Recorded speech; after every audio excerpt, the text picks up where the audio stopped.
J is for Justice podcast. If live breaking news and following true crime is your thing, then please consider subscribing to my channel. And if you like what you see in my videos, please consider giving them a thumbs up.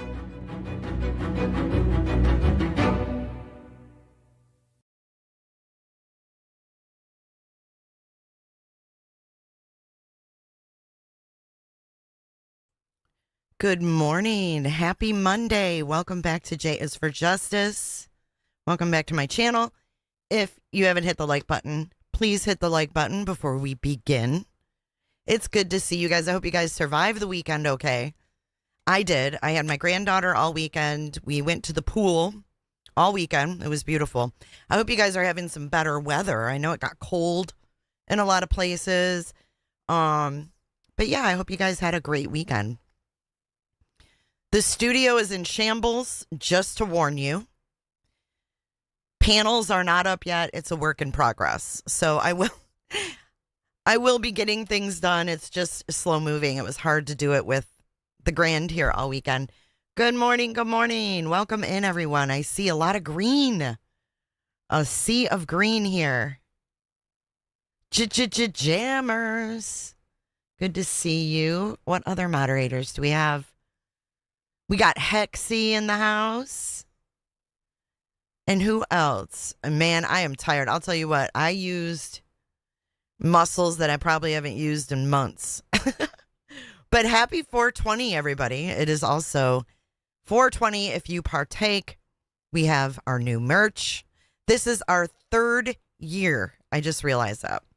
I used my 2025 cup this morning. So every year we throw out a t-shirt and a mug for 420.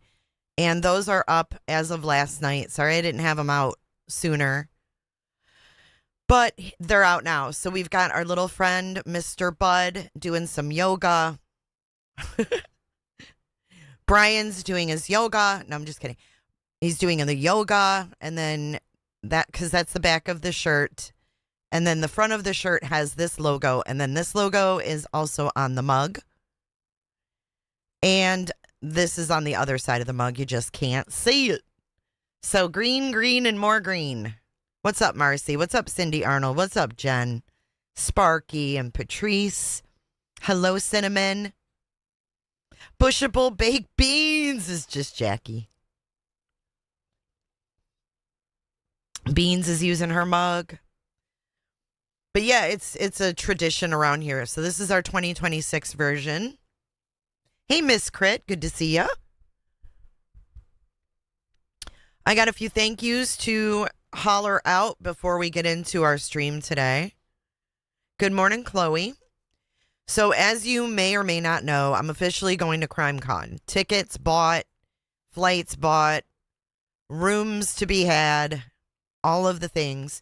I put a few things on my wish list that I needed to make my mobile streaming the best it can be for you guys.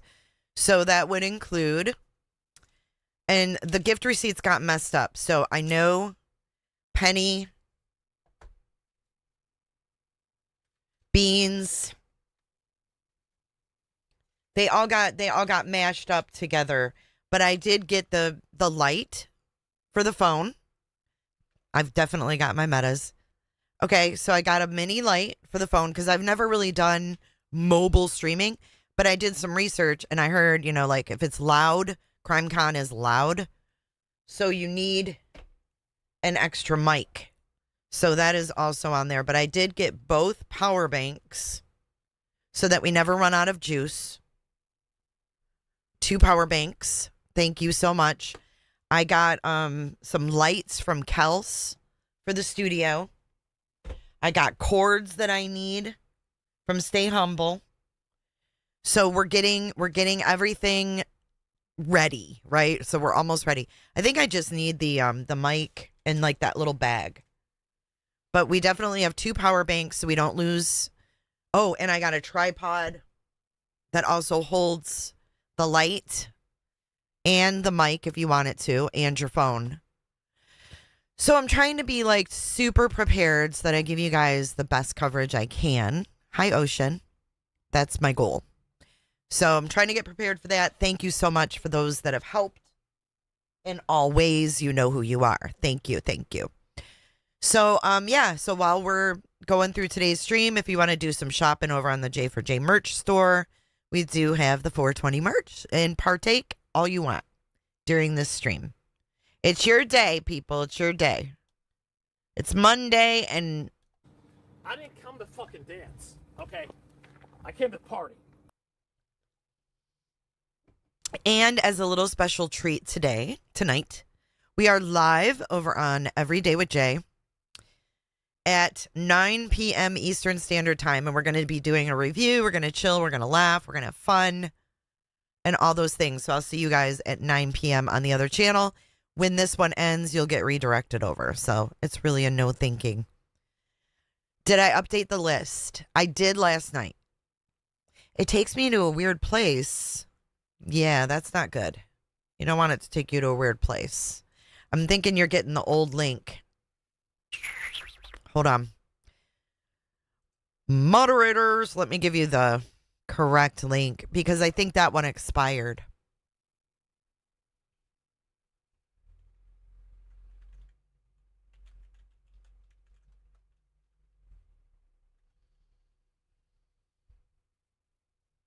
Well, where the hell did it go?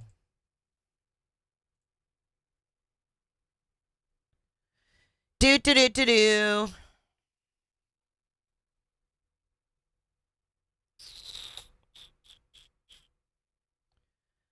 I don't know why it's the wrong link. The Oni show was priced. Did you like that, Paul? Hi, Paul. Hi, White Lotus.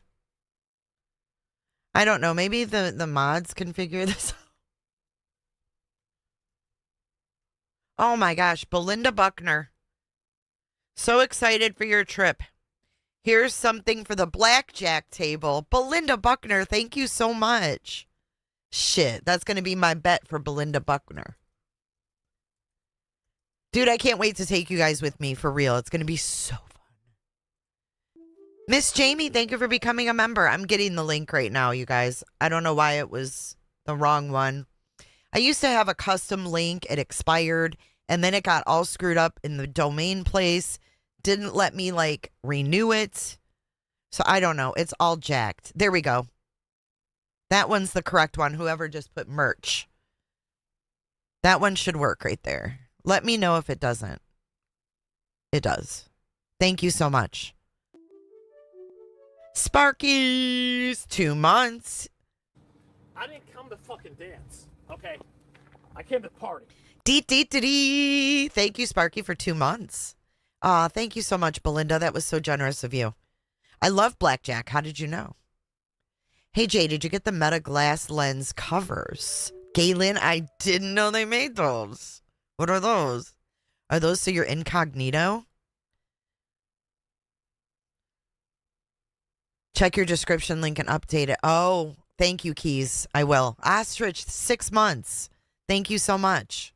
What are the lens covers? It's been lovely having you for 6 months, Ostrich. Oh, and for those of you who followed the Sebastian Rogers case, it came out last night that Tony Mathis has passed away. I ordered one last night. Does it show up? It doesn't show me. They do in certain areas, yes. You won 800 the last time you were there? Damn. I hope I'm that lucky. Hi, Denise. Old Woman of the Hills. Good to see you. But yeah, and there's certain areas, because remember, Trisha Griffith was filming in the areas that you weren't supposed to film in, and she filmed John Ramsey. Oh, yeah, you guys didn't know that. Yes, TikTok Tony passed away yesterday. Oh, okay, yes. Please email me the link. We heard that the only thing I know is that he was having some health, heart issues, and he was supposed to have some kind of heart surgery or some procedure done. That's all I know. Hey, Blue Victorian, it's good to see you. Kelly Mack, how will his death affect current litigation? I don't know. I guess it would be over. That I really don't know. I mean, if he's gone, I don't know how they can go forward, right? Hello, Idaho. You relaxed all weekend after spraining your ankle at Grandparents' Day. That sounds like me, Mary J. Blige. I can barely move. Hey, Rain King. Yep, TikTok Tony. He passed away. I feel bad for his kids, man. But anywho, we're going to be talking about Nancy Guthrie case and the mystery of, the not so mystery of Lynette Hooker. It was an easy win. Yeah, I wonder how much she's already paid, though. But I don't know. It's crazy. It's crazy. I haven't seen anything like no bid or anything like that yet. I think it just happened yesterday. So, Mary Dean, Tug'em Tony, One Mon Army. Good to see you this morning. What's up, Holly? Everybody's kind of straggling in this morning. I hope you guys are having a fabulous Monday, though. So without further ado, I think we've got everything, all the side business out of the way. We have, in the Lynette Hooker, we're going to talk about Nancy Guthrie a little bit later. But I want to catch up with the Lynette Hooker case because when we last convened, he left. Brian Hooker left the Bahamas, right? Well, now Ashley has left the Bahamas. She's gone. But we do have one final video that she dropped 2 days ago over the weekend. Well, go get you some more coffee, Shortcake. I switched to pop, so. You're welcome, Kelly Mack. You went down the Louisiana shooting rabbit hole. I didn't go down that hole, Nick. Is it pretty crazy? Sophia Petrillo said one of Bullworm Betty's mods said Dana wasn't dropping the lawsuit. So maybe his wife can step in. You never know. I'm glad you don't work today, too. I hope you enjoy your day. Yes, she did leave, but she did get a lot of info before she left. You recently retired from social work. Oh, thank you for all you did during your career. It's not an easy job. Got your LaCroix. All right, so we're going to listen to this. A little bit of Ashley. We've got an exclusive interview with Lynette's daughter, which I have so much respect for her daughter. I feel so bad for her. Her name is Carly. And Ashley rode around with her, talked to her. And then we're going to get into Matt Johnson, who used to be on Court TV. He did an interview with her daughter as well. But as of right now, Brian Hooker is still at his mom's because she's ill. And Carly, Lynette's daughter, says his mother's been ill for a long time. This is nothing new. Good morning, Penny and Eclectic Justice. Denise, enjoy your day. Debbie says, I'm here. The party can start now. I didn't come to fucking dance. Hey, Ferraro. I came to party. All right, so here we go. Let's get into the latest in the Hooker case. I have to get information from locals because not everybody, trusts the media, and not everybody wants to talk either. But we have found out a few things that we need to bring you today. Particularly, we now have the last known photo at this point of Lynette Hooker alive. And it was taken just minutes before she and her husband, Brian Hooker, left the resort that they were spending some time having drinks at, just in late afternoon on April the 4th, a Saturday evening. Okay, so this is a picture that a guy took for his mother to show her just like a beautiful picture of where he was. And he caught Lynette and her husband in the background. And a lot of people have looked at this. I posted it and I was like, what do you think? Like, what do you read from this picture? A lot of you were like, she looks closed off. Now, I don't know if she was maybe chilly. He has no shirt on. They drank 2 rum and cokes here. Ashley talks to the bartender. There was no sign of any problems. There was no sign of any arguments or like major drunkenness from what has been told. So Lynette is laying on the lounger at the pool at the Abaco Inn. She's got her arms folded. She's not looking at him, and he's literally like leaning over her. I don't know what he's doing, but it doesn't even seem like she's even looking or engaging. Now, could we be looking into it? Sure. But this one still shot that we have, it looks a little, I mean, you could read into it, I guess, if you wanted to. A bag under the chair? I don't see a bag, but I'm blind as a freaking bat. Is that what you're talking about, that green thing? Right here? Oh, I kind of see that now. This? He said she had a yellow bag with her. I rock when I sit. People always ask me if I'm okay. Yeah, I mean, I guess I just picture myself like if I was pissed at my husband, I'd probably sit there like that too. Looking at the ocean like, fuck. What am I going to do now? I don't know. Just the body language in that. I mean, you can take from it what you will. I guess everybody's personal experience is what it is, right? But as you can see, there's no one else at the pool. No one else there but just the two of them.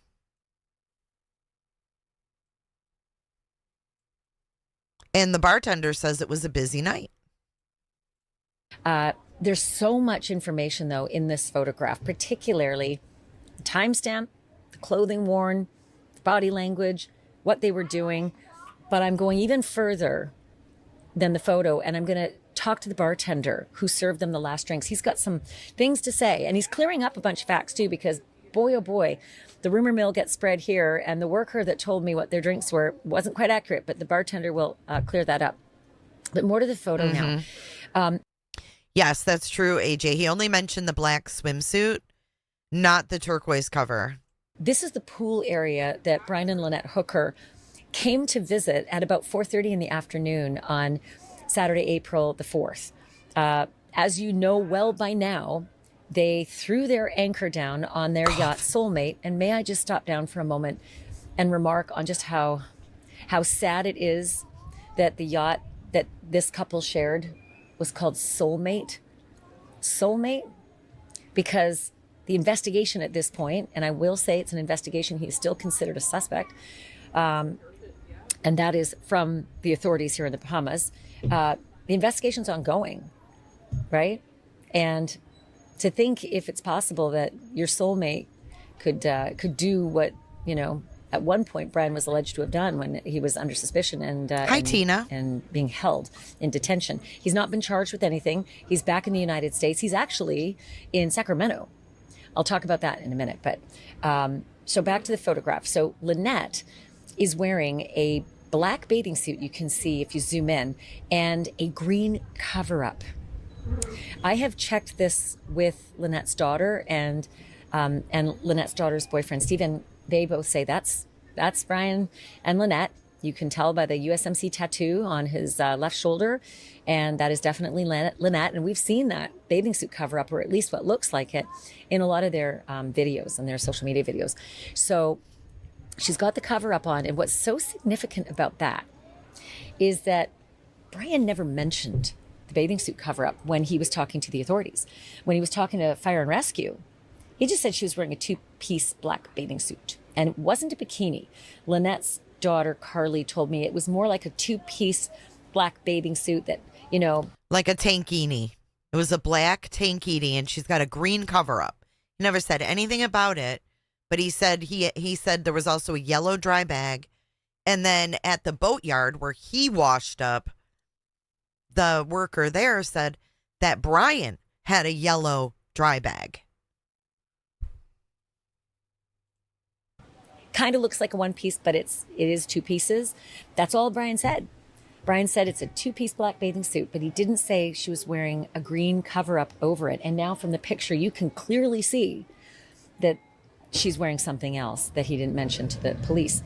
also the timestamp on the photograph. And I have to tell you this photograph, how I got it. First of all, I'd heard about the photograph, and lots of people here talk. In fact, there's a boat just back here. Actually, it's just out of. Let me just turn it this way. See the blue hull right there, the blue hull on that boat. Folks on that boat had told me about the photograph, but they wouldn't give me the name of the guy who had the photograph.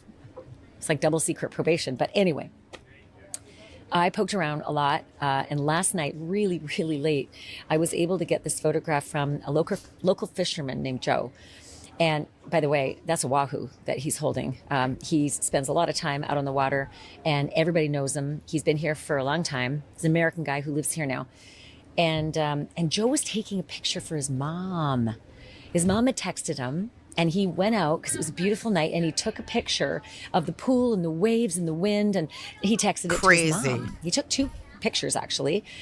Crazy, right? Here we have another person just taking a random. One is a little more clear when you zero in to Brian. You can see his tattoo a little bit more clearly.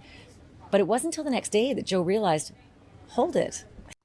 Right, but Loxie, if she took it off before the boat ride, it would still be in the dinghy. Because he said the accident happened from the Abaco Inn to on their way to their soulmate sailboat. So if she's got the green cover up here, that means that when she got in the dinghy, she had the green cover up, whether it was on her body or not. What's up, Bones? What's up, Robat? I just shared the Amazon link. Thank you, guys. Right. I mean, if she didn't make it back to the soulmate, it should be in the dinghy, whether she was wearing it or not, right? I think I have a picture of them. And the timestamp is 6:34 p.m. But that's not the side they were out on the boat.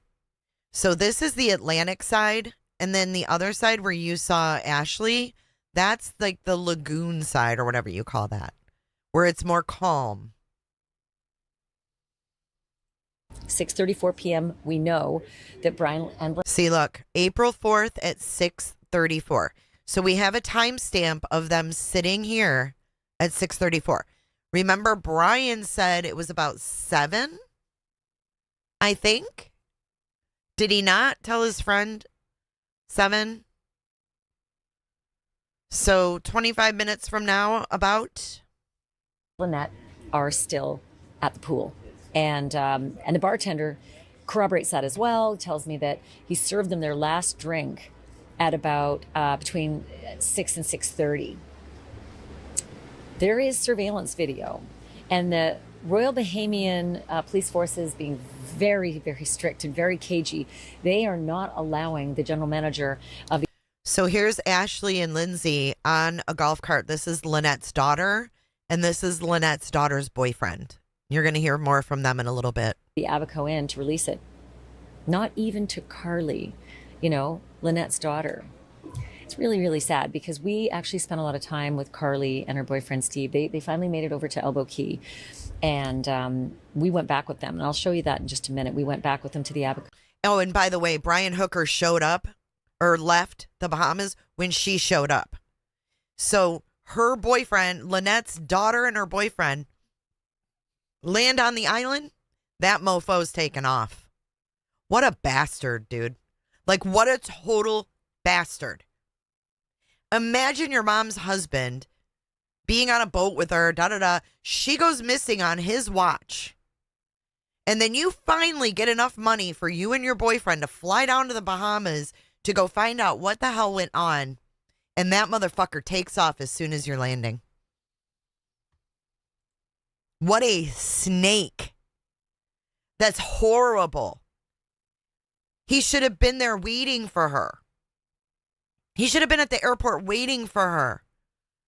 Oh my God, I'm so sorry. I don't know what happened, No, he's a coward. He's a chicken. He's a chicken shit. In where her mother was last seen. And I talked to them there and got their thoughts once they've now seen the lay of the land. But it just surprised me that the general manager wouldn't give them the video. He did let them look at it. He let them look at the video, but he wouldn't give them a copy. And when they looked at the video, they Mama also Bear. remarked on the timestamp at the moment where Brian and Lynette are leaving the Abaco Inn. And their recollection is it's sometime around 6:38, something around there, which would basically mean this photo that was snapped at 6:34 is just minutes before they finally leave. But it also is weird because it doesn't seem to jive with the story that Brian told most people. That Right. He left around 7:30. Because this is well before 7. It would add sort of an extra hour onto the whole story of when the boat went over and how long it took him to Brown get over Barbie. to Marsh Harbor, floating. Up until now, it's been around 8.5, 9 hours. Well, now it would be 9.5, 10 hours, and longer and longer. Also, bright effing daylight. It's 6:35 right now, and I'm like almost having to do this because the sun is right in my eyes. Okay, it is on its way down. And it doesn't actually set until about 7:30, but then you've got sort of dusky daylight. It's not dark I think till she 8. said 8, yeah. So, wow. Let's So it's not dark till 8. just say he left around 6:45. That's an hour and 15 minutes of daylight. And they were only like 10 to 15 minutes away from the sailboat to the restaurant. And that dinghy is not driving for an hour and 15 minutes. They're only going about Auntie 10, Cheryl. 15 minutes out from the Abaco Inn to, out to the anchorage where they were just outside Ski, of Utah. White Sound Channel, right? Anyway, it's just another data point on this very bizarre story that Brian has told that doesn't match up with some of the other things he's told other people. So 6:34 is the timestamp on Joe's photo. And thank you, Joe, and thank you to your mom. I appreciate the fact that you took the photo for your mom and that you shared it with me. I do appreciate that. The other thing that I wanted to tell you about was that when we first got to the Abaco in, gosh, how many days ago? Like 3, I think 3 days ago. I don't know, losing. Patrice, that's a really good question. She said, as a seasoned boater, why wouldn't his body go into automatic knee-jerk reaction and reach for her as she fell over? He's so tall, he could have grabbed her. Yeah, and we're gonna watch a comparison of someone who tried to save someone who was drowning and did an interview with the news, and Lynette's husband, who really didn't try to save her from drowning. And we're gonna look at the stark difference. I think it'll blow your mind. Count 4 days. Some of the workers there said they only ordered 2 rounds, Bacardi Light and soda. They did only order 2 rounds, and they did have Bacardi Light, but not soda. It was Coke. And look, the details are insignificant to the investigation, but just facts are important. So, Isn't soda Coke? This confused me. Because when she asked the bartender, like, oh, it wasn't soda, he's like, well, it's Coke. Ashley gets like caught up on these like semantics. It cracks me up. and the reason I know that it's a Bacardi Light and Coke Hi, with a Ark. lime, also known as a Cuba Libre, is that the bartender told me. The bartender himself, I finally was able to catch up with him because he's been off the last couple nights. And I was able to talk to him firsthand about everything he saw with this couple. Were they remarkable? I don't know. No, not really. And did anybody notice anything untoward? Like, were they angry? Was he angry? Did he Oh, look like he soda was water? frustrated or annoyed? Or did anything stand out at all? And I'm telling you, basically, no. Ken Sweeting is the bartender. Here's my conversation with him at the Abaco Inn. I know we're all looking for ways to make a little extra. Okay, we're going to fast forward to the interview with the bartender here. See her, talk to her, only she passed kind of thing. It was a busy afternoon. The gentleman came up, he got 2. He's so close to her. This is weird. But anyways, this is the bartender. He's going to say what they ordered. Excuse me. He didn't really meet Lynette because she didn't come up to the bar. He came up and got the drinks. Rum and Cokes, Cuba Libres, Rum and Coke or rum and soda? rum and Coke. Okay, we'd originally heard rum and soda. Thank you for clarifying that. So Okay, two Cuba Libres. 2 Cuba Libres. Okay. I put He's like, okay. white rum, Coke, lime, gave them 2. They went. He carried them down to the pool. Came back up an hour and some later. Got 2 more from the other side of the bar because he came from the pool area that time instead of coming from this way. He's so close to Ashley. Gave them his second round, basically, of 2. And he went back down to the pool, and that was it. I only served them 4 drinks. Did he ever talk to you? Beg. Just when I took his order. And then the second time he was like, oh, thank you for serving me so fast because we were busy. We had close to 200 people there that night, kind of thing. So listen, this is important because there was 200 people there, but there was not one person at the pool. YouTube bad actor says Brian could have slipped a roofie in her drink. Did you guys know that when Natalie Holloway went to Aruba with her friends, you guys remember Natalie Holloway went missing? Did you guys know that at Carlos and Charlie's in Aruba that you could pay the bartender extra to drug the drink? Thank you for that, Ocean Wild. I'm a national lifeguard over 20 years. I'm telling you the natural instinct you have around water, you can't turn it off, even when not working. I believe that. Yeah, isn't that weird that the pool was empty, but they had like 200 people? But yeah, don't forget that happens. Like you could go up, I think it was only like $10 in Aruba, they said. That you could give the bartender an extra $10 and they would roofie the drink in Aruba. Mm-hmm. And that's what they think happened to Natalie. I think the government helps cover some of that stuff up so it doesn't affect tourism. Yeah, I definitely think that there are cover-ups with shit like that because they don't want to deter people away. All I can think of is Amy Bradley. Oh, my God. Dude, I don't know, Lady Shore, but it did happen. I believe that information might have come from Joran Vandersloot himself. It's really gross. Yeah.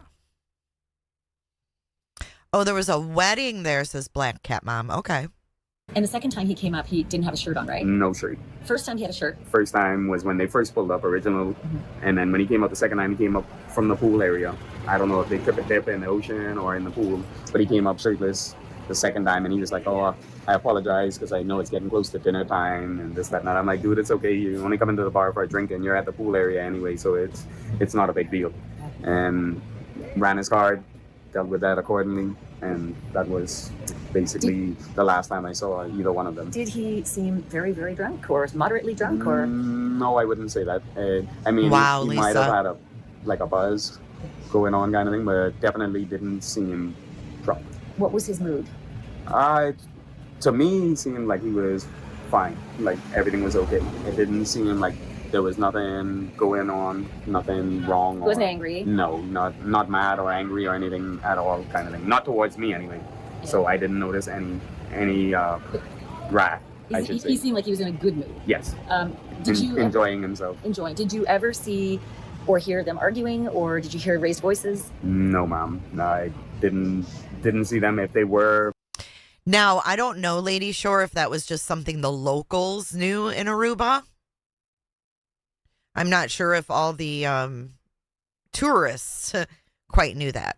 I want to say it was probably a locals thing because Joran and his friends, Deepak and whatever their names were, they knew all about certain bars and bartenders and DJs that would do shit like that. Arguing or anything like that, it would have been down by the pool area, and I work up on the other side. At the bar? There. Yeah. So they were, I mean, it's... So yeah, he didn't put a shirt on to go up, and he apologized to this guy for not wearing a shirt. Seems like by everybody I've spoken to here, it was quite unremarkable, the couple that was here. It was odd, I would say. They just didn't really stand out? No. Did you see them leave? I did not. Do you know what time they left? No, not exactly.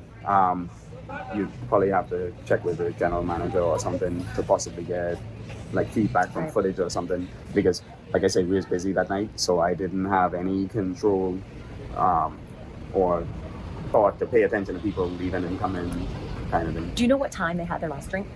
I would say it was probably between 6 and 6:30. 6 and 6:30. Yeah, roughly. So plenty of time to finish their drinks by say 6:35. Yeah, or if they got it around 6:30 by 7 kind of thing. Yeah. Supposedly they left around 7:30, but I'm not sure. This is hard to pin down. Yes, and I like I say, I was not. Some are saying 6:30. I was not paying attention. They definitely. Well, if there's security cameras, they should know when he left. Hey, Jerry. Yes, he used to be a Marine. Was here after 6:30. They definitely. Well, there's a picture of them at 6:34, I think it is. But then it's hard to tell exactly After that. when they were down at the pool at that time. I can get you a card for the manager, and maybe you can email back and forth with them, and they could possibly give you like a footage of after 6:30 and see what time they walked up or something possibly. Did the police come and ask you lots of questions about serving them and who they were? I spoke with the police. I gave my statement and signed it and everything. Same thing like what I'm telling you. I was working, so I wasn't really paying attention, and I was definitely not expecting something like that to come out of it kind of thing. That's my next question, Ken. When you found out what happened afterwards, what did you think? It was a shocker, definitely, because when they finally got pictures of who it was, and my manager showed me a picture of them, and I was like, oh, I served that gentleman. I know I served that guy at the bar. I know what I served them kind of thing. Because I'm a pretty good bartender. I've been bartending about 20 years kind of Well, you remember the drinks. I was a bartender for 6 years, so I hear you. You remember what people drink because it's their character. Exactly. A lot of times, Most of the time. But I suppose, shock, but also... Yes, he was, Penny. I can imagine it doesn't really happen here. No, this is not a normal thing, definitely. This is oddball. Like Elbow Key is such a nice, sleepy, easygoing place. It doesn't seem like there's much crime here. It's a great spot. Very little crime. Most of the time it would be petty, if anything, like somebody taking a box off the ferry dock because nobody picked it up or something, like petty stuff. And we don't know yet if it's a Fergie. crime. It's still being investigated. But it is. Do you have a feeling one way or the other? The only thing I can say is it definitely seems weird because the timelines and the stories don't really add up. Not in my mind. Well, I get that impression too. I appreciate it. Thank you so much, Ken. No problem. And good luck with the wedding tonight. I know you're going to be busy. Thank you. I appreciate you taking the time. Yeah, we're definitely going to be wild. It's close to 150 people we got for a wedding tonight. So my thanks to Ken Sweeting for talking to me about this. He's quite surprised, obviously, that this has all transpired. It's such a sleepy, wonderful place. This is just a story that people aren't used to around here. So at the Abaco Inn, I also had a chance to talk with Steve and Carly. Carly is Lynette's daughter. She's come all the way from Michigan. So this is the interview with Lynette's daughter, and then you're going to see Lynette's daughter go on the boat and retrieve some things. It's really sad, you guys. This really got me.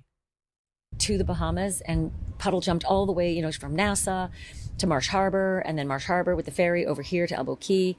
And she, for the first time, went to the Abaco Inn today. We rode with Carly and Steve to the Abaco Inn in their golf cart.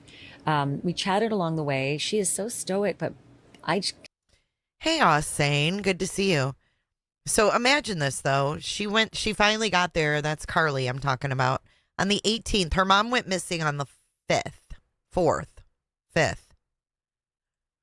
Lizzie Bones. Oh, my God. 49 months. Almost 50 whole months. Thank you, Lizzie. I love you, girl. Thank you so much. That's awesome, isn't it? I can just see the pain in her face, and I can just hear it in her voice.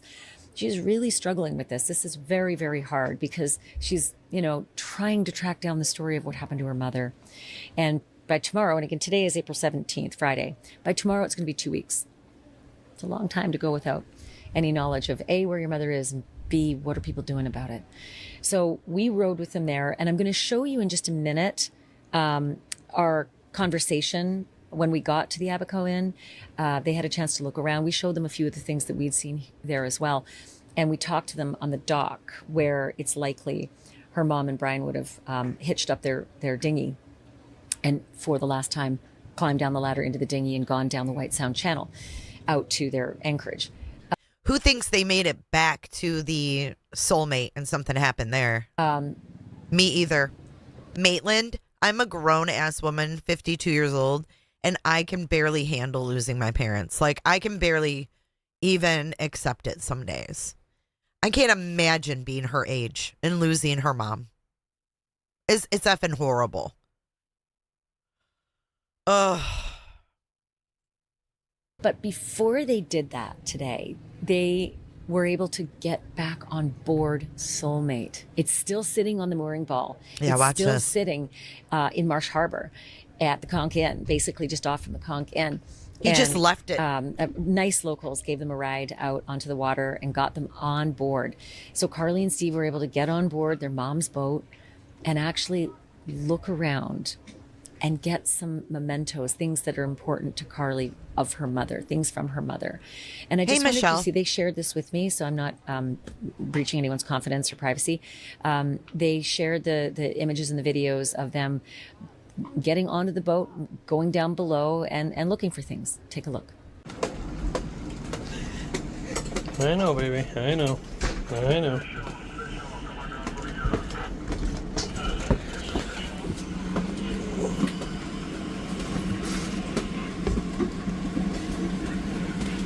So look, they spent as much time as they could trying to find things that were, important and memorable from Carly's mom, Lynette. Okay, let's go back and take a look at that boat, okay? Whew. This got me. But look at this boat. It's a disaster. I'm so sorry for everybody that lost their parents young. It's not fair. Hey, Chester. It's really not fair. Like, you should definitely outlive your parents. It's not fair. Like, you should be able to have your whole life with your parents. That's what I meant. That didn't sound right. From her mother. And I just wanted you to see, they shared this with me, so I'm not... Okay, so here is where they would sleep. Clothes everywhere. I mean, it's in shambles. Breaching anyone's confidence or privacy. They shared the images and the videos of them getting onto the boat, going down below and looking for things. Take a look. I'm so sorry, Mary Dean. And you can hear Carly crying. I know. I'm going to slow it down, actually. I want to see this. I'm going to mute. Okay.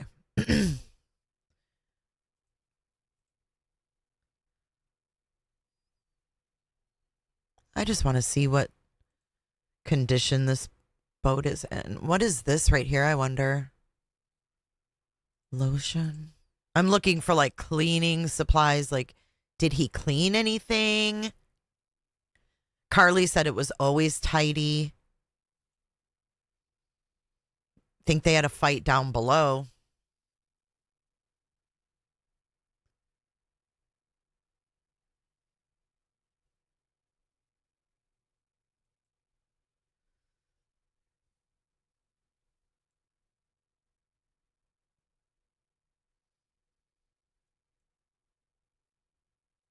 So here's their little kitchen area.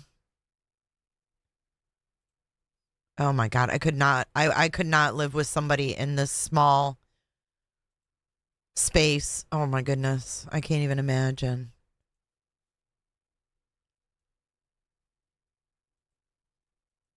There's just shit everywhere, you guys. Hold on.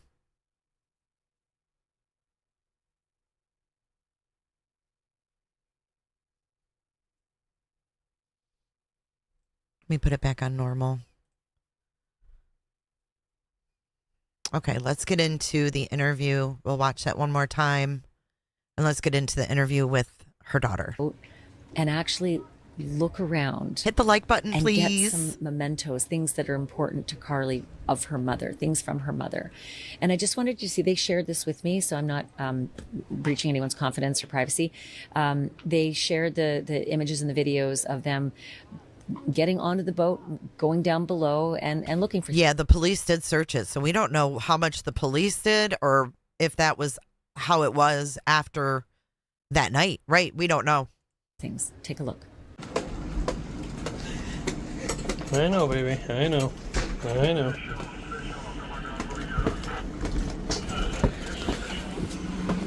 Right, Nick? Recipe for disaster. So look, they spent as much time as they could trying to find things that were, important and memorable from Carly's mom, Lynette.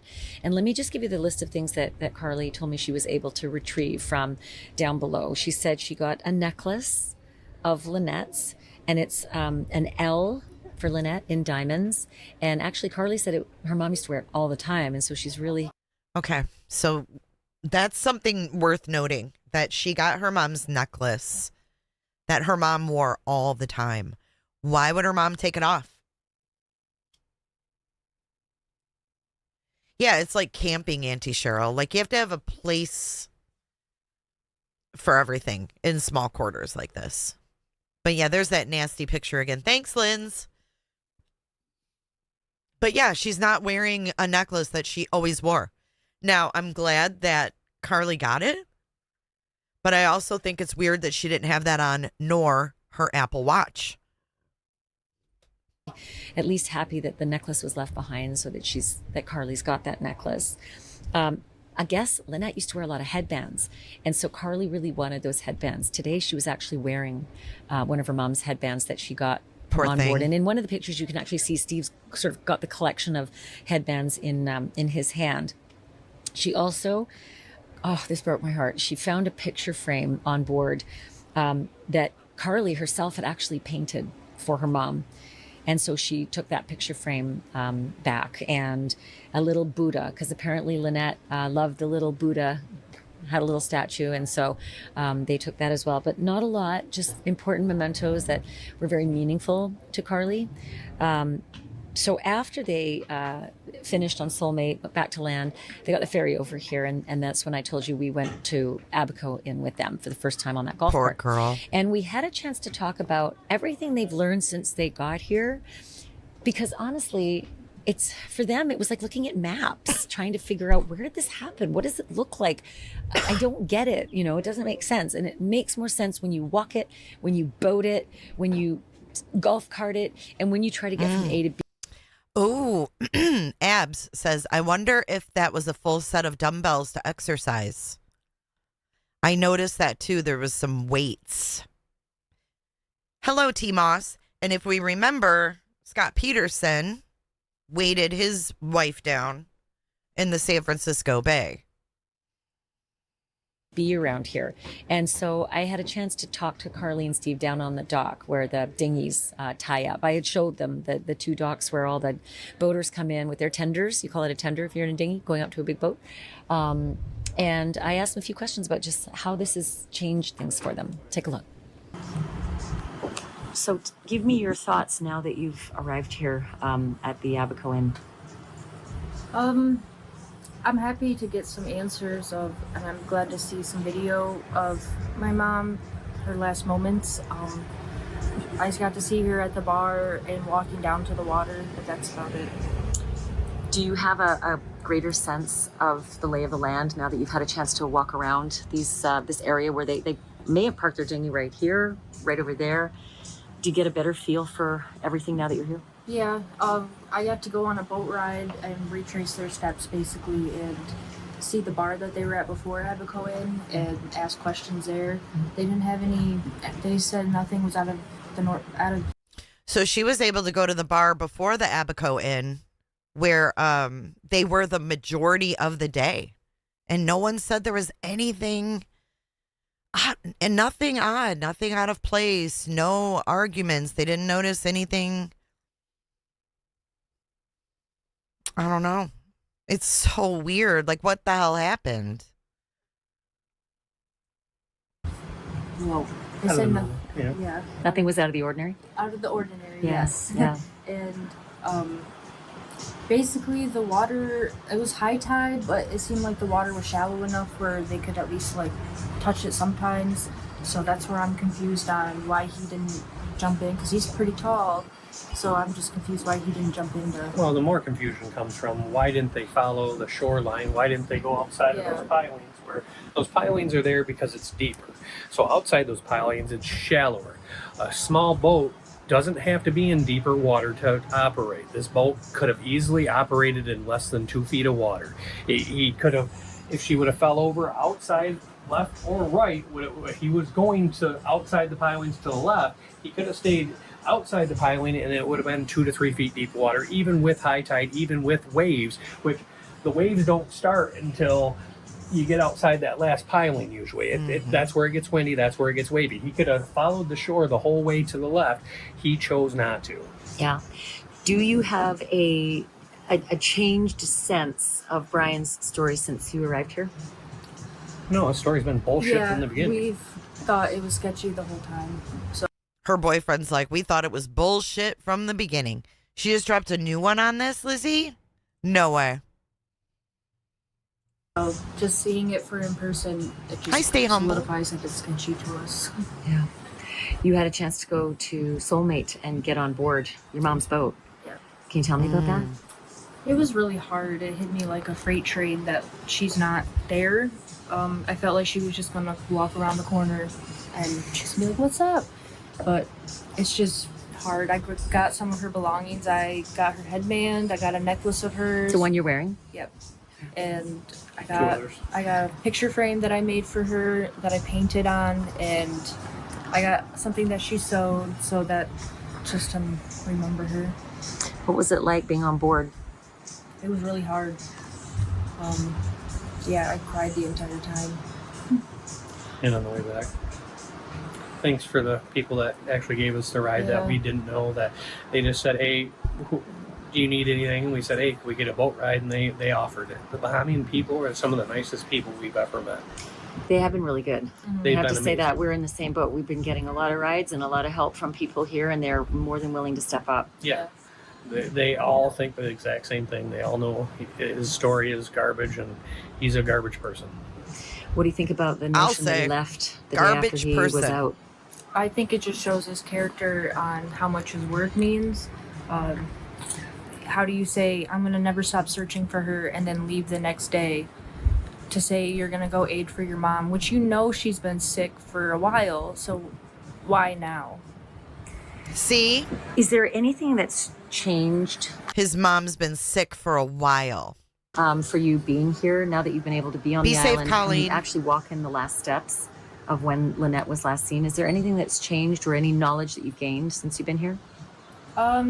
He said that they left at 7:30, but it shows that they left at 6:30, so it's just Ish. yeah, 6:30-ish. And seeing that photo at 6:34. So they left earlier than what he said. I agree. I'm so glad she has her boyfriend there. Oh my God. He probably wants to pound Hooker in the ground. Is different as well. It really does sort of timestamp them being here at that point. Yeah. So there's an hour there where something May or may not have happened. We don't. Yeah. And we don't know what had happened. We just know that it took them literally 9 hours to float from out there across the I agree with Angie. waterway. What is it, 4 or 5, 6 miles or something? Which Yeah, 4 miles. everybody here says if the wind was blowing 20 knots, that him in a dinghy, even if, because he said he was paddling, so if he was paddling against the wind, which would make no sense, you paddle towards there, it should have taken him 2 to 3 hours max. So there's several hours outstanding at a minimum. Yeah, and why would he move his boat after she disappeared? So that's also another. If you want her to come back, because she was lost and someone found her and she got on a boat, you'd come back to where you thought your boat would be, and then it's gone. You're like, Yeah. hey, where'd my boat go? What do you think of that information that the fire and rescue guys said that he seemed very concerned about getting the dinghy back, but didn't ask how About- many search boats are out? Where's the search command post? Like, how can I join up? It just makes it seem like he just wants this to be done and over with. Like, oh, Yep. it kind of seems like when he was texting me, he just wanted me to get over the fact that my mom's gone. Like, oh, we'll get through this, honey. Like, what? My mom's gone, and Yeah, so he's texting her daughter saying, "Oh, don't worry, honey. We'll get through this." And she's like, what are you talking about?" your story is not adding up. I'm not gonna just be on your side because you just want this swept under the rug. The Have dinghy's you had in a chance to talk evidence to him at all? now. Not since he told About me about time. it. And has he tried to reach out to you, or have you tried to reach out to him? No. He contacted me a few times. He texted and called and left voicemails, but other than that, I haven't answered. Do you plan to? No. You Not don't. right now. You don't want to talk to him. With the facts that I know and his story and my gut feeling, it's a definite no right now. What do you think happened? I think he did something to her and threw her in. He might have did something to her. They got to the boat, and then when he moved it, dumped her out at sea, maybe. I don't know. How sad that she even has to think this, but that's what I think he did. When he moved that boat, there's a reason he moved that boat, you guys. He lost his wife in this area, and then he moved his boat to another area. Why would you do that? You know why? Because he went out to sea.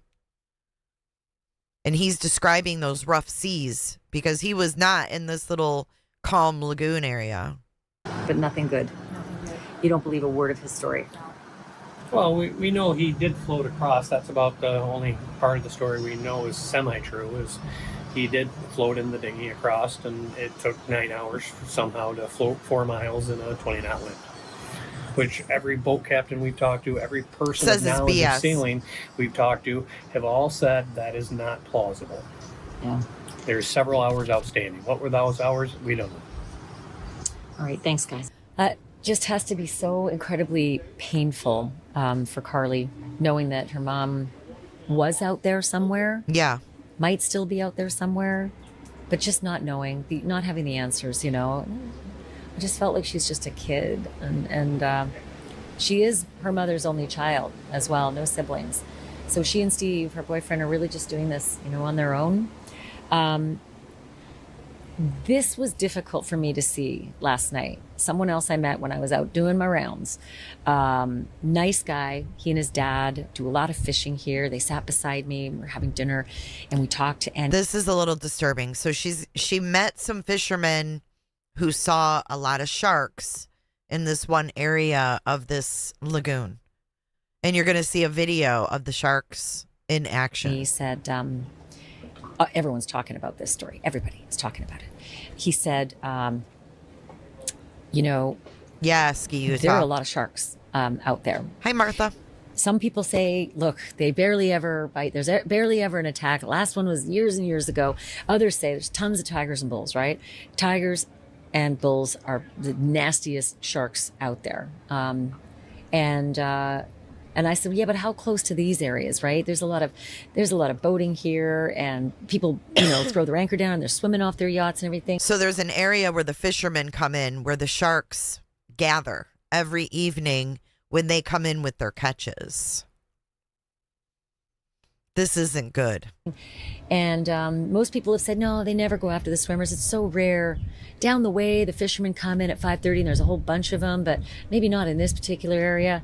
And then Jonathan, who's sitting next to me, shared a video with me of him on board with a local captain who, by the way, they are eagle-eyed. These fishing captains, locals, have bionic eyes. They're Steve Austin eyes. This fishing captain could see a tiger shark way up ahead. I didn't know what the video was. I'm looking at it forever because they're just cruising along the beautiful water. And then you see it. You see the tiger shark that was just outside of White Sound Channel. That's the channel that comes out of the Abaco Inn. That's the channel that Steve and Lynette would have had to go out, take a left, turn south, and head towards their Yikes. Their keel boat, Soulmate. 46-foot catch. And it would have been just a couple thousand yards down the way. Not even. not even a couple thousand, under 2,000 yards, maybe even under 1,500 yards. So the video you're about to see is right out that channel, right in the same vicinity. Take a look.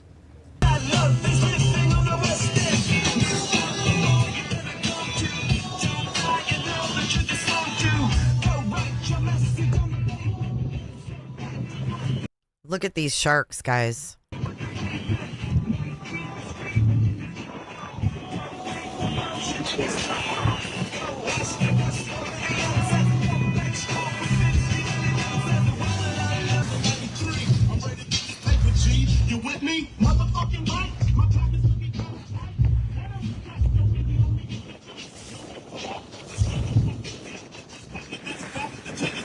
Bro, that's a big tiger. So you heard that, right? That's a tiger shark. And it was pretty big, too. That video, most importantly, was shot on Monday, April 6th. The day after. The day after, Brian washes up on shore, having a perilous night floating across to Marsh Harbor. And Lynette has gone overboard, according to him. Thanks, Galen. So that was, that thing was out there on Monday. Hi, And Leo. I looked at it as the video went by. I just thought, my God, like it's just kind of freakish to think there are all these boaters and all these swimmers. And no one everybody's saw having such a anything? Great time in the Sea of Abaco, and it's so shallow. At its deepest, anywhere, maybe 15 feet, but more like 10. You can see the bottom everywhere you go. There are no massive keel boats that come in here. They wouldn't clear. They just wouldn't clear their keels. Some of them draw like. I was on a keelboat that drew 9 feet. It couldn't have sailed in the Sea of Abaco. So you see a lot of sport fisher boats here, and you do see a lot of keel boats, but you just don't see the giant keel boats that have a really deep keel to keep them from, keeling over. But, the one thing that a lot of people have said, and I've said this before in other episodes, is that you more than likely would see a body. And you're going to see eventually the video that I got, or at least the picture that I got of the U.S. Coast Guard flying a grid pattern over the entire Sea of Abaco area where Lynette would have drifted. And you would have seen them. They used sonar, they used drones, they used the American authorities were there, the Coast Guard, the FBI. The C-130, the aircraft, they did all that, right? And you would have seen it because it's like a shallow pool almost, right? Or it's like between the shallow and deep end of a pool, I should say. Anywhere between 2, 4, 6, 10, and at the deepest and rarely at highest tide, 15 feet. So they feel like if Lynette was in that water, they'd have seen her. And they have. Don't you think if she was in a suitcase, though, they would have found it? Unless he took it way out to sea. Because you think they'd find any items? Because you could see to the bottom. If you're looking overhead, you can see straight down to the sand. Done every shore, everywhere. They've taken the cadaver dog on the shores. Nothing. Absolutely. Oh, and did you guys know that the cadaver dogs they had out there can scent death up to 30 feet in the water? I've never, ever heard that. But can you guys, that's wild. 30 feet into the water, they can they can smell death. Cadaver. Nothing. I don't know if you noticed that, but there's a life vest sitting on board Soulmate. It's actually in the cockpit out in the open, like a big gust, and that thing could blow off, but it's out there. That's how Brian left it, which is odd. I mean, nothing seems to be stowed properly. It's just kind of very chaotic in there. I do know That could have been police from have been on cops. board multiple times, and that they have taken things from that boat. They took the oar. They took the oar that Brian used. He said he lost one oar, and he told friends he had another one that was broken, a broken oar. Hell to the no, it wasn't broken. I saw it.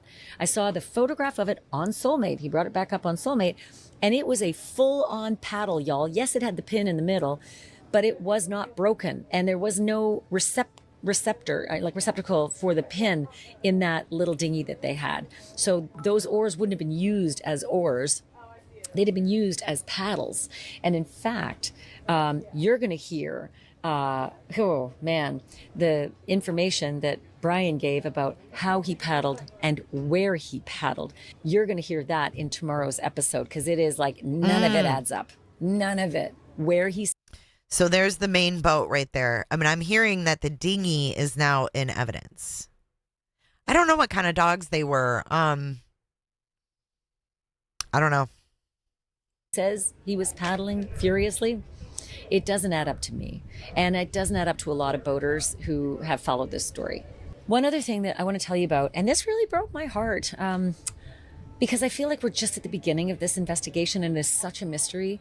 The U.S. Coast Guard investigators who were here, they arrived in kind of a smaller version of a C-130 with their gear, with their cadaver dog, with the kennels and all the gear, every piece of gear that they needed to be here. And they worked their tails off while they were here. Dog. And it was hard. Well, there's one of the canines right here. Hard, too, because they didn't have their own boats. They had to rely on the Looks like a Labrador. Bahamians to come pick them up and take them around and show them where things are and give us a lift over to that island, Lubber's Quarter, so we can go take the dog over there to search. She said Lubber. And that was really hard, but they spent, I would say, about 4 days here. Tuesday, Wednesday, Thursday, Friday, 3.5. Wow. And they left today. I mean, there was just so much that Okay, they left. So they were there, she said, Tuesday, Wednesday, Thursday, Friday. That's a 4-day search. And they were on land, and then we heard they were also checking that cove, that little bay area there. 3.5. And they left today. I mean, there was just so much that they could do, right? But that C-130-ish, it's not a C-130, but it looks like one, and it opens up the back.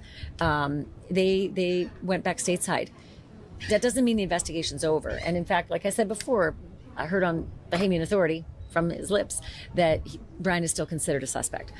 But and there's no statute of limitations on murder in the U.S., and you can be charged with murder in the U.S., even when something happens overseas with the U.S. Oh, there you go. That answers your question. Somebody asked if the states can still press charges, and she said there is no statute of limitations on murder, even if it happens somewhere else. I did not know that. The dogs were on the soulmate as well. Mm-hmm. Citizen. So that is still ongoing. And I never knew that. That's great. Brian is still considered a suspect. But and there's no statute of limitations on murder in the U.S., and you can be charged with murder in the U.S., even when something happens overseas with a U.S. citizen. So that is still ongoing. And the investigation is still ongoing, but they're now taking the investigation. Blue Victorian says, that was me. Thanks, Ashley, for answering. No, that is very good to know. So don't think that you can take someone that you don't like and take them to another country and off them, because they can still charge you in the great states of America. Back stateside.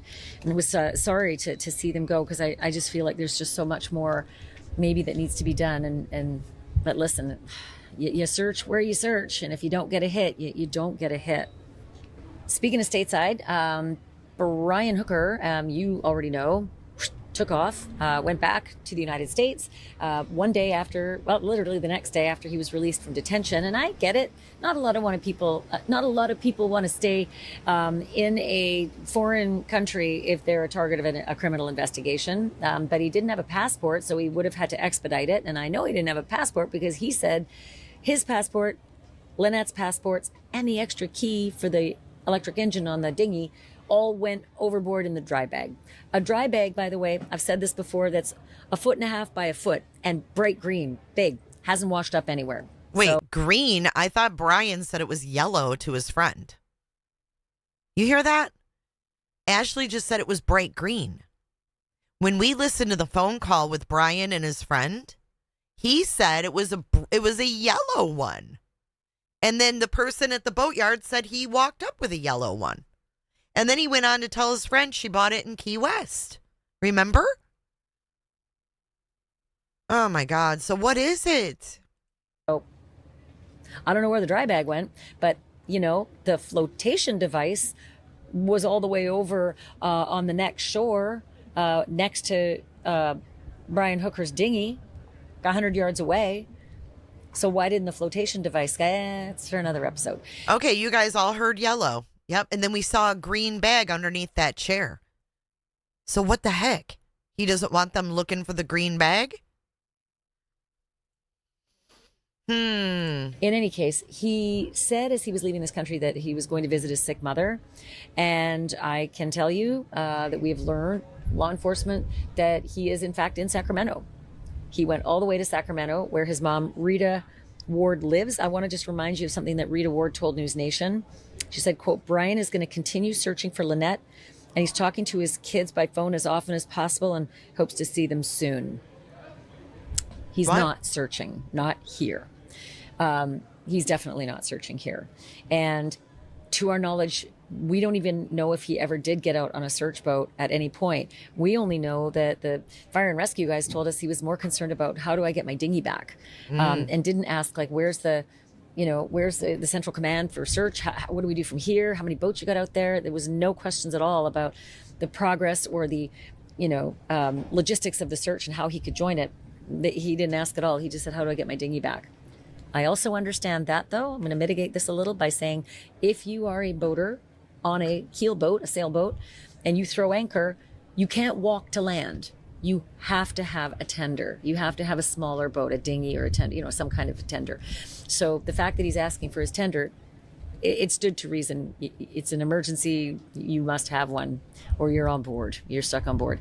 But it is odd that while asking for the tender, you're not also asking about the logistics and finding your wife. And this was all just a few hours after. Oh, he's more worried about the dinghy than his wife. So he can get around? He'd washed up on. Because he'd be trapped on the Soulmate if he didn't have his dinghy. On shore. And I'll remind you of where Brian Hooker's head was at because he's on a recording saying the following. I'm in Bahamas till I get my wife back.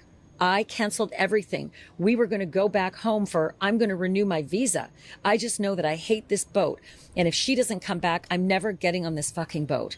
I'm going to sell this fucker.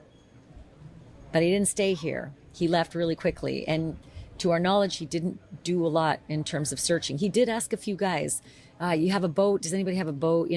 But he never followed through.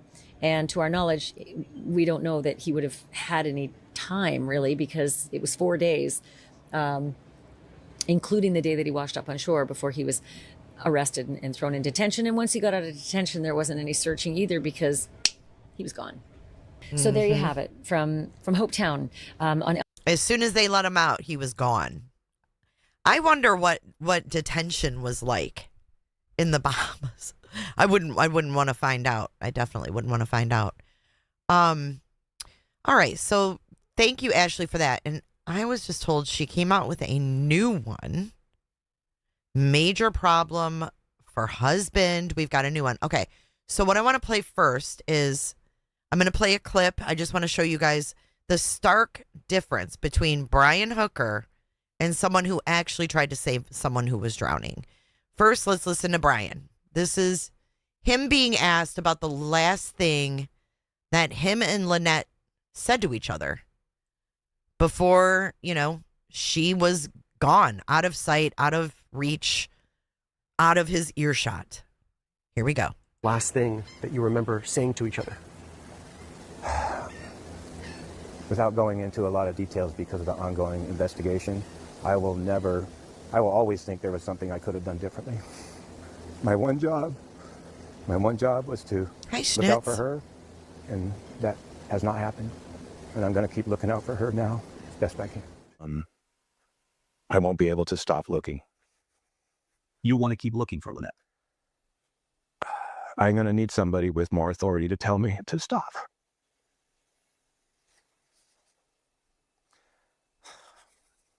Can you explain to me? You've seen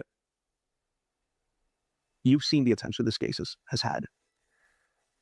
And more like I've heard about it. I have not looked at the news or any social media since the day before the accident, because my sister flew in there to support me and said, it's getting terrible out there. And then I went to dinner one night after searching, and I was approached by a freelance reporter, and I began to think that it was going to be terrible. Okay, now I want you to listen to this interview with someone who tried to save someone who was drowning in Hawaii, and watch the body language of this guy. This guy didn't even know the person he was trying to save. Watch. After jumping into waters off of Keauhou, Ian Kowalczyk tells us he did everything he could to try to save him.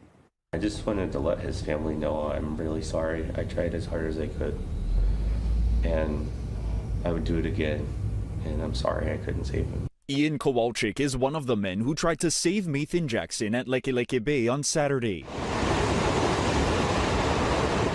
The former firefighter and Navy corpsman saw the 26-year-old struggling to stay afloat about 50 yards off the cliff area, known as End of the World. Kowalczyk and his friend's father tried coaching Jackson through it, urging him to float on his back, which he did. But then he started taking on water, and he was breathing in water, and I don't even remember, but I just jumped in and I started praying. And I was like, Jesus, please, if you can help me, just please help me rescue this man. The chop. He didn't even know the kid. He didn't even know the guy in the water. And he's like, I just jumped in. Picked up, I thought it was going to be two of us that were dead, and it was so much harder than I thought it was going to be to help him. Kowalczyk was able. He jumped in to help a stranger. And we've got this jackass over here. I did everything I could. No, you didn't. You didn't do everything you could. You left her. Without going into a lot of details because of the ongoing investigation, I will always think there was something I could have done differently. My one job was to look out for her. Hey, Shell. Look at Shell, 71 months.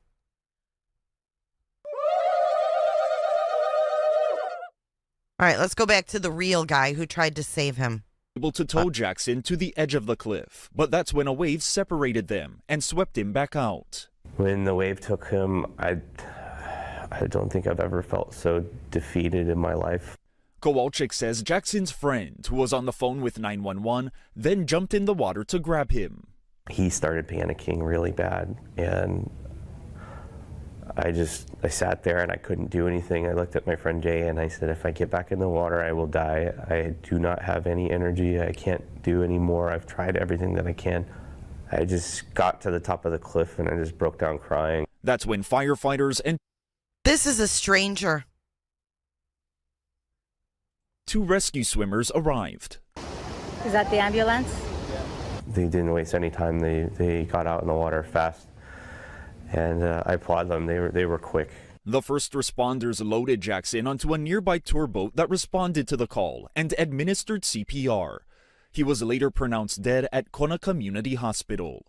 The tragedy has Kowalczyk and emergency officials urging others to stay safe. From the ocean safety standpoint, we always suggest you come to guarded beaches and not try to push in an area that you might be unfamiliar with or unsure about what could be dangerous below the surface. Night and day. This guy tried to save a complete stranger and sat on a cliff. Called 911 immediately, sat on a cliff and cried. And you have this guy over here. My one job was to look out for her, and that has not happened. And I'm going to keep looking out for her now as best I can. I won't be able to stop looking. You want to keep looking for Lynette? I'm going to need somebody with more authority to tell me to stop. It's so sad. I mean, bless that guy. He's going to have trauma about that forever. And can you guys please hit the like button? Shell says so. She's been here 75 months or 71 months. Thank you. Thank you. I just wanted to show that. I came across this clip and I was like, oh my goodness, what a stark difference in someone who's genuine and distraught, just real versus this. He never even searched. Thank you, Hawkeye. Thank you for hitting the thumbs up. Even if you're in the bushes watching, when you get a minute, if you're cleaning or working, just hit that little thumbs up. How long did it take? He said he couldn't call 911. Remember? He didn't call because he didn't have a SIM card. He couldn't call 911, he said. So he was out in the water for all these hours and then washed up on shore, and somebody in a boatyard helped him, and that's how authorities got involved. He didn't even call them.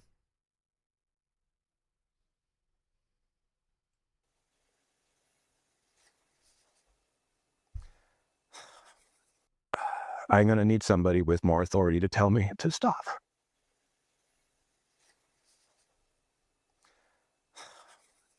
Can you explain to me?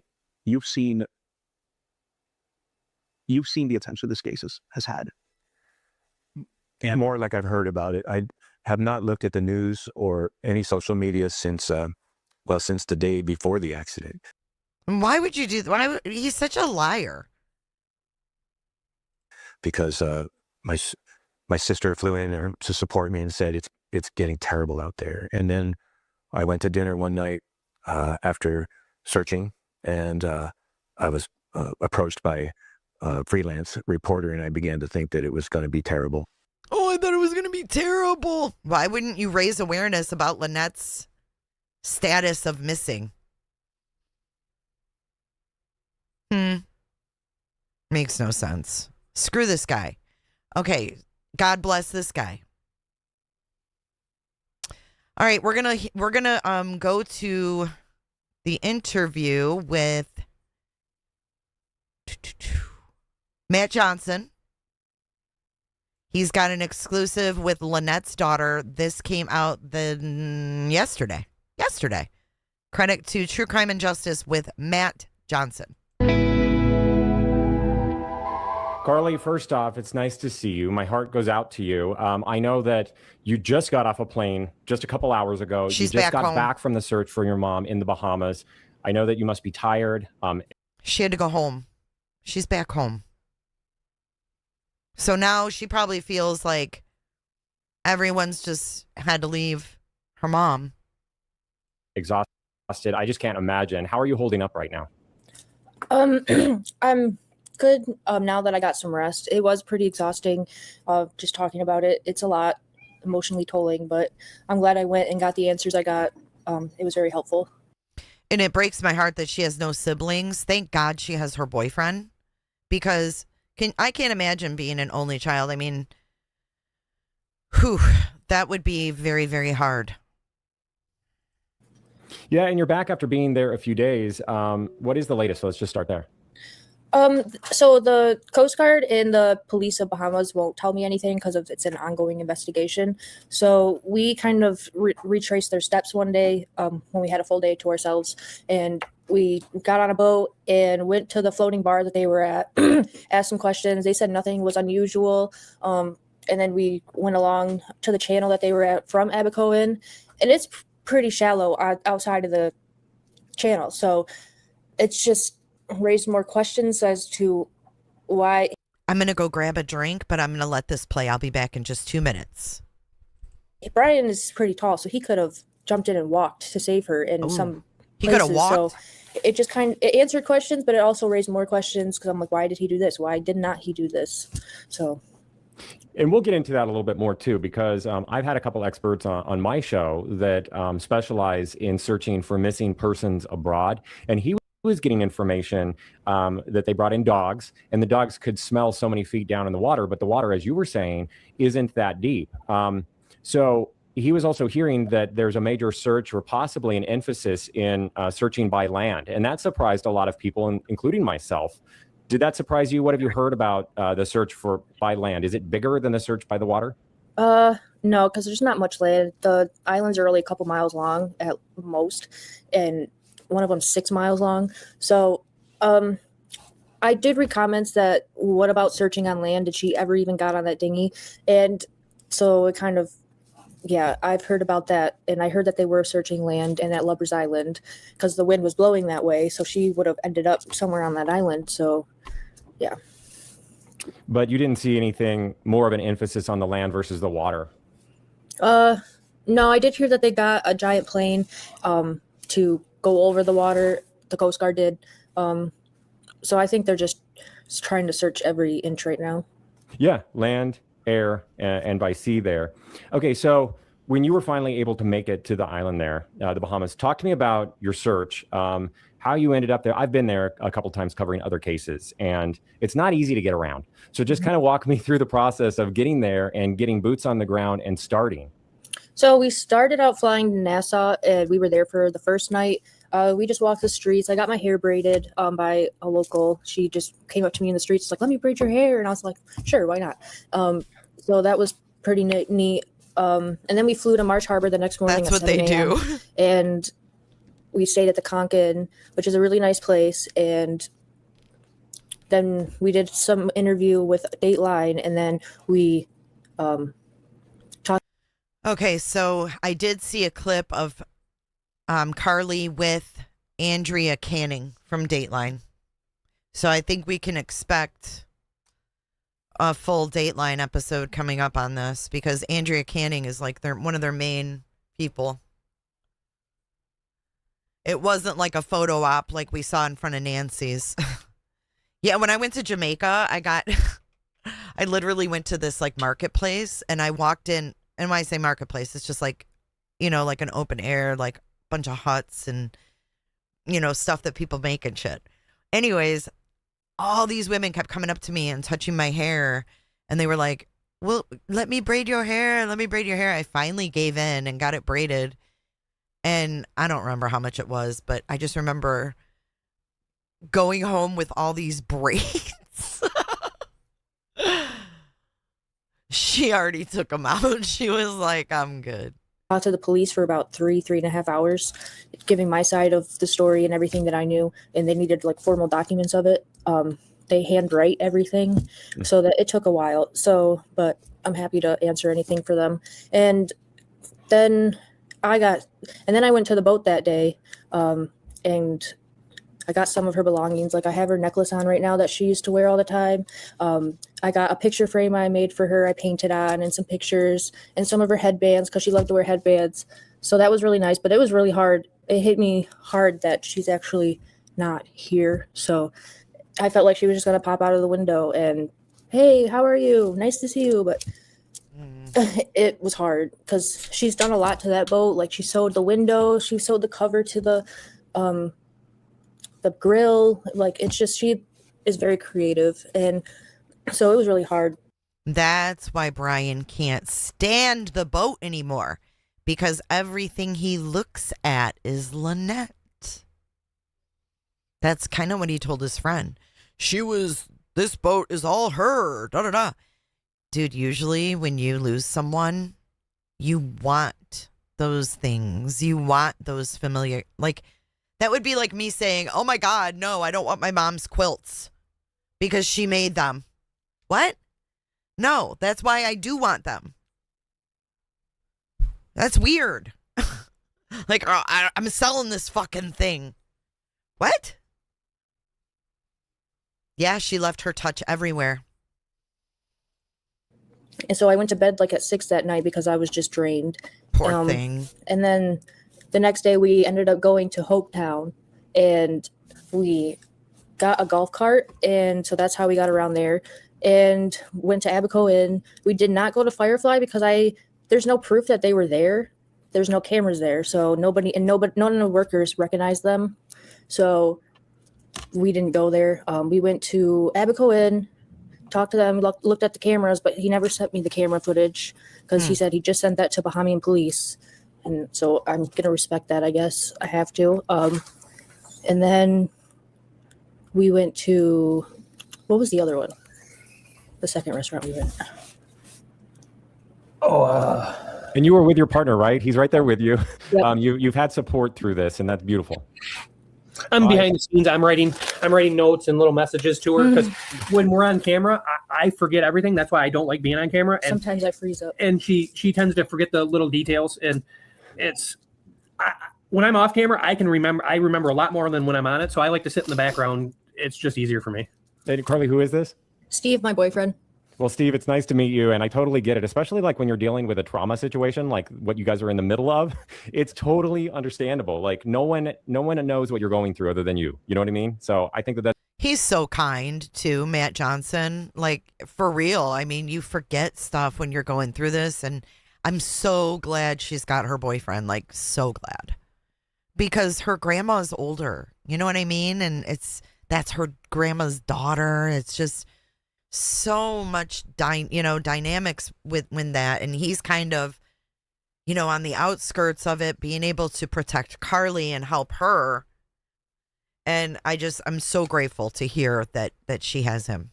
that's beautiful that he's there with you. Yeah, I it's, agree, it's Matt. helped a lot. He's like my biggest support system right now.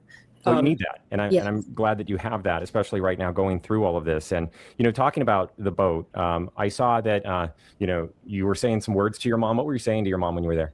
I was just talking to her. I was like, "Hey, Mom, I know you're out there somewhere. I honestly hope you're just on an island somewhere. I hope you're okay. Just know that I love you and I wish you were here right now." Did you notice anything unusual with the boat? No. It all seemed normal. I mean, I went in the boat. There was stuff like everywhere, like all over the couch, all over the V-berth and their bed. So it was kind of a wreck, but Kind of like someone left in a hurry. yeah, like he left in a frantic.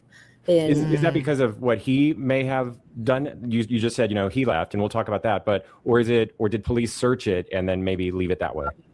I never thought about that. I didn't either. I did see like a 12-pack of beer that 4 of them are missing. I don't know. Nothing really struck me. Interesting. There was 4 beers missing. I mean, who knows when they bought the beer? I'm sure that could be tracked. The last time they loaded up that dinghy, remember we saw them in their own videos with like cases of beer on the dinghy to load up. I wonder when the last time they loaded up. It's just weird that no one that was at either one of these resorts noticed anything out of the ordinary. Like I was fully expecting to hear that there was an argument or things, loud voices, something, something. But there's been nothing. Me is that I guess I didn't think about the cops coming and doing all that. So, but I don't know. It's usually pretty tidy in there. So I was kind of shocked to see stuff everywhere. And you had just mentioned that you did the long interview with police, and sure, they do everything longhand. But what sort of things were they asking you? Just if what happened in 2025, what happened in 2015, what happened 2 years ago when he threatened her and to throw her overboard and kill her. So I told them everything, and then they asked about what was Brian's story about you going to the mental hospital or something. So I answered that. Wow. Just saying, hey, I was just sad and needed support, got on antidepressants. Unbelievable. Brian Hooker, you are a fucking bastard. You are a fucking bastard. Excuse my French. And Ocean Wild, thank you for your Canadian super chat. Jay, is their YouTube channel still up? It is. I'm looking at it right now. It is.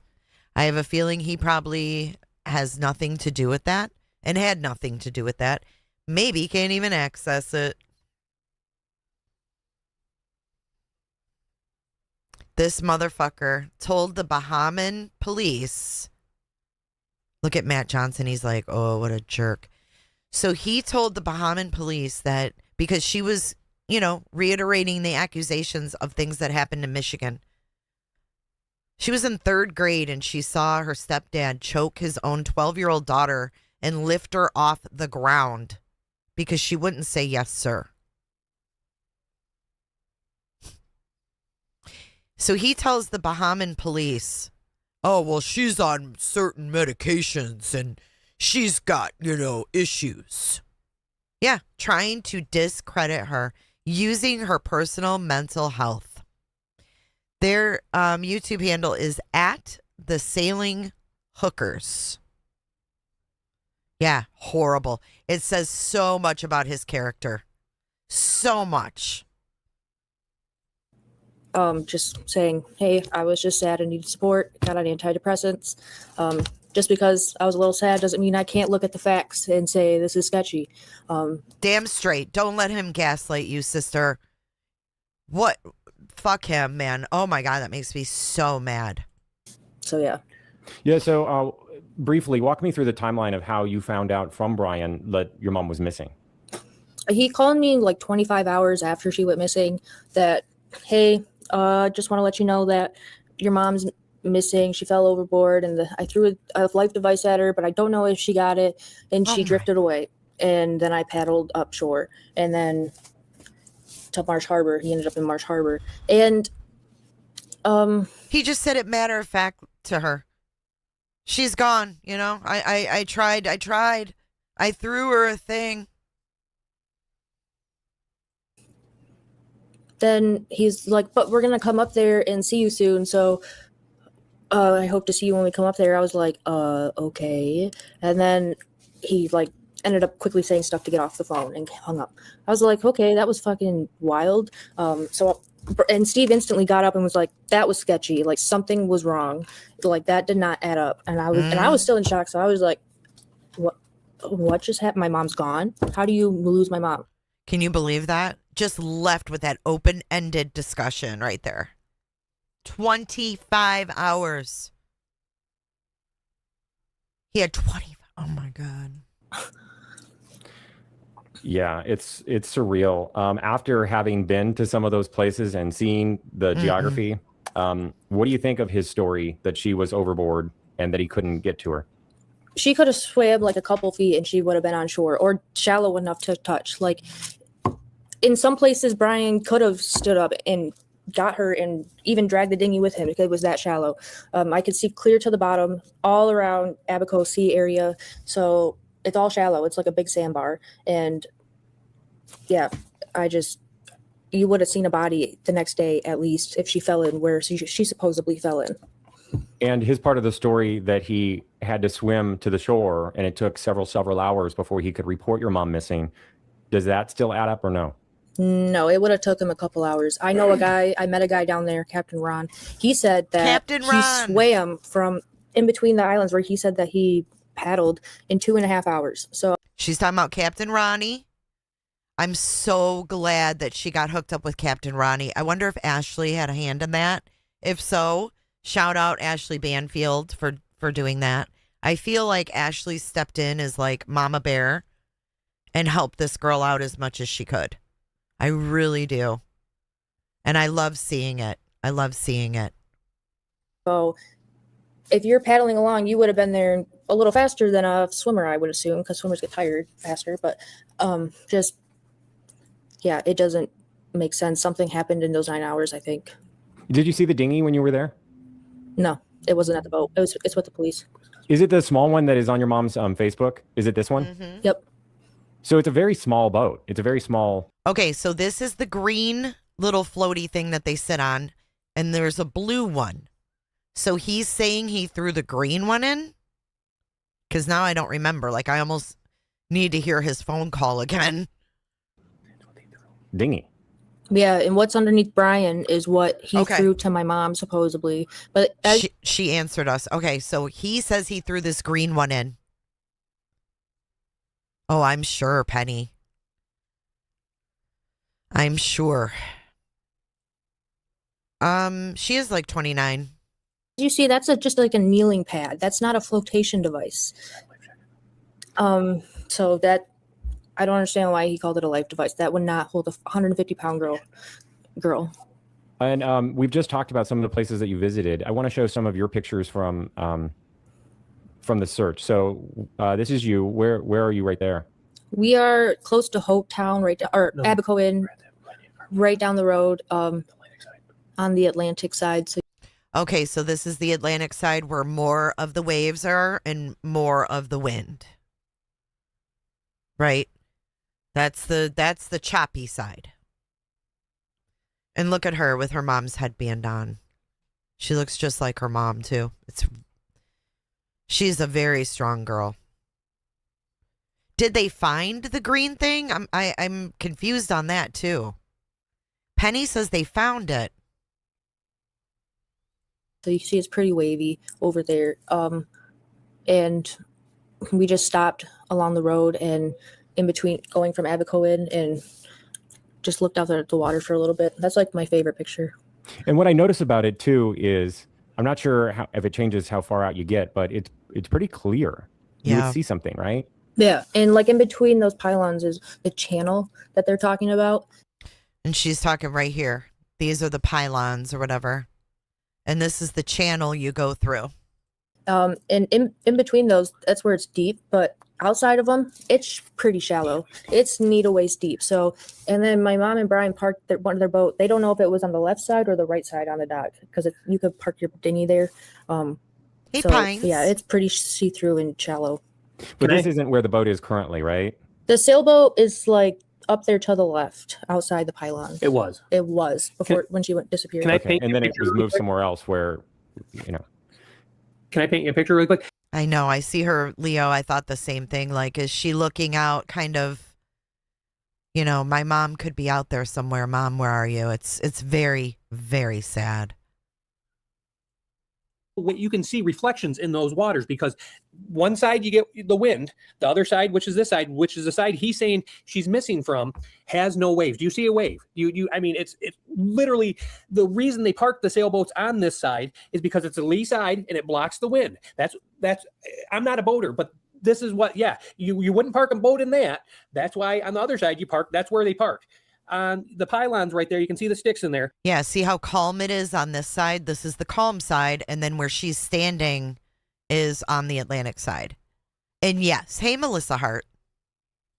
On the left or right side of them, it's literally knee to waist deep. If he would have followed the left-hand side and went along the shore, we didn't get pictures of it, but it's the same thing. It's if you get within, the shore is probably 10 to 15 feet wide, that it's literally knee to waist deep.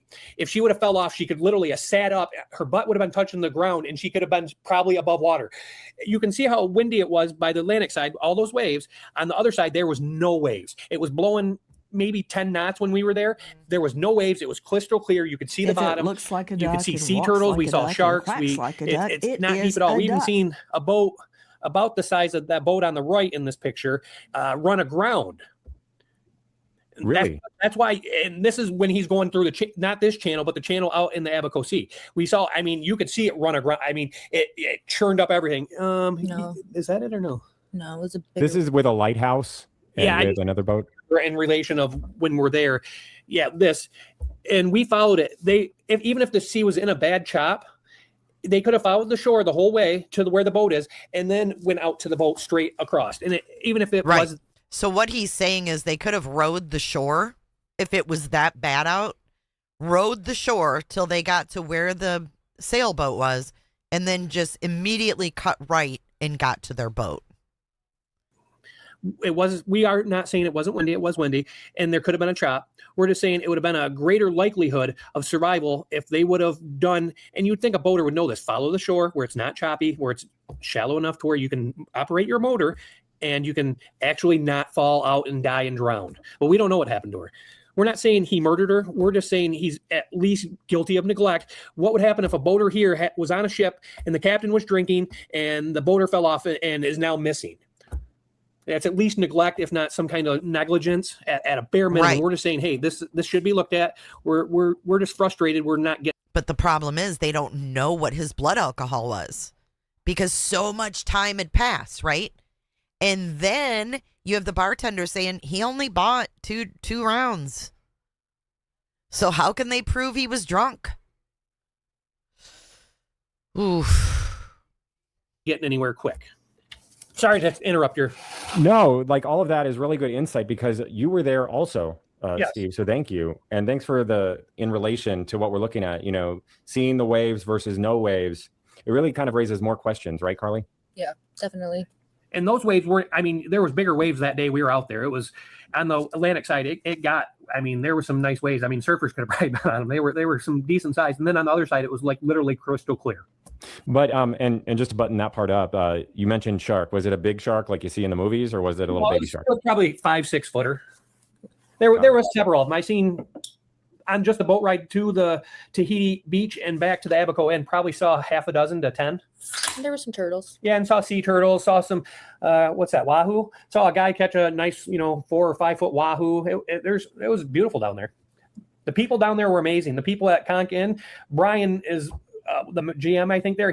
These people were just fantastic at helping us, at saying, hey, this is who you should go talk to. I talked to so many boat captains. Carly's a bit of an introvert, even though she's the one on cam. I like to hide behind the scenes. I'm an extrovert. I talked to so many people, like literally probably over 100 people.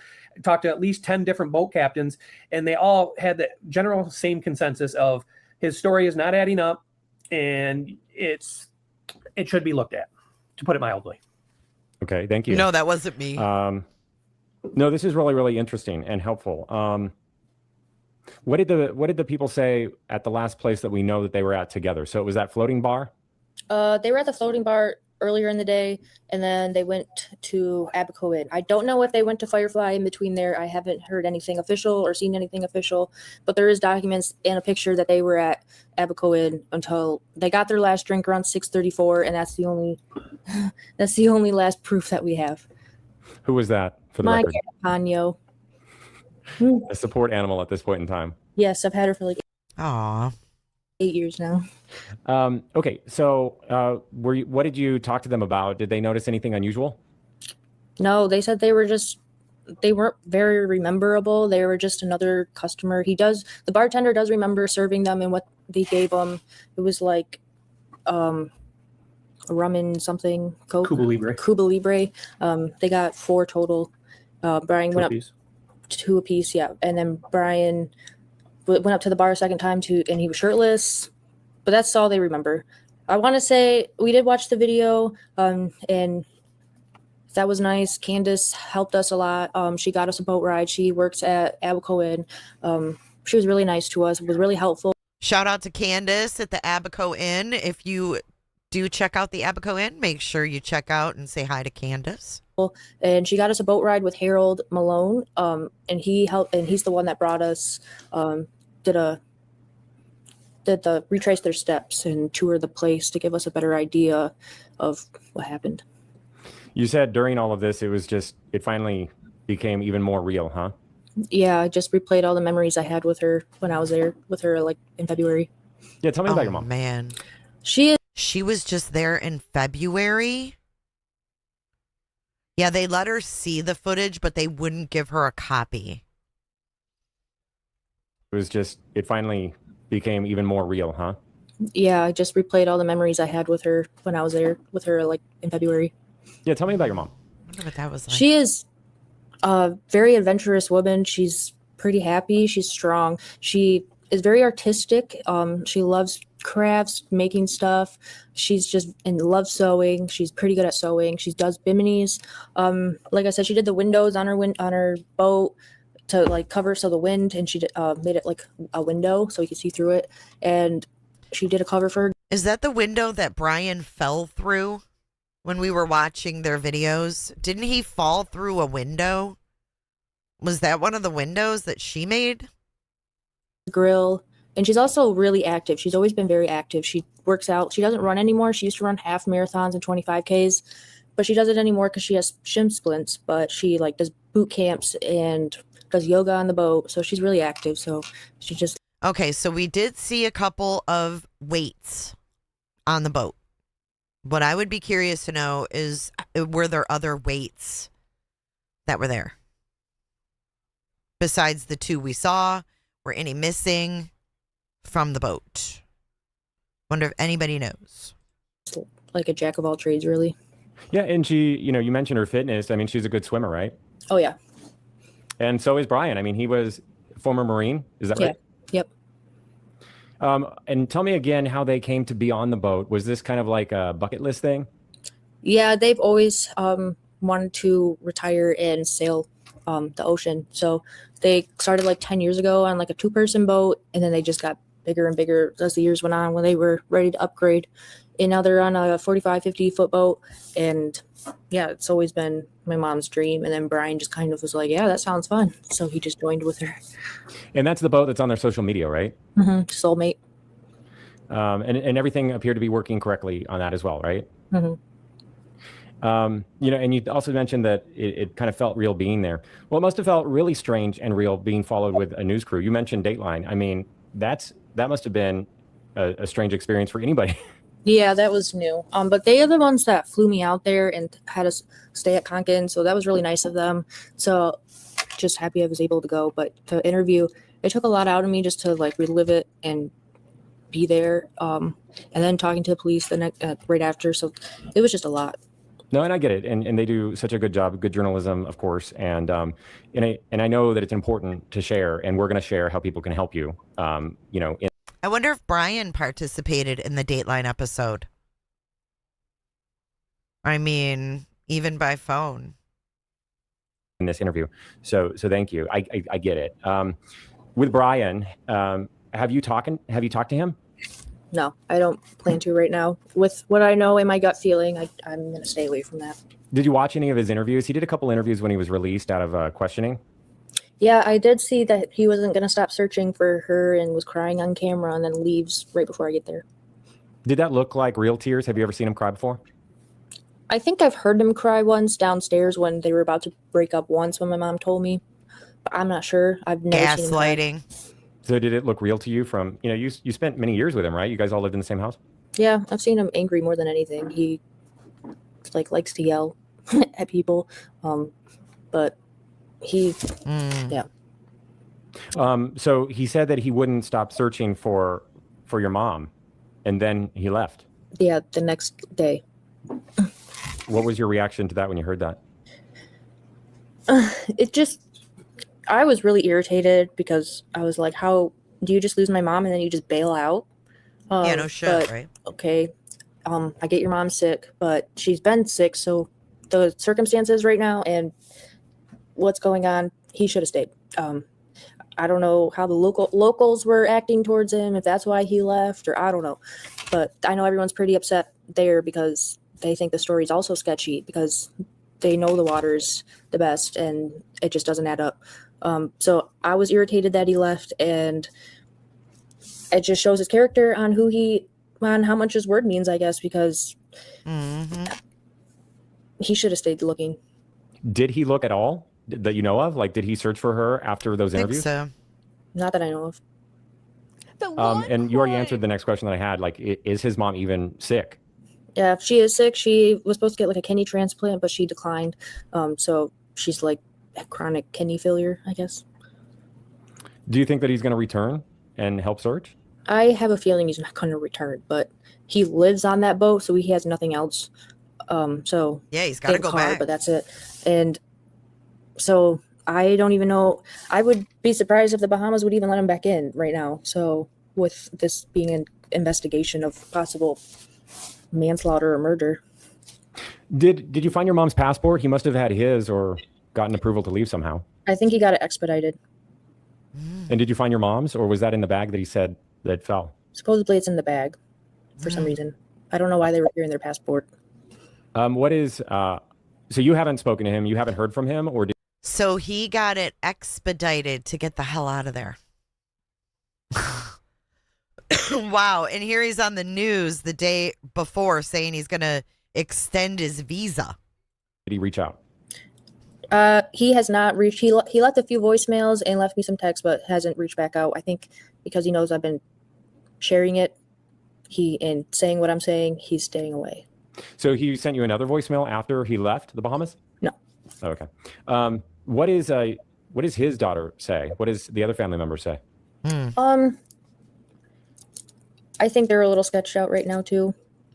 They don't want to believe. Well, I know Rosie, she doesn't want to believe that her dad would do something like this because it's her dad, which I totally understand. But at the same time, she's like, it looks like he did something to her though. And I'm like, yeah, I know. So. Oh, okay. Even his own daughter. Oh, Brian Hooker. That's not good. His own daughter said it looks like he did something to her. I hope they're keeping eyes on his ass. I don't know. So you've spoken with her?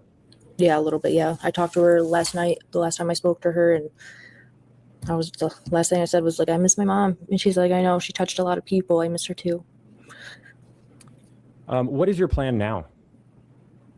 I'm gonna try to go back to school. Like, I was in school. I took anatomy and physiology 2 this semester. So my man. teachers are working with me to do the last 2 tests. So I was going to try to study and try to get my mind a break from this a little bit, but otherwise rest, try to and process this and grieve and try to deal with this until we find her. Are you hoping to go back and search for your mom, or?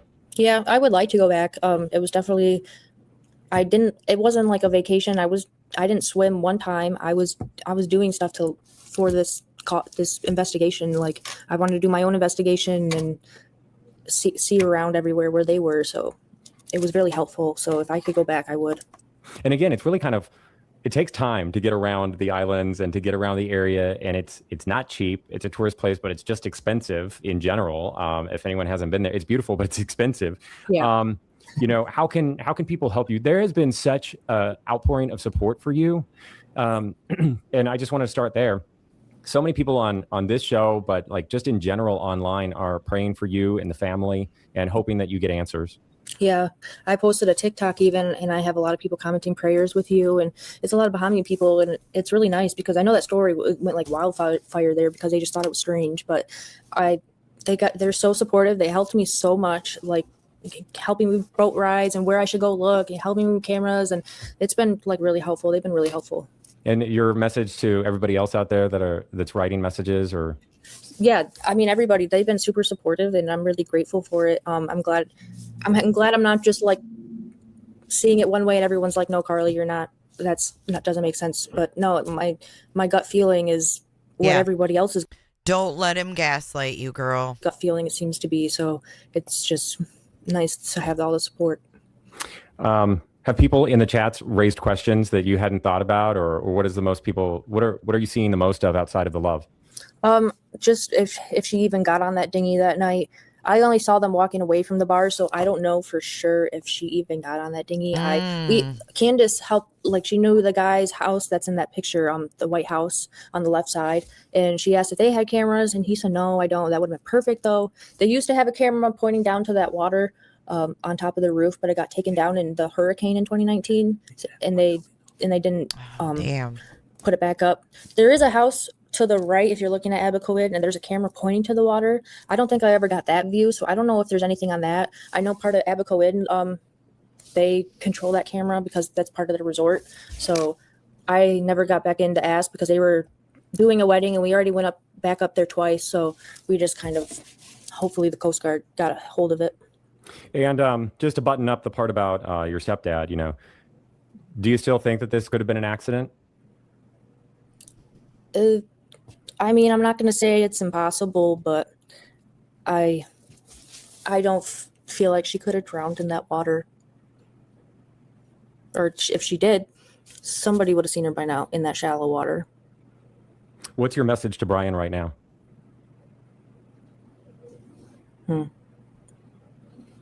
I'm happy you were in the Bahamas because I didn't want to say something to you that I didn't want being said. And I know Steve would be emotional too. So glad you left right before I got there because I did not want to run into you right now.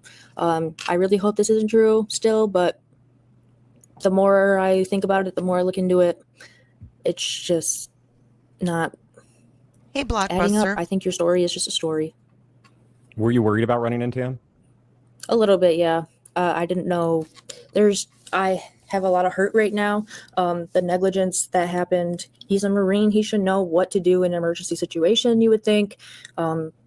It's just. Yes, absolutely. Just like the guy we watched in Hawaii, the clip I played. That's how Brian Hooker should have reacted. Just hard. How can people help? Just the support has been very nice. I put the link for the GoFundMe in the chat. I'm going to drop it once more if you'd like to help her out. It looks like, and it's Carly, Karli. I was spelling it wrong. Carly GoFundMe.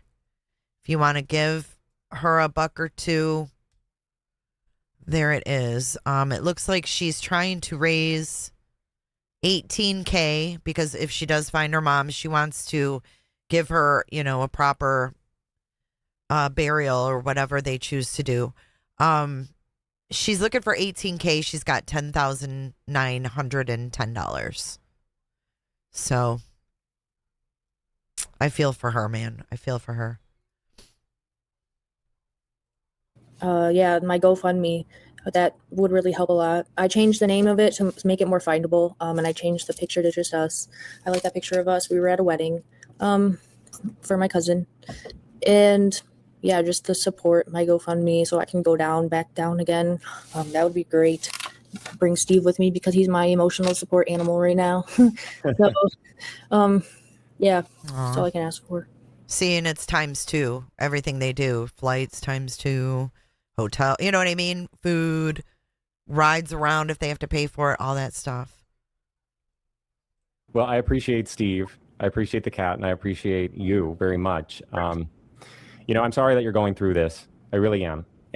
And he is just so nice to her and genuine. I thought that was a great interview. It was a great interview. Tough. It's tough to see her so upset, man. It's awful. But I'd like to run through Brian's call. It looked like the majority of you guys wanted to hear it too. So I think it'd be interesting to hear what he said to his friends. Let's go to this video here.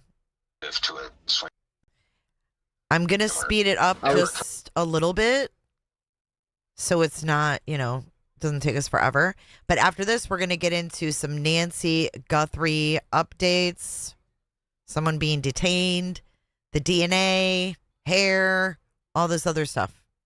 So let's take a listen to this. I'm going to put the captions on. If you guys want to use captions, they will be on the screen. I will drop the GoFundMe again as well. And we're going to listen to this and see if we pick out anything notable. Here we go. Trying to piece this together. Oh, and happy 420, everybody. Hello, Miss Flobo. Everybody hit the like button, too, if you haven't. Let's push this out and raise awareness for what a POS Brian Hooker is. If you don't like Brian Hooker, hit the thumbs up. Not knowing it was you guys a couple of days ago. So where were you guys coming from and going to? Because that's what I couldn't figure out in any of the Facebook articles I was reading, like how to do a grid pattern search. Like, I don't really understand the currents and tides here. I kind of rely on Hopetown. So off of a place called Elbow Key, and that's called Elbow. Okay, I already noticed a discrepancy. I don't really know the currents and the tides around here. He knew all about the currents and tides, guys. He had that tracking system. He had, they were very safety aware. He would look ahead of time at weather. He knew damn well all about the channels. He knew about the cuts. He knew how choppy it was in the cuts. I mean, he knows a lot. Spelled Elbow K, C-A-Y. And we were kind of in the middle of the key.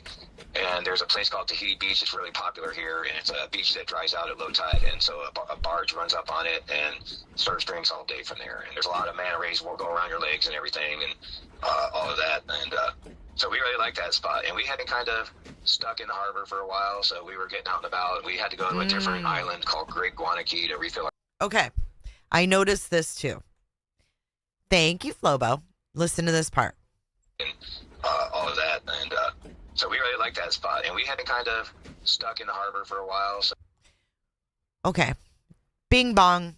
We had been kind of stuck in the harbor for a while. Huh. Why have you been stuck in the harbor?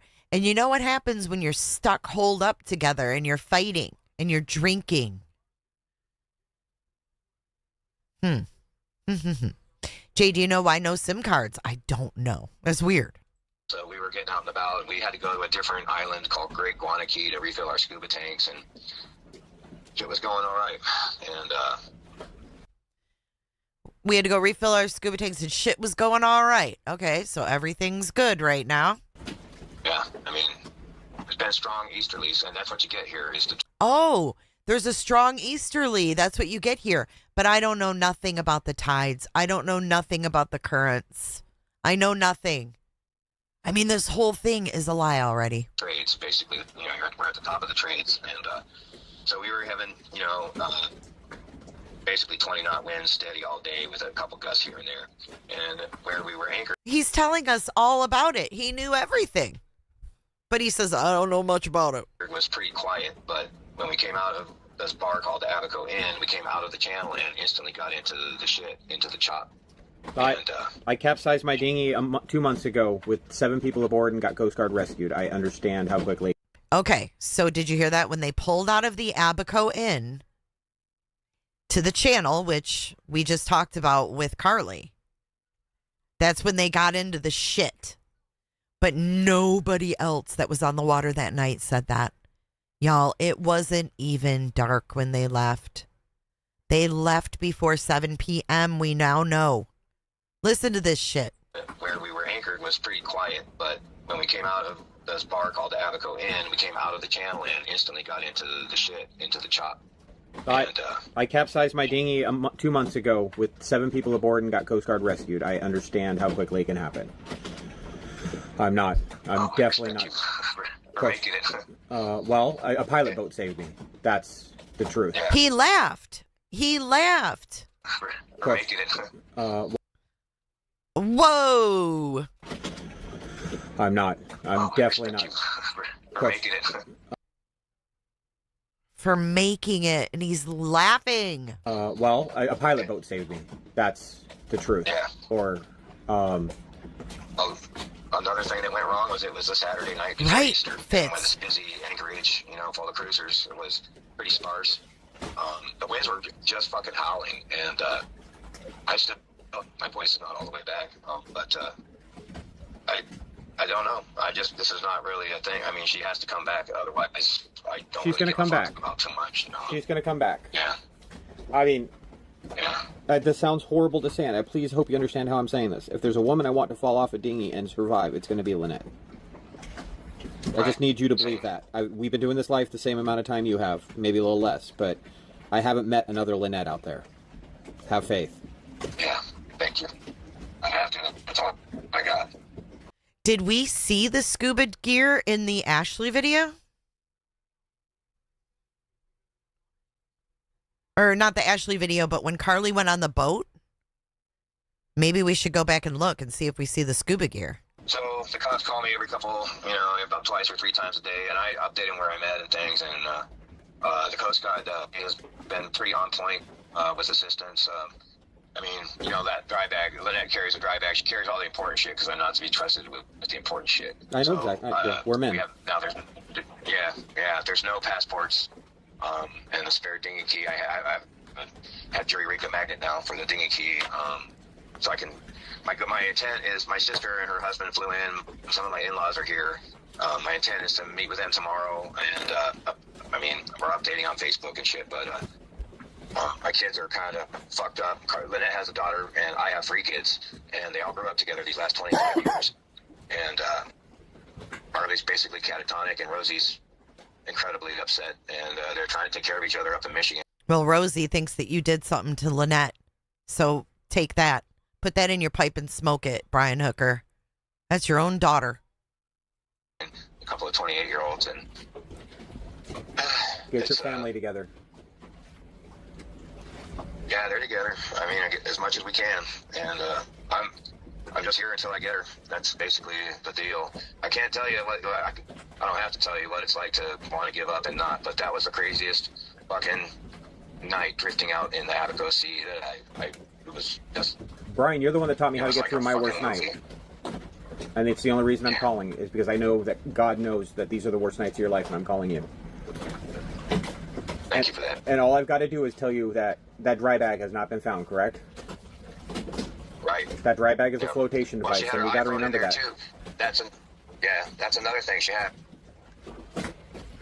Can you please call Apple and start the location shit? We did not have SIM cards though. That's a fuck up. And today it's been hard to come with Starlink to do any kind of phone calls or texting and shit. And today I went to go get a SIM card because that was another fuck up. good cops. And there's a fucking holiday. Every store was closed, and even the airport was closed on the island. And I don't even know what the holiday is. I don't give a shit. I've just been like, holy fucking shit. I wonder when. Okay, so Carly said he applied for an expedited passport. I wonder when he applied, because the day that she was missing was Easter. It was Easter Sunday. And he's like, the airport was closed. Was he going to try to leave on Easter Sunday? He's like, holy fucking shit, I don't even know what holiday. Every store was closed. Airport was closed. I was trying to get new SIM cards, but I couldn't get them. There's a fucking holiday. Every store was closed, and even the airport was closed on the island. And I don't even know what the holiday is. I don't give a shit. I've just been like, holy fucking shit. We did so many things wrong. Even I think my anchor dragged after I set it out. I'm pretty sure that fucker must have dragged. I couldn't really tell in the chop and stuff because I don't have 10 feet of chain on the end of the anchor. I only have line. It's just his anchor dragged. I think he was in the damn Atlantic side when he moved that boat. For your dinghy, things that, or for your big boat. Now, is your big boat still where it was? No, I just got that back into the harbor today. He moved it. So yesterday was what, Sunday, Easter. Everybody got rolling Easter morning, so all the search boats came out, and the Coast Guard came out in the afternoon sometime, and everything was rolling. The cops took me, and I showed them where I thought the dinghy was, and the position and everything. Then they took me to the sailboat, and they searched the boat, and that's when I found out they wanted our passports, and that's when I found out that Lynette probably has them, and kind of a bummer for those guys for a minute, but they instead got the information somewhere else, and wow, what a bummer for those guys. What a bummer for the authorities that they had to get information somewhere else. What a fucking loser. I found out, Lynette probably has them. But he said earlier that she did have them because she carries all the important shit because he can't be trusted. Kind of a bummer for those guys for a minute, but they instead got the information somewhere else. And then they took me on the search and rescue boat and with the fire department. And we went around for hours and hours until about, I would say, 10 a.m. or 11 a.m. And then we all just we headed in, and I just started it kind of hit me right then that we had covered so much territory. We went miles and miles, and I would say it took me probably basically a dinghy adrift. I was paddling, but with one oar on my knees for the whole time. But it still took me like probably 5 or 6 hours. I was paddling with one oar on my knees for 5 or 6 hours. That dude, Captain Ronnie, said he swam it in 2. This is the friend that he's talking to and the friend's wife. And they've been in my comment section as well. And kudos to them. A, for recording it. B, for releasing it. Their goal is just to find Lynette. Yeah, just Jan, he went to the embassy and he expedited a new passport and he got out of there. So that's why I want to know when he applied for the new passport. Get 4 miles. So, yeah, and that's when I kind of realized, no one had come to look for me, so no one had yet found her. And so after that, I was 3 more hours at no one had come to look for me. Listen to that again. Come to look for me, so no one had yet found her. How the fuck do you know no one had found her? What? 6 hours to get 4 miles. So, yeah, and that's when I kind of realized, no one had come to look for me, so no one had yet found her. No one had come to look for me, so no one had yet found her. How would he know that? If he just washed up on shore way over in the Marsh Harbor.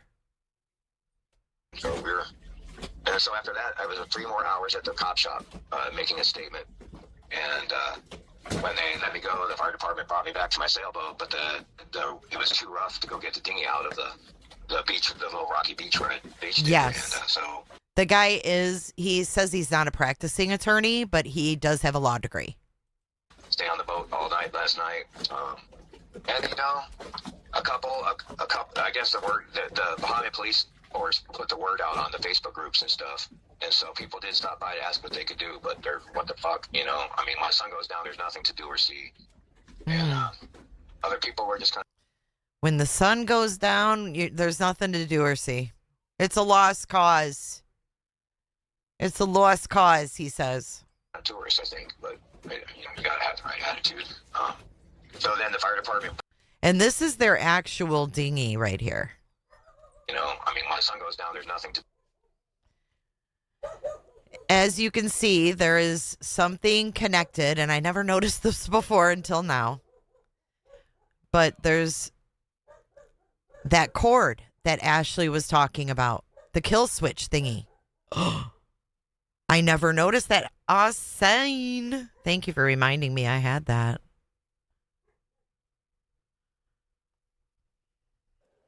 God bless what? America.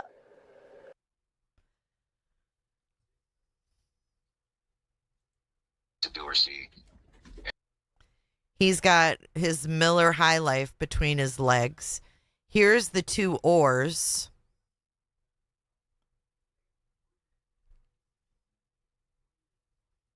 And, yeah, it does have a little floaty on it, a little blue floaty. Watch. What the fuck, you know? I mean, when the sun goes down, there's nothing to do or see.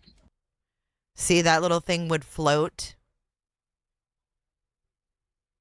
But there's the 2 oars. And other people were just kind of too... There's the life vests. Why would they be hidden? Like he said, they're right there in the plain open. Worse, I think, but you know, you gotta have the right attitude. So then the fire department brought me my dinghy. They went and got it themselves and towed it back to me at the sailboat. It's about 10 miles from where I'm at now. And then one of them kind of came on board and took the wheel, which was Lynette's job, so I could get the anchor up. And so I'll be spending the next day tomorrow installing a windlass switch for the cockpit, because we have to do both. I'm single-handed now. And so I'm gonna. My plan is if these guys give up after Wednesday, I'm going back out. I'm gonna drop the hook and I'm gonna go in super close in my stupid dinghy until I find her around all those islands in this part of the Keys. Because there's no open ocean channel she would have been swept out into that I'm seeing on maps. Yeah, there is. They call them cuts. So if you see something that says cut, that is where you can get out into the ocean. And it can be, depending on what the swell on the Atlantic is coming, it can be calm and placid, or they will be going against the wind or the tide, and you'll get these short period steep waves and I've seen left smooth like a motorboat, and I've seen sailboats just get fucking bent going out, trying to go out at the wrong time. There are some, but go ahead. What are the depths? Like where you're anchored? Where are we anchored? I was anchored in 8 feet of water at mean low tide, and at high tide it was about 10 and a quarter. Other depths were 5 feet at low tide. Yeah, I think the whole thing about the cut is going to be where yes. And he's like, oh, I don't know anything about the tides here, but he knows all about those cuts. If you got onto a shoal or something nearby. But that's not really intuitive to a swimmer, especially at night. You can't, you know. Yeah, I know. My thought is there's an island that, there's a dozen of those little sandbar islands that she could be standing on right now. That's what I'm looking for, you know. But just please take what I said about the cascade failures, you know. And you know from having your own experience, I can't believe that happened to you with all those people on that awesome dinghy. So he says, just take into consideration the cascade of failures and just realize that, you know, this happened and she's gone. It's the same exact tone he had with Carly. Mom fell over. Mom's gone. It is what it is. So the cuts, all right, we're at 11:24. Let's go to the map. Where's the map? Right here. Okay. So, hold on.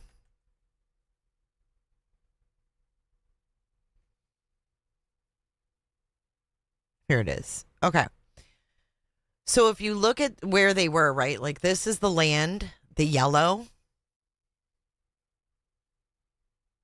This is the channel right here.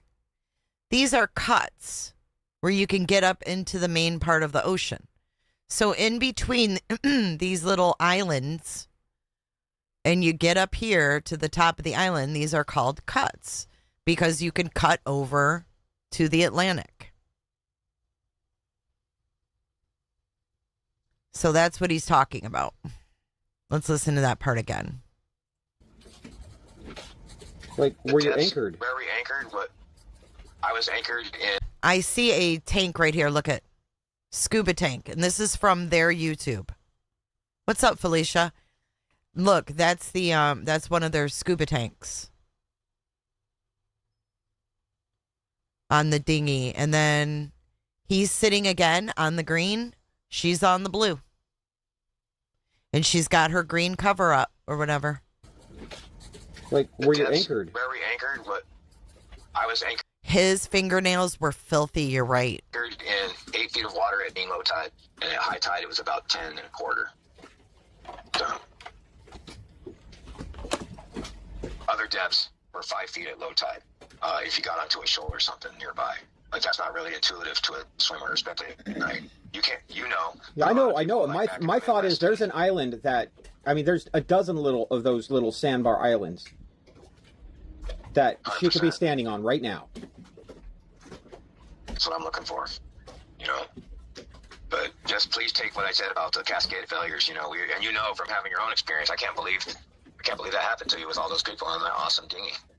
Was it the good dinghy or the shitty dinghy? It was the shitty dinghy, but it was every calamity I could have done wrong possible done. I mean, can you imagine having a half an hour conversation when your wife could be standing on one of these little islands, starving, hungry, exhausted, dehydrated, and he's sitting here chatting away for 30 minutes saying, oh, his friend's like, she could be on any of those islands. He's like, yeah, that's what I'm looking at, man. That's what I'm looking at.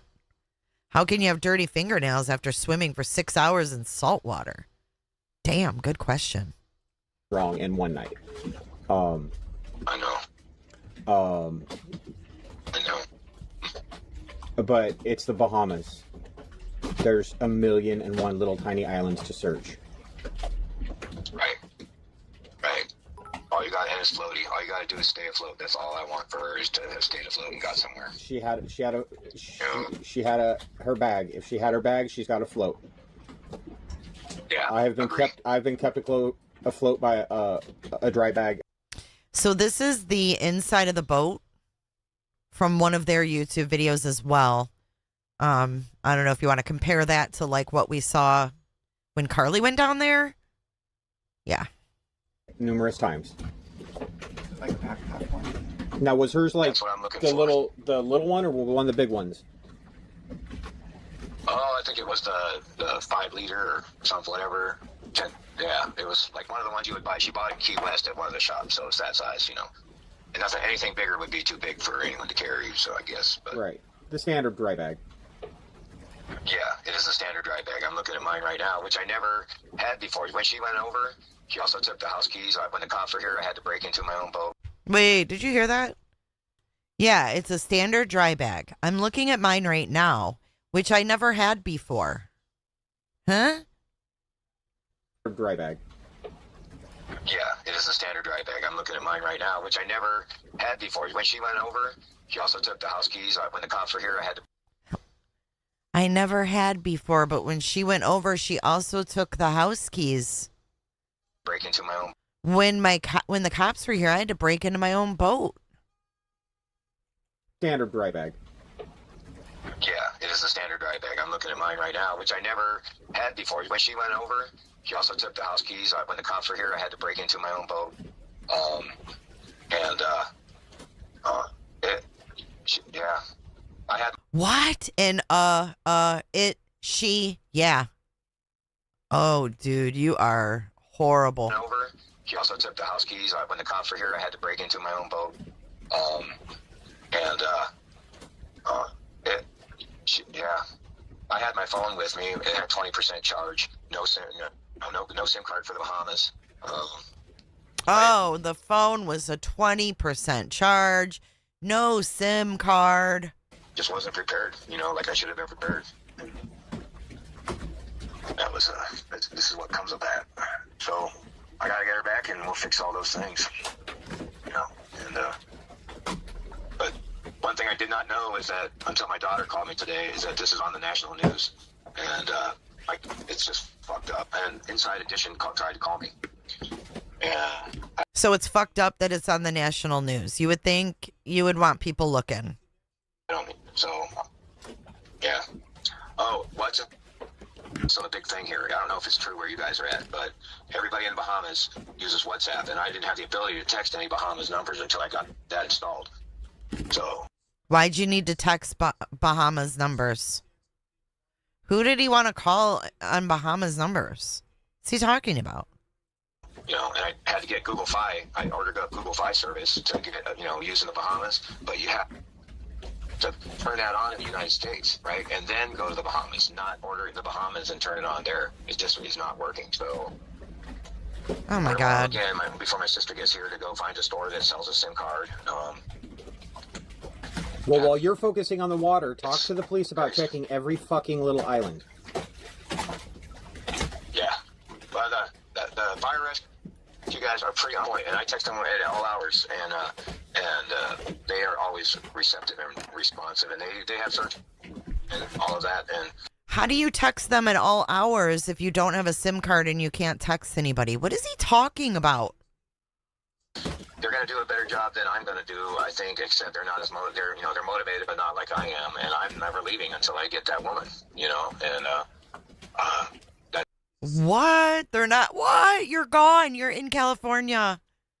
He couldn't be any further away in the States unless he was in Hawaii or Alaska. He's in freaking Sacramento, California. How far is that from Mexico? How far is Sacramento from Mexico? They're going to do a better job than I'm going to do, I think, except they're not as they're motivated, but not like I am, and I'm never leaving until I get that woman, and that's all there is to it. So I'm going to just start at one end of the two. You look on the charts, Elbow Key is across from something called Lover's Key, and Lover's Key had a couple houses I tried to reach, but the wind and the tides didn't let me, and I just kind of drifted past them about 1,000 yards away or 500 yards away, and I was just going to break a window, get security out, and then call the cops, but there's no... Wait, what? Wait, what? Hang on. Lover's Key, and Lover's Key had a couple houses I tried to reach, but the wind and the tides didn't let me, and I just kind of drifted past them about 1,000 yards away. Okay, so remember we saw Lover's Key and how Ashley's Captain Ronnie said there's no way he floated around Lover's Key. He brings this up. See, we didn't know about Lover's Key in the beginning. We're learning. It is across from something called Lover's Key, and Lover's Key had a couple houses I tried to reach, but the wind and the tides didn't let me, and I just kind of drifted past them about 1,000 yards away or 500 yards away, and I was just going to break a window, get security out, and then call the cops, but there's no infrastructure, there's no cops on that island, so, and security might just be a blink camera. When I got to the boatyard, it was full of boats. Wait, what the freak? So he drifted around 1,000 or 500 yards, okay? And then he says he saw houses, and if he was able, he was going to bust windows out and call the cops because there's no cops on that island. He knew that. So security might be a blink camera, he says. Hear that? I was going to bust into someone's house and the only security might be a blink camera. So was he near someone's house on Lover's Key and maybe was picked up on a blink camera? They need to tell those people to check their blink cameras. He was very specific. Listen. Into the tides didn't let me. And the two, you look on the charts, Elbow Key is across from something called Lover's Key.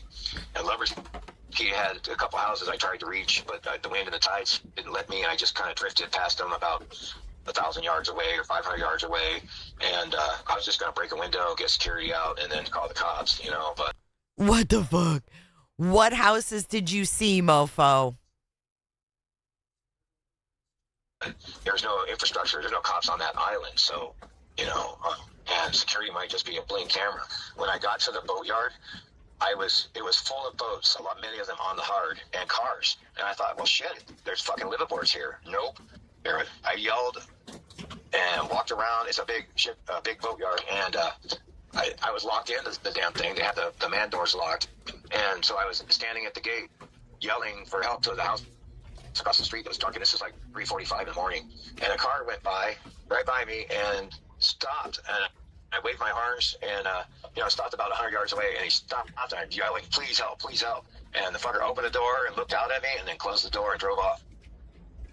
Come on. So he got over to the marsh thing, not Lover's Key, but Marsh Harbor, and walked around, and he said someone stopped. Yeah, he knows where the cops are and where they aren't.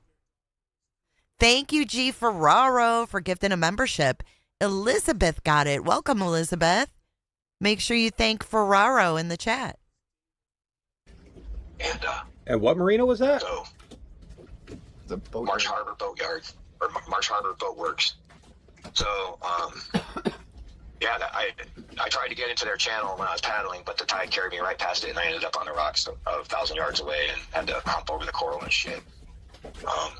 It's stupid mistakes all built into frankly. So he crashed into the coral. Thank you for subscribing, country girl. He crashed into the coral and got out and had to crawl and walk on it. Was he cut up from that?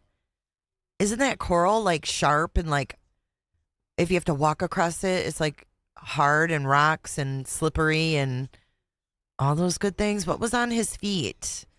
Where was he walking through? What was on his feet? Did he have a shirt on? Wouldn't he be all cut up? I don't know. A devastating loss to everyone she touched. We love you guys. So, thank you guys. I love you too. Thank you for calling. I'll keep you updated. I'll make sure I do that. I'm gonna send you what the SAR guy sent me today, and I'll do the same thing when they report out tomorrow.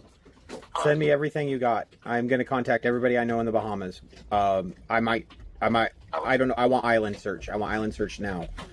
All right, I'm going to get on. I'll send you a copy of the charts where a screen grab or whatever, and I'll put a mark on there where I think this stuff happened.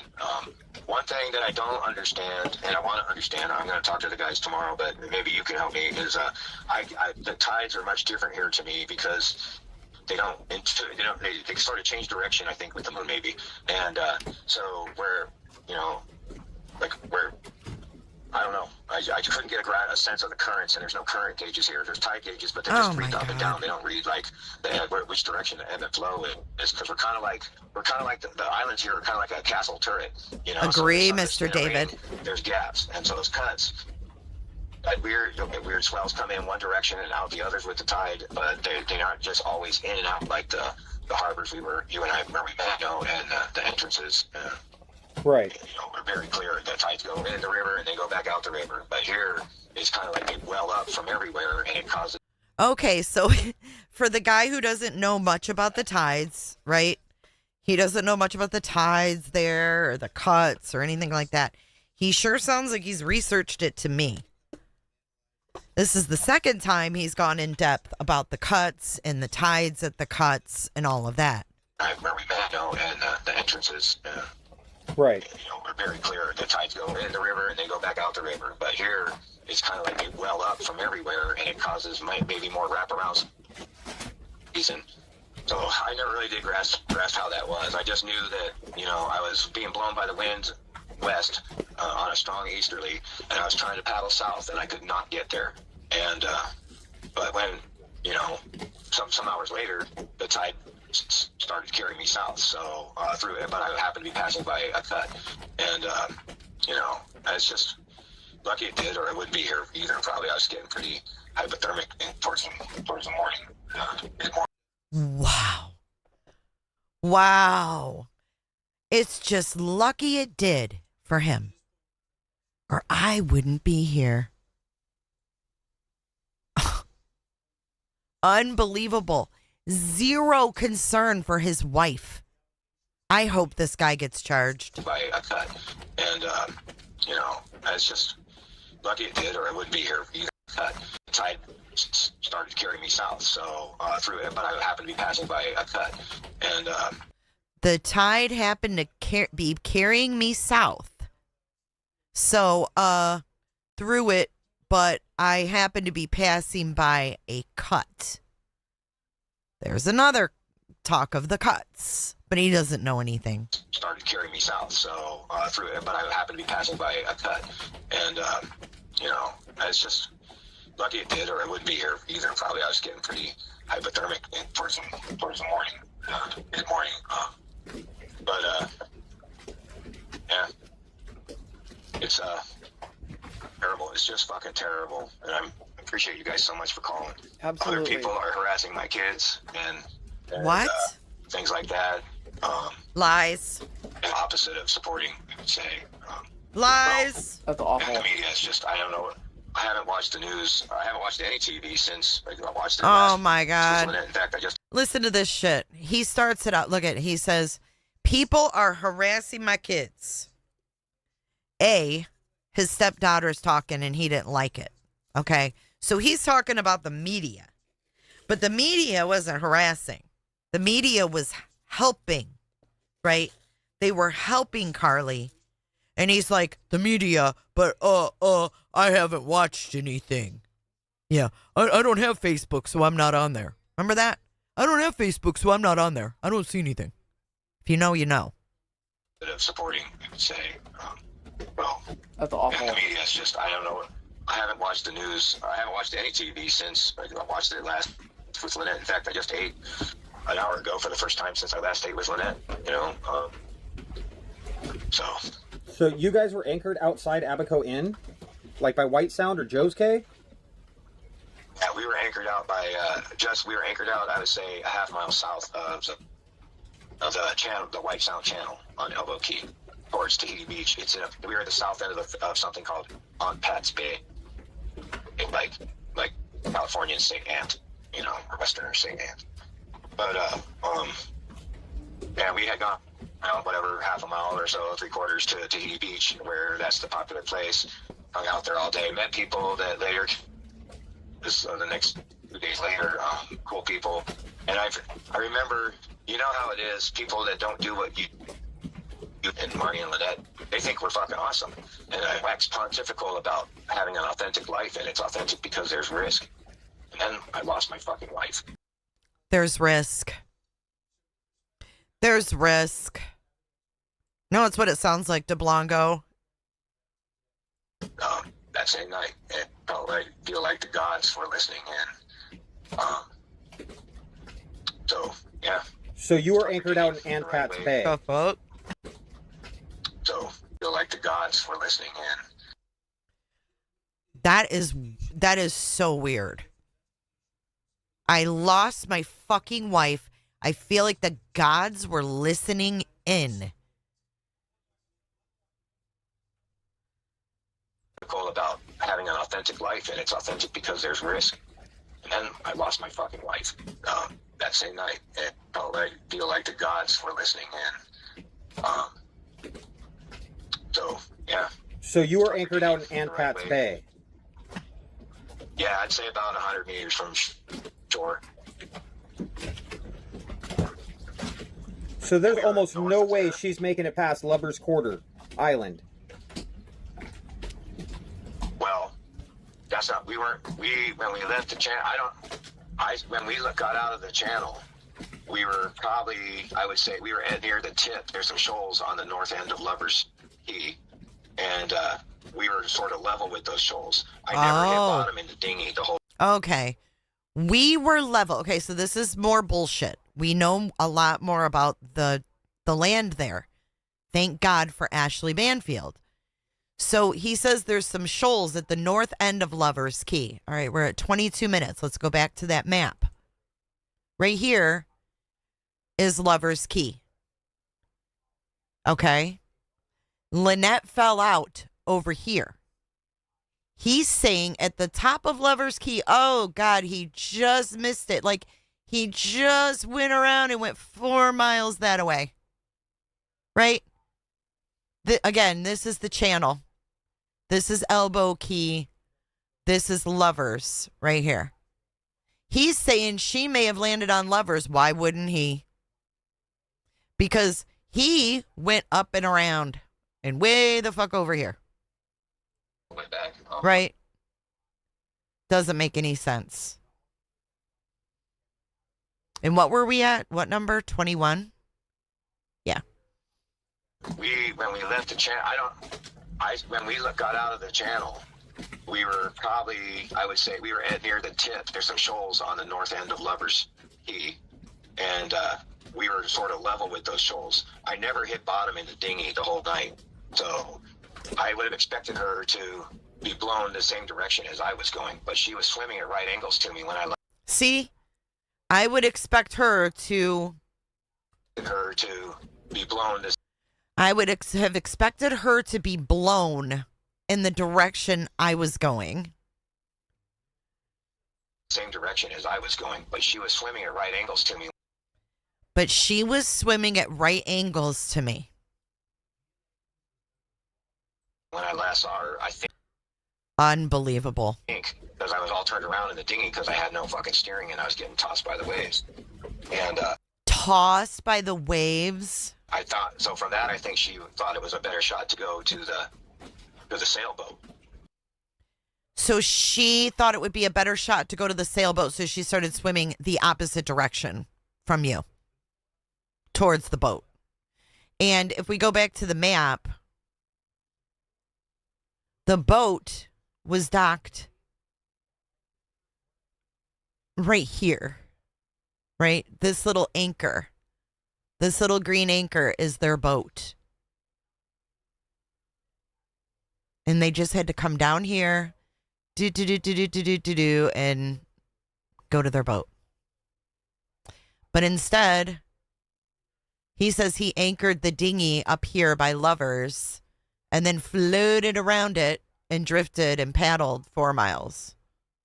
I mean, she had. Right. I'm not buying any of this.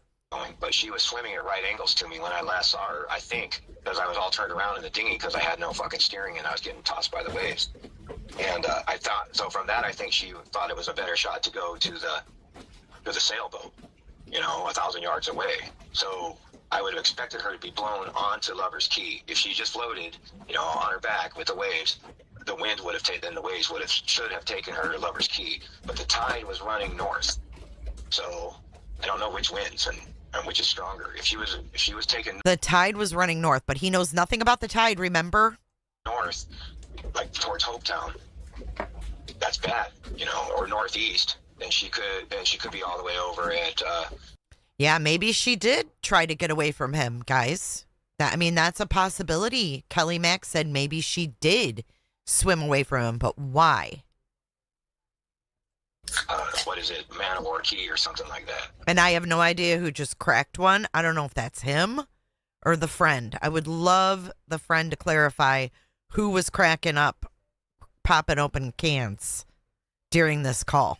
And she could be all the way over at, what is it, Man of War Key or something like that. But I really rely on these SAR guys to do the thing, and they're sending out the planes and the drones again tomorrow, so. But it would be a long night, and but doable. she's got a lot of grit, you know. She's and we've full been of it. together. She's got a lot of grit. But you're not worried about where she is right now. Listen to him. It would have been a long night, and but doable. She's got a lot of grit. What? She's got a lot of grit, you know. She's and we've full been of it. together through some crazy shit. She's full of grit. Yeah. Agree, Marty. Yeah, we are all simpatico. We're in a kind of an exclusive club, you guys. You know, we do the hard and goofy and stupid shit that with landlubbers. So he's trying to excuse it. Oh, we do the goofy shit, you know. At least you guys understand this life, you know. It's risky. This the kind of thing can happen, you know. It's just something you sign up for when you live like this. That's how he's talking. Like, oh, I mean, that's the chance you take. That's the chance you take. Thank you, Dee. Robin Malette, it's so good to see you. How are you? We do the hard and goofy and stupid shit that with landlubbers. And she's proud of that, and I'm proud of that. And I sometimes think Hoover's just got in comfort with nothing bad happening in a while. You know, I don't know. To me, it's surreal right now. It's just I surreal. imagine so. Blaine's Well, let me slamming get going. her I'll send you. I'm gonna text you All some. right. I'm gonna send you some stuff. Okay, and thank you guys. I love you too. And I You know have that- people check Matt Lowe's K. What's that? You need to have people check Matt Lowe's K. Okay. If you washed up on Marsh Harbor and you were heading to where you said you were, and the winds are heading east and the current's heading north, yeah, she's going to be somewhere at myself and Matt Lowe's K. Because she isn't making it all the way up to Sandy That's K. what I'm looking forward to. You understand? See, his friend is literally looking at a map telling him, like, this is where she could be. And listen to him in the background. Yeah, that's what I'm looking forward to. He's like, are you hearing me? Yeah. She's going to be somewhere at Matt Lowe's K. Because she isn't making it all the way up to Sandy That's K. what I'm looking forward to. You understand? That's where I thought I. Like, what is he talking about? That's what I'm looking forward to. Yeah. She's going to be somewhere at Matt Lowe's K. Because she isn't making it all the way up to Sandy That's K. what I'm looking forward to. You understand? That's where I thought I was going to land. Right. I will. You know, I thought I was going to end there myself. It's a resort that's being built. It's not done yet. And so, I mean, there's construction almost not Sunday, not today or yesterday. And so I was paddling my ass off. Wait. Okay. I will. You know, I thought I was going to end there myself. It's a resort that's being built. I thought it was going to land there myself. It's a resort that's being built. Not done yet. And so, I mean, there's construction almost not Sunday, not today. There's construction almost every day, but not Sunday. Not today. Or yesterday.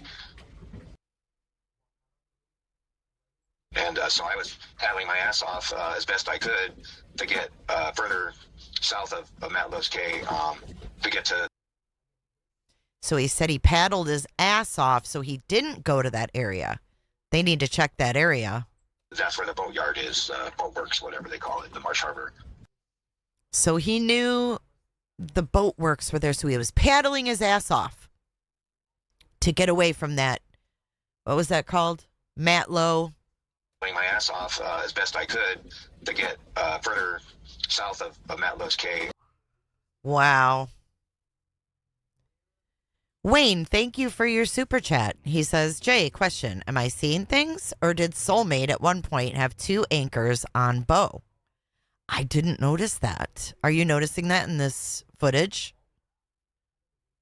What would that mean, Wayne? Thank you again for your super chat, New Zealand. That's where the boatyard is, boat works, whatever they call it, the Marsh Harbor.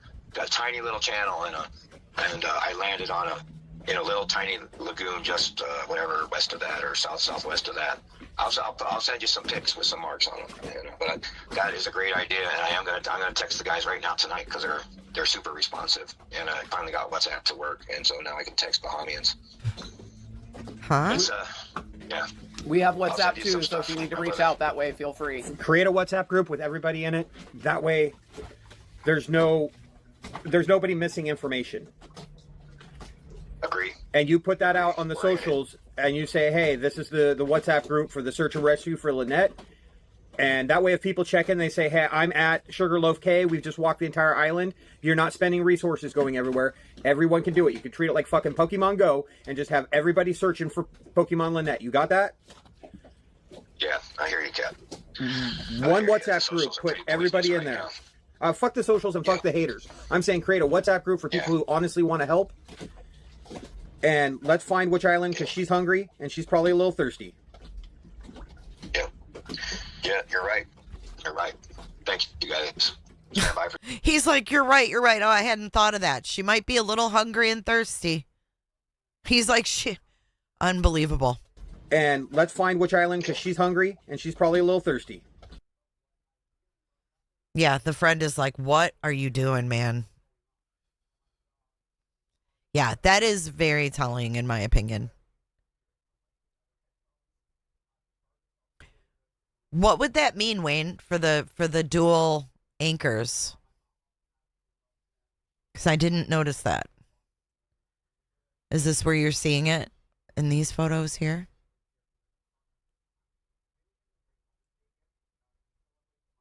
Because I don't really know much about boats. But yeah, if you guys see the canine that was on the boat here is a German Shepherd. Hell no, he didn't create the group. I would highly doubt it. He doesn't care. I agree, Gina.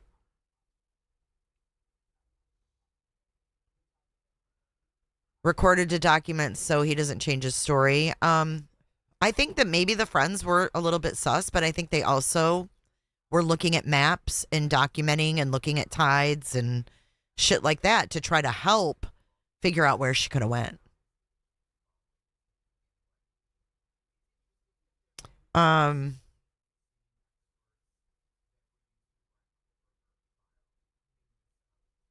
I don't know. I mean, if you don't have money, Auntie Cheryl, it's really hard to stay somewhere. I mean, where are you going to sleep?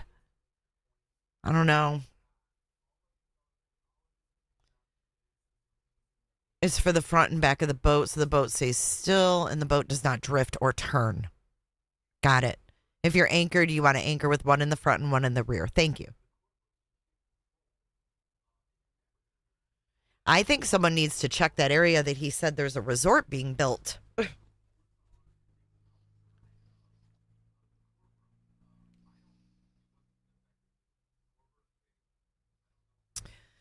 So, yeah, I don't know. I mean, what's going to happen next?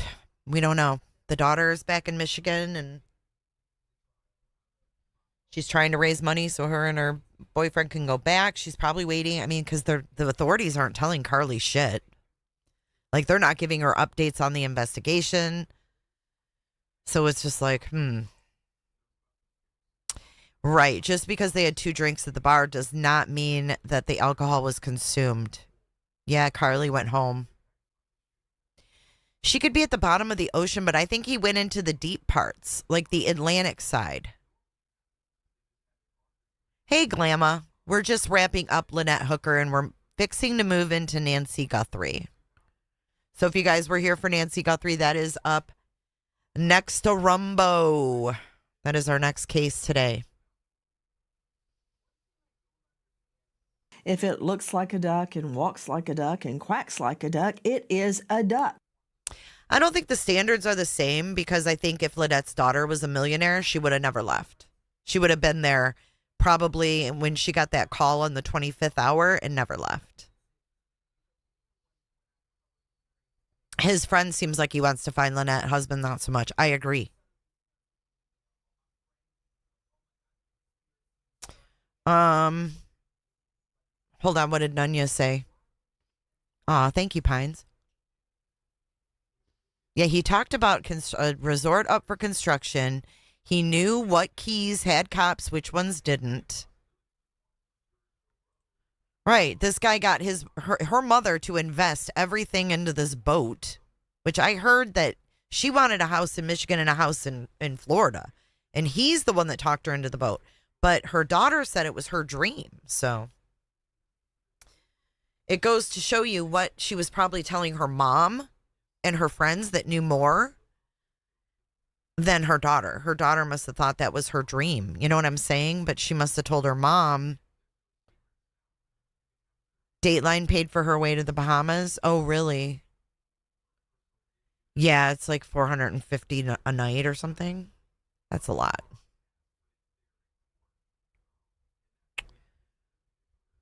I didn't know Dateline paid for her. I mean, I think that's great. So she didn't have to use her GoFundMe. How is the boat the cost of 2 houses? Mr. Biscoff. From what I heard, they put a lot of money into the boat when they bought it. It doesn't look like, I thought it was going to be really fancy when we first saw it. And I was like, oh, it's really not that fancy. But I guess they got like extra, because she was complaining to her friend about it, the extra solar panels and all kinds of stuff that they added to.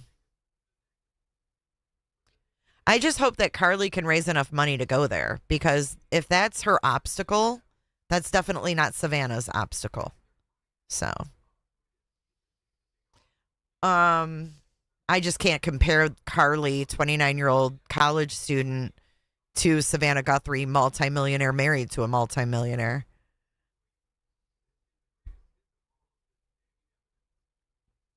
Right, the upkeep and everything that you put into them. You just, I don't know. It's probably very costly, I would think. I don't think boat life is very cheap.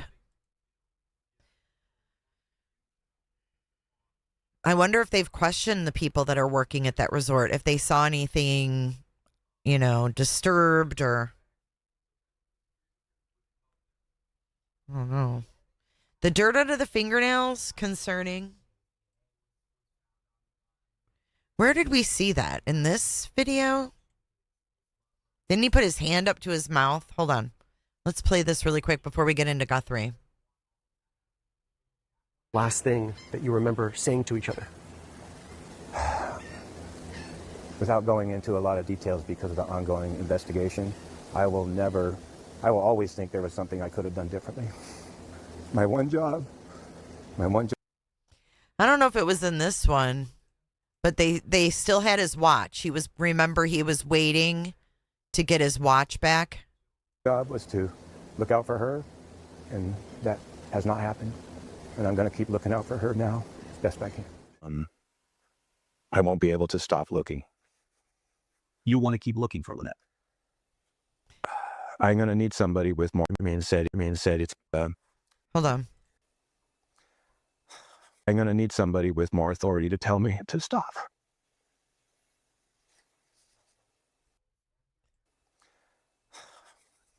Can you explain to me?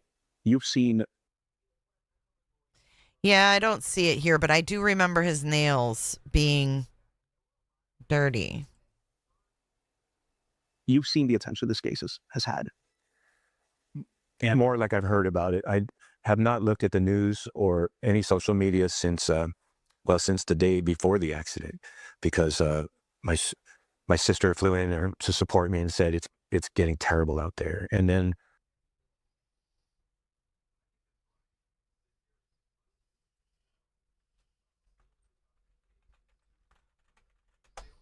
I know there's one where he shows his damn hands. Is it this one? CBS News just spoke to the husband of a Michigan woman who disappeared on a boat ride in the Bahamas 10 days ago. Town Fire and Rescue volunteers, the search and rescue volunteers, they have been, I believe, still looking whenever they can, but even while I have been detained. Oh, yes. Her Apple Watch was still on the Soulmate, too. By the Royal Bahamian Police Department. I was speaking with a volunteer the day that I was detained to go out on one of their boats. They were going to take off work and take me searching some more areas. I won't be able to stop looking. You want to keep looking for Lynette. Oh, yeah, when he gonna- was released. That's right. Brian Hooker released. That's the one where he had the pinky ring.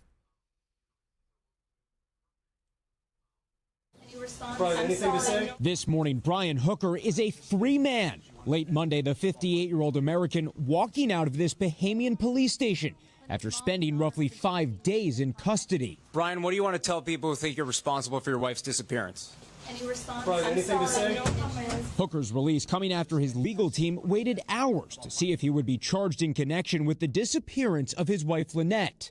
But his lawyer says a deadline passed without any charges. Hooker claims his wife accidentally fell overboard more than a week ago in rough conditions. When he finally emerged from custody, Hooker made a brief phone call.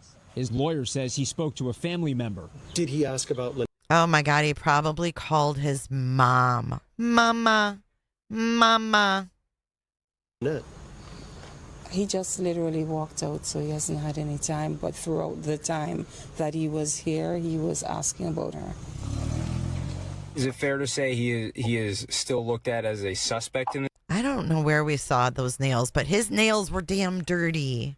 Hold on. Brian Hooker released. Let's see if we can find some images, because now it's going to bug me. Is this it? Yeah, this is it. Right here. Where'd it go? Where'd it go? Why'd it go away? Okay. Cool. We'll just blow it up. We'll just blow her up. There. Why are your nails so dirty? See that? See his dirty nails? Wait, hold on. Maybe you can see this one better. Let's go over here. Wait, what's up with your knuckles, boy?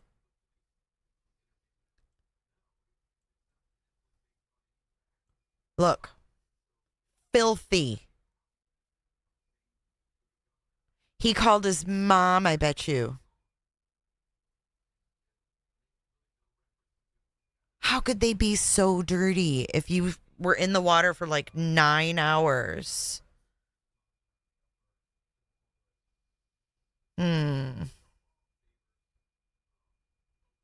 That's weird, right?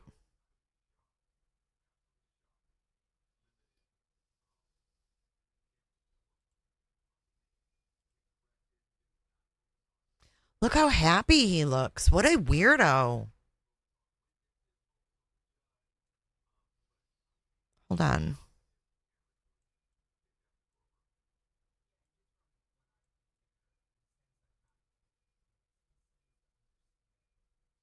So what I see is like a tan line where a ring was, right? Doesn't look like he has his ring on there.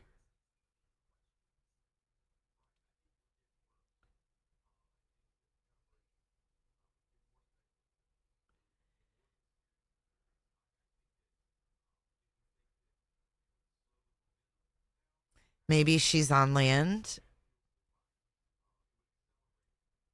I mean, he's being released. He's like relieved. Like, whew, dodge that bullet. He can't help himself. Unreal, man. They must have taken his wedding ring. I'm not sure. Because he doesn't have his watch. He waited to get his watch back. They kept his watch for a couple days, remember, after his release. I mean, he's just like smug. Look at this.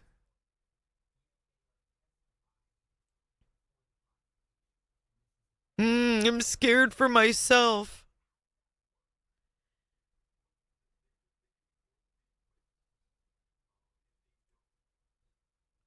Yeah, there's the nails again. He was doing something, dude. That ain't normal.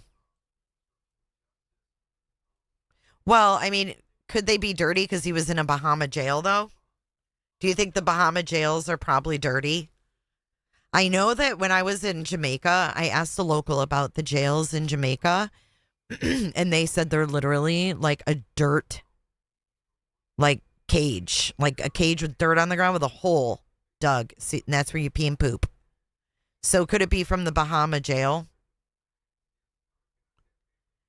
Because his nails didn't look like that before he went into custody. You know what I'm saying? Look at him here. He looks like he found her. Bruises? I don't know if it's dirt or what. This looks like a face of a man like, oh, you found her. But no. I don't know if they offer you a shower in Bahamian jail. I don't think they do. I think it's very primitive, if I had to guess. He was in there for 5 days.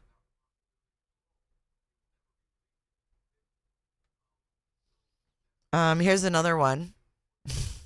I mean, it's not just one shot, you know what I mean? He's like, oh, the media is here, da da da. Maybe it's the blood from when he fell off the boat. His knee got hurt. Yeah, that could be. There's another one. Reminds me of Barry Morphew right there.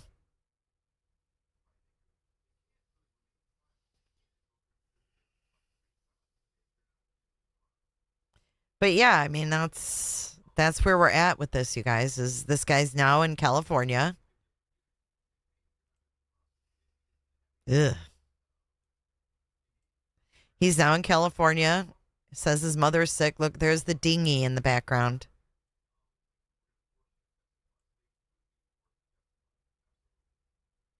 There's the dinghy.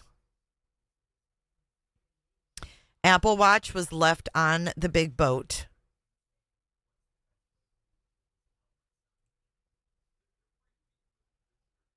Look at that look of relief. Look at his forehead. He's like, oh. Yeah, he left the Bahamas and he said his mother's sick.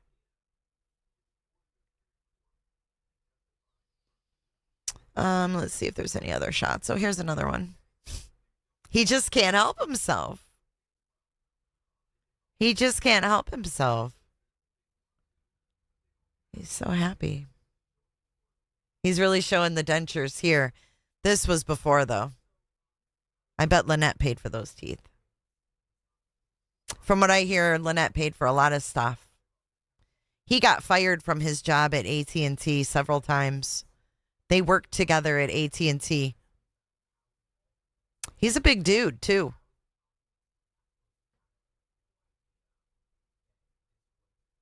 Let's see. Here's another one. He's so distraught, man. It's heartbreaking to see him. Look at this one. Are you taking my picture? Yeah, he's in Sacramento, California. His mom has been sick for years. We also heard from his stepmother, who said that his dad had multiple strokes. But guess who never even called her back?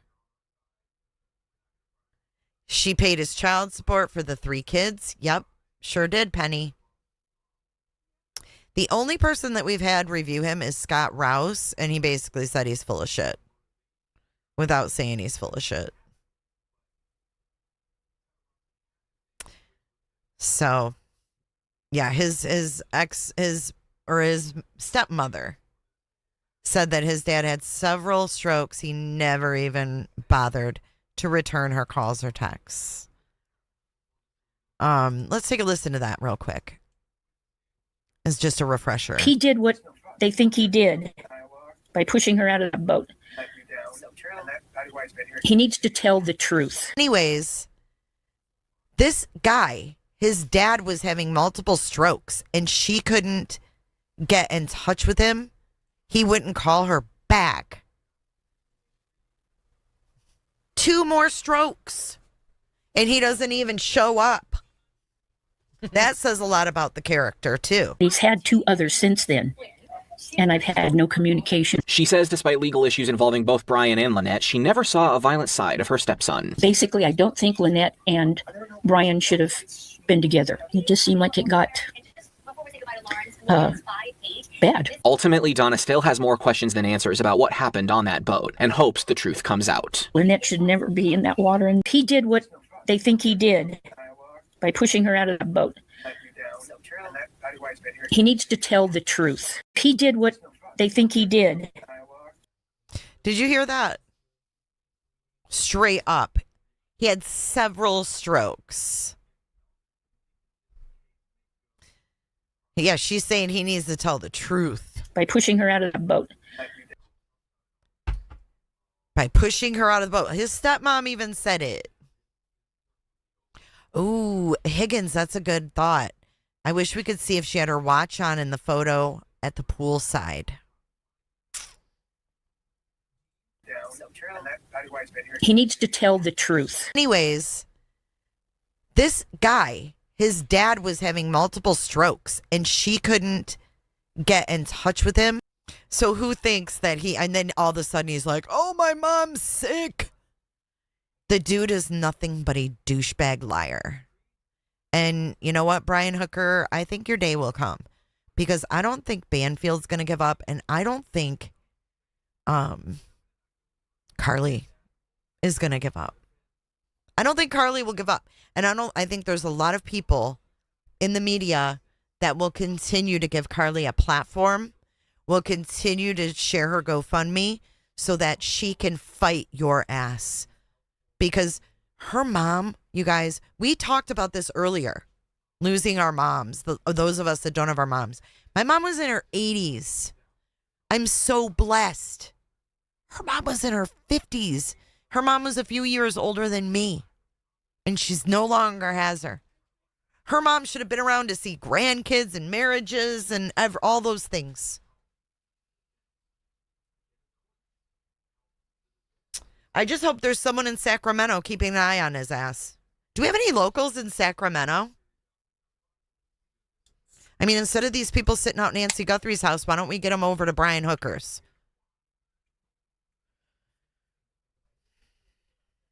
Was she wearing an Apple Watch in photos before they left? We can't see that, MG. Wonder if he's talked to his friends again. I don't know.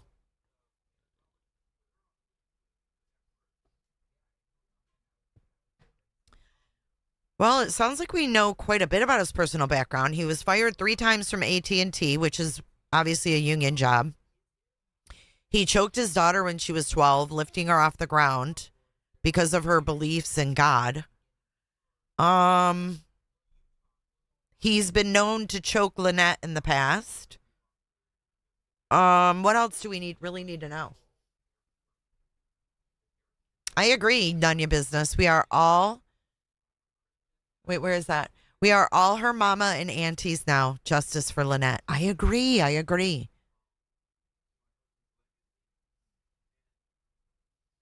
Yep, and it's a fact that when a woman who's in a situation like that decides to leave, it's dangerous. Her mom said she had a plane ticket in March. And you know what no one's asked Carly? Carly stated when she talked to Matt Johnson that she was there in the Bahamas with her mom in February. So what happened between February and then Lynette, hey potato, Lynette getting a flight in March, but she doesn't get on it? Did she decide when Carly was there, like, hey, I'm going to leave, got a flight in March, never got on it? Did he find out about the flight? You know what I mean?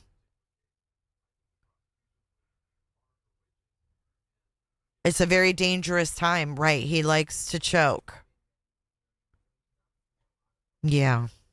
And I always, because I don't know if it's because my first case I covered, but I always go back to the Chris Watts porch interview knowing how he fooled me when I was first covering that case. But then picking up on the cues, knowing that he suffocated his daughters. knowing that he strangled his wife. And before we get into Nancy Guthrie today, I want to take a look back at that Chris Watts porch interview. Just because I think it's such a focal point for me. I don't know about you guys, but a focal point for me on when I learned so much about Duper's delight and body language. And I knew nothing about that stuff. I had never zoomed in on anyone. I had never done any of that. And then what I learned from this interview in itself was just mind-blowing. It changed everything for me. And I don't know if you guys are familiar with it, but we're going to take a listen to it. And then we're going to get into the latest with Nancy Guthrie.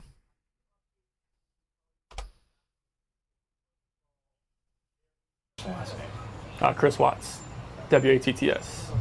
Don't hate me. What's going on right now around your house? Right now, it's you got K9 units, the sheriff's department. Everybody's like they're doing their best right now to figure out like if they can get a scent, see where they went. If they went on foot, they went in a car, or they went somewhere. And right now, it's just like they've been on point. They're going through the house trying to get a scent, and hopefully they can pick something up to where it's going to lead to something. What happened?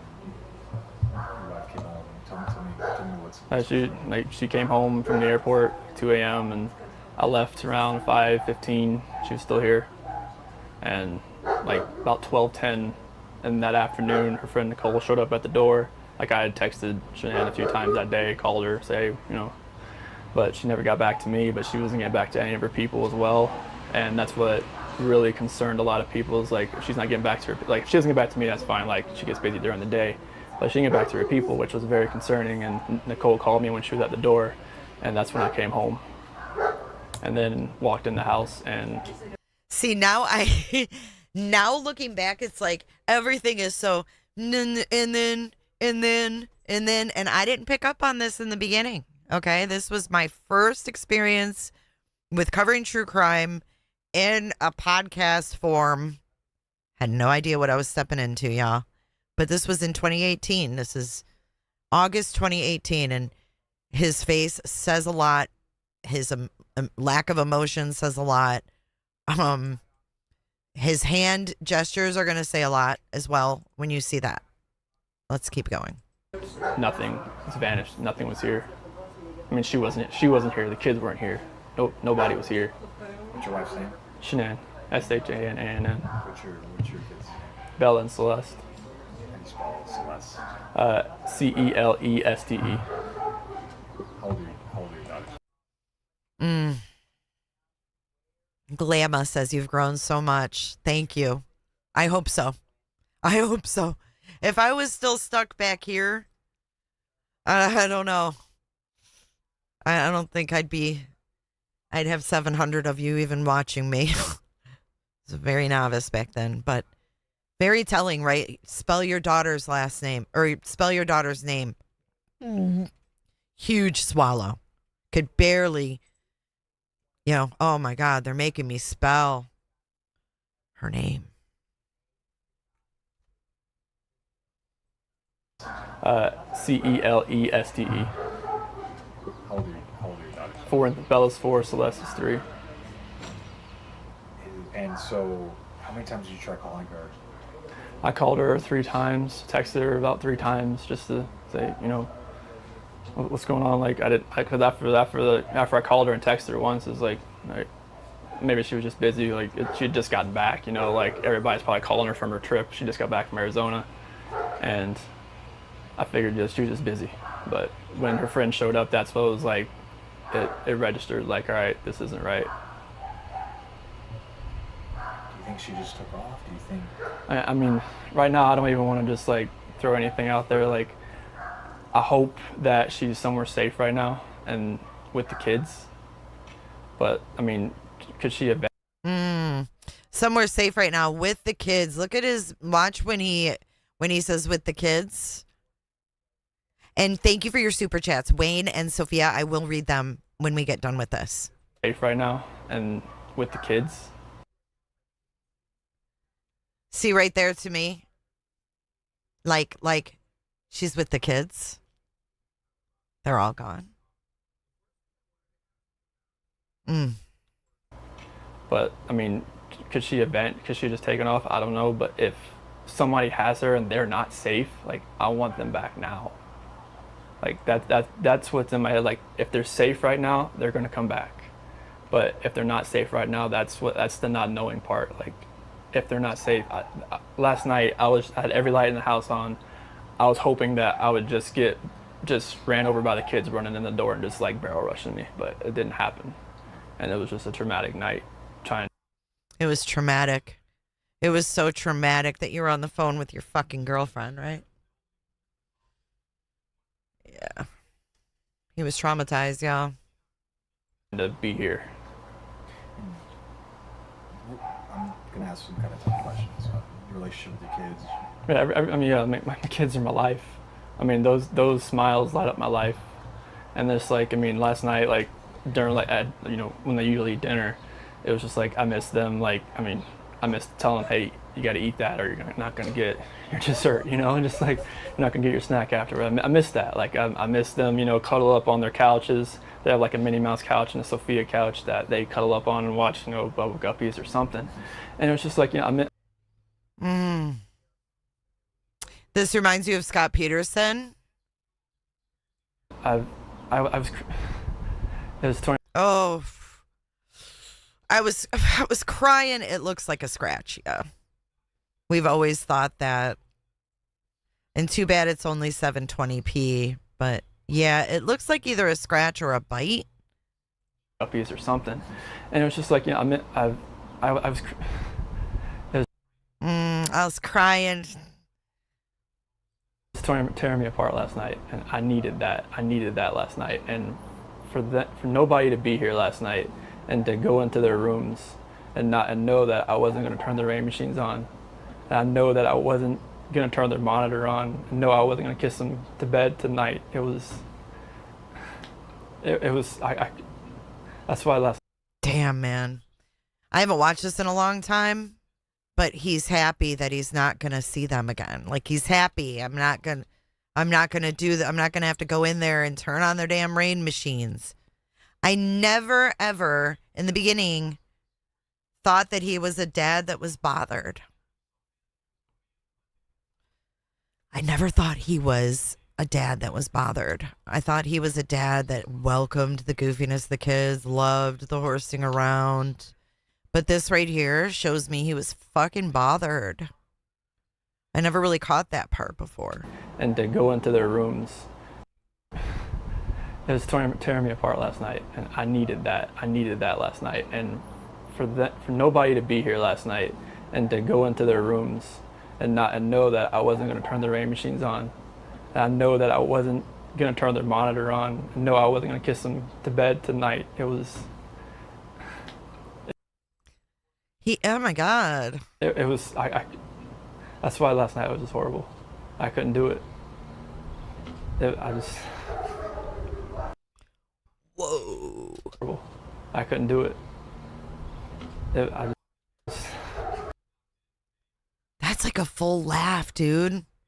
What was he doing? It really makes me wonder more about Nicole. Oh my God. I can't believe I didn't see this then. I thought, oh, he's just nervous. He's a good dad. He's just nervous. He carries those kids around and plays with them. He's just nervous. What an idiot I am. That's why last night was just horrible. I couldn't do it. I want everybody to just come home. Like, wherever they're at, come home. That's what I want.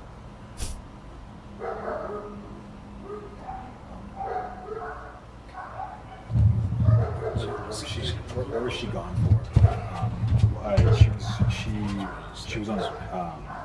She came back Sunday. You said at 2 at night. Yeah, because her flight got delayed from Arizona because of like other storms around the nation.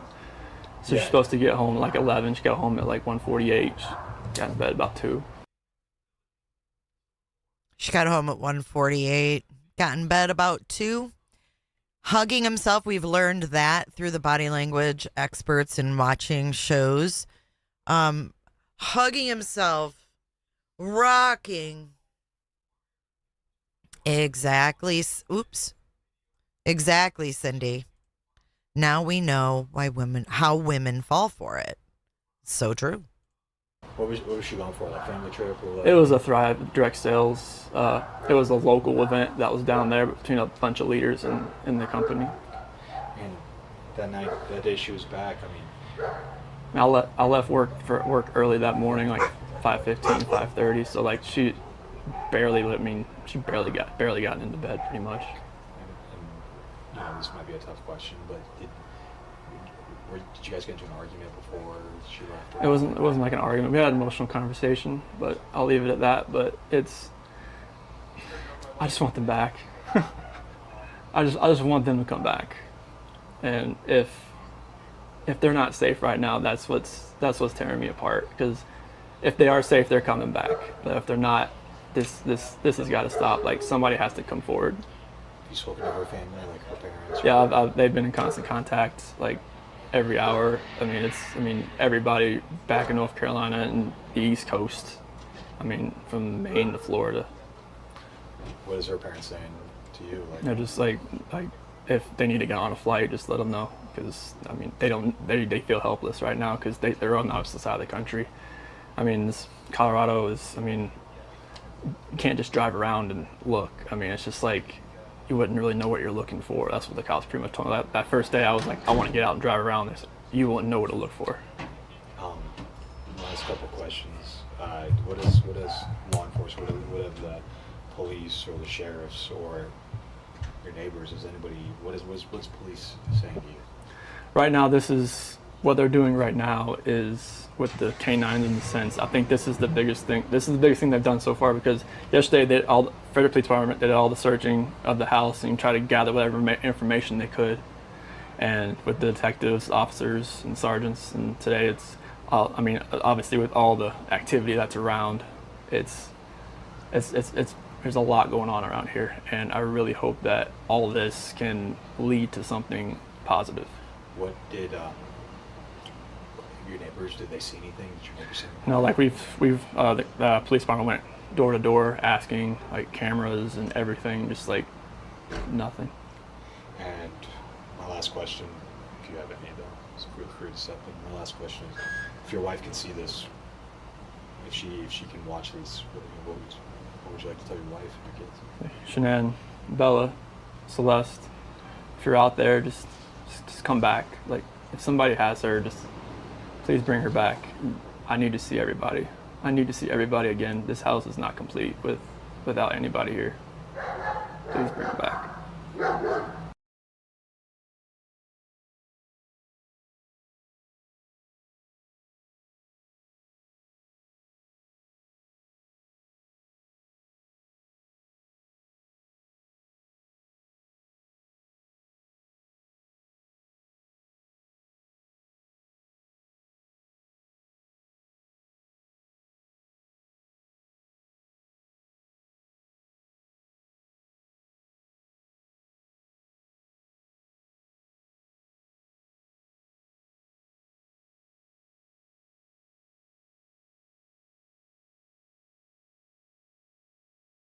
I'm muted. That's great. I've been unmuted. I've been muted.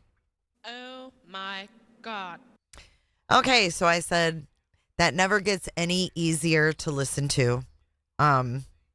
Unbelievable. I wanted to get to the super chats before we get into the Guthrie case. Thank you, Sophia Petrillo. I think he told her he was sick and guilted her to stay. He knew how to pull on her heartstrings. And she's talking about Lynette. Sorry about the muting, guys. I cut my mic and I forgot to cut it back on. Okay, you're going to just have to cut his mic. I don't know what else to do with him. But anyways, the body language experts say that this means they're holding things back. Like, they're not telling the truth. Like, what really, like, he's like, I want to talk, but I can't say anymore. You guys probably saw me up there. I was up there preaching. Yeah, he gets a lot of mail, I guess, and stuff like that. So, anyways, thank you, Sophia. And he told her something. He definitely knew how to work her. Plus, she had everything invested in that boat, so it was probably very hard. Thank you again, Wayne. Wayne says, Jay, I've been trying to check Ashley showed the soulmate. I've been trying to see if 2 anchors on bow idea is correct. What else would he use to weigh the body down? Well, we saw there were weights, like workout weights, that Lynette had. So I don't know if there was a whole bunch of them or not. What did Nancy Grace say about him? I don't remember if she covered him. And Kay wanted him so bad, I think Chris had doubt about leaving and changed his mind. She showed up there and there was a horrible fight that the kids saw. That was the reason the girls were taken out. Something happened there with that woman. Nicole. I think Shanann knew about her too. Look at him. He hears those dogs barking. Probably scared to death. If only we could get something like this from Tomasso Cioni. You guys ready to go to Nancy's? Boo-hoo. All right, so we are getting in the Cooter DeVille and we're going to go to Nancy's. Good, Zach, can you take me over to the liquor store and then take me to Nancy's? Okay, so we're going over to Nancy's, as in Nancy Grace. Let me see if I can blow this up here. And this is going back a couple days now, but this stuff happened 17th, so Saturday or something like that. But anyways, we haven't talked about it since, so that's why I'm bringing it up now. And this is a clip from Nancy Grace on the 17th talking about someone else being detained. The details are sketchy, okay?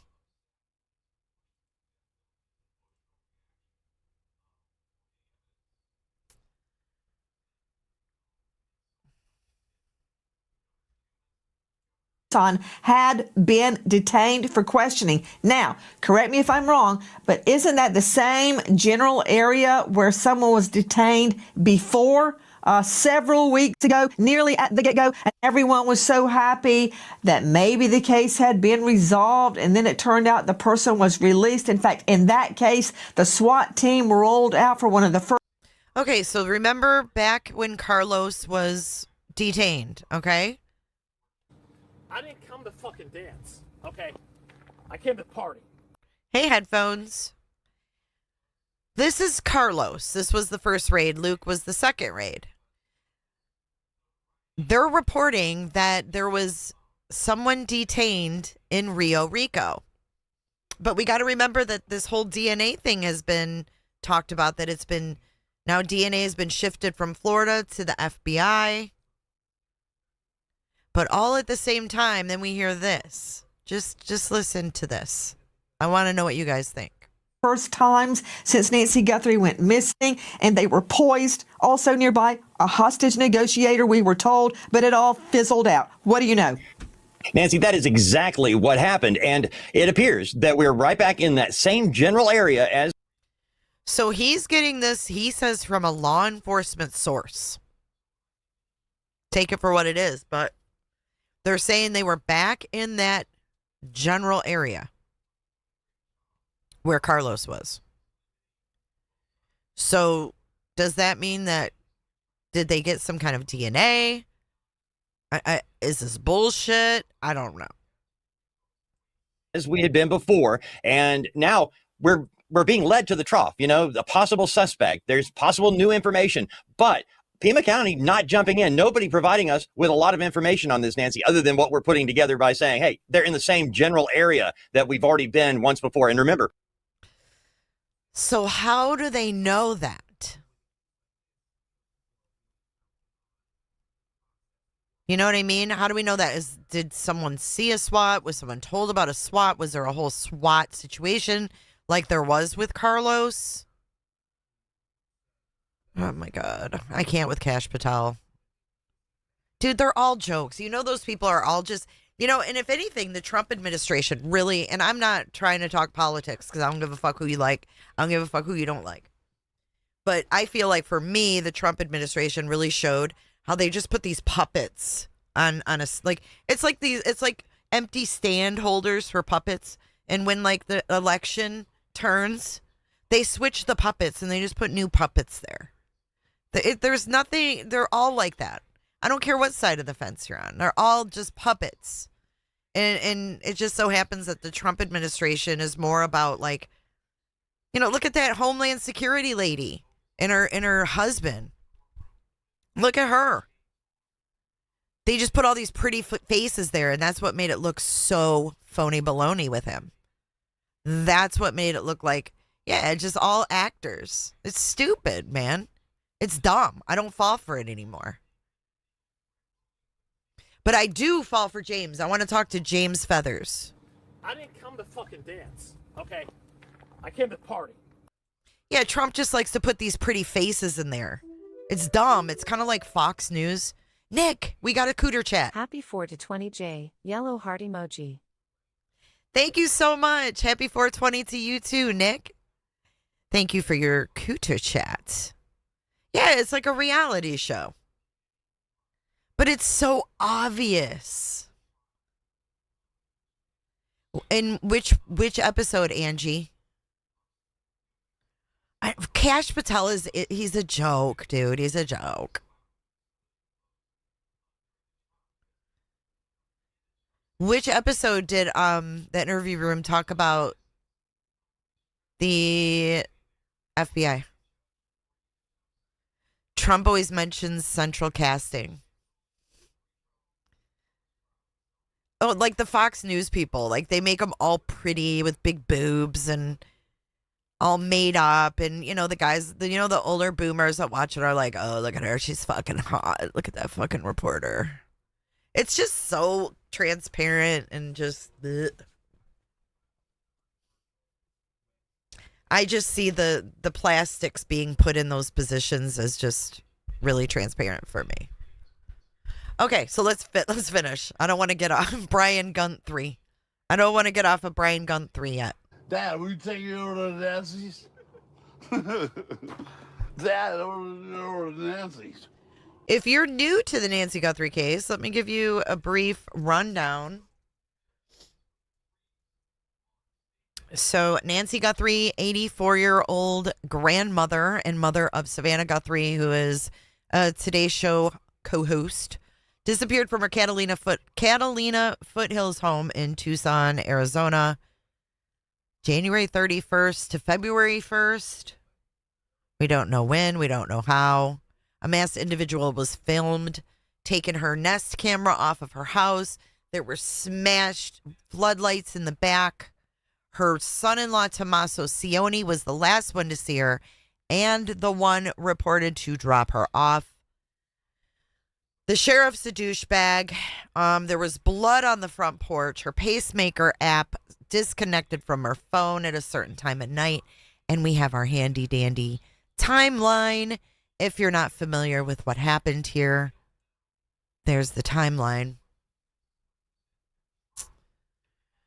So, yeah, we have her going and Ubering at 84 years old to her daughters, getting dropped off by her son-in-law, Tomasso Cioni, who Jennifer Coffindaffer said was so gentlemanly.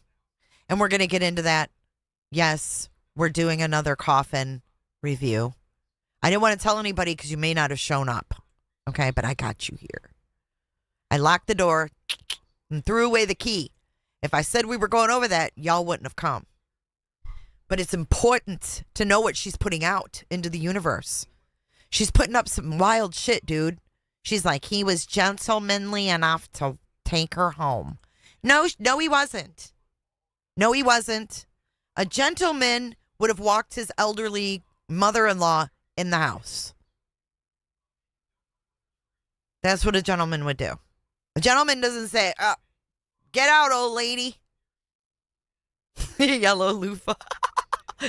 Come on, you guys love it. You love it. And she loves Tommaso Cioni. God, does she love him. And Annie. Happy 420 to your daughter, Joyce. Happy birthday. Tell your daughter I said. Happy birthday, baby. Mr. Biscoff, I fully agree with her. You do? What do you agree with? Which pot? Okay, so let's finish this up and then we'll get into that. Nancy, you mentioned that was a big undertaking that last time with the SWAT team, a negotiator. They had the law enforcement had a plan that they were putting into action, and it ended up being nothing. Now we're 2 months down the road, and a lot more information has come in. We're getting some DNA evidence back, and now back in the same place. So we'll have to wait and see what happens. Okay, so what do you guys think? Do you guys think this is the inner workings of the FBI? So that's what I wanted to talk about. Like, is this the FBI being quiet and following up on leads? Is there DNA? Because I still want to know, okay? I still want to know who dropped off that Amazon package on her front door, at her front door. Who delivered that Amazon package? Because it wasn't there when Porch Guy was there. And then suddenly, and the blood wasn't there when Porch Guy was there. So then we have Porch Guy there, and then we suddenly have blood and an Amazon package. There's no evidence that they aren't involved either, Mr. Biscoff. That's the problem. We don't have any of the evidence. We don't know the money situation. We don't know who would benefit from her being gone.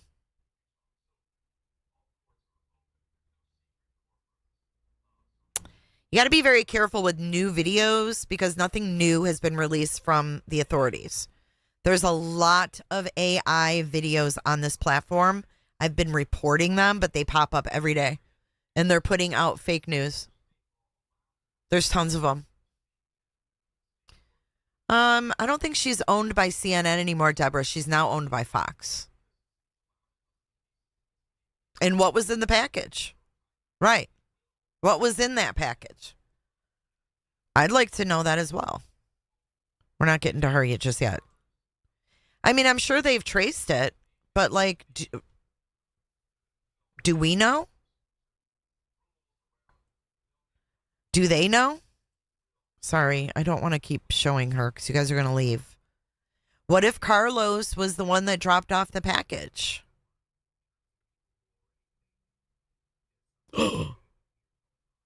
Oh my God, Julie, that is crazy.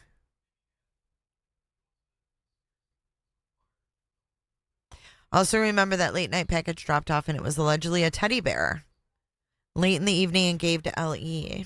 I don't know anything about a teddy bear. But I do know that there was a package on Nancy Guthrie's front doorstep the morning she went missing. Who dropped it? Who dropped it off? I mean, it's the Amazon person would have had to have, taken a picture of it, right? Don't you think? Here, let's take a look at that real quick.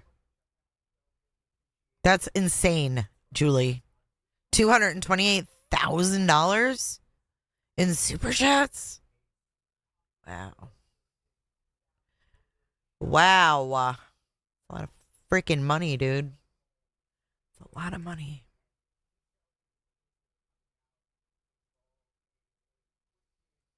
I mean, that's quite insane, actually. No, you're not getting out, Higgins. You're not getting out. You came in and you were tricked today.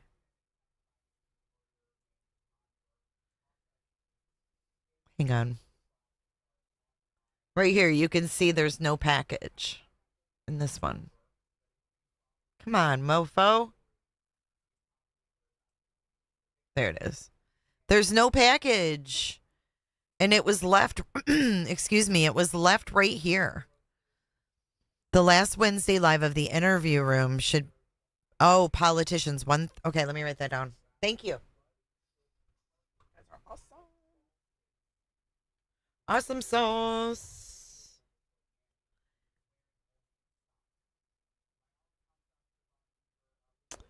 133.39.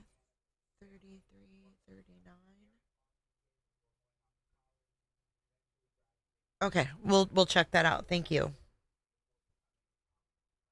But this is where the Amazon package was.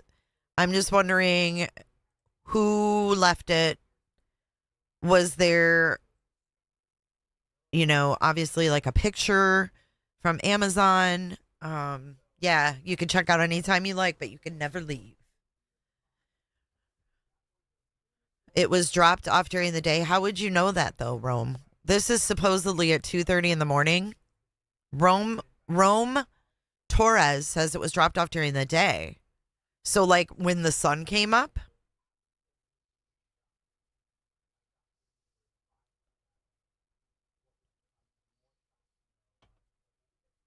Oh, I believe it, Lady Shore. I mean, the dude had like 1 million people in a live stream.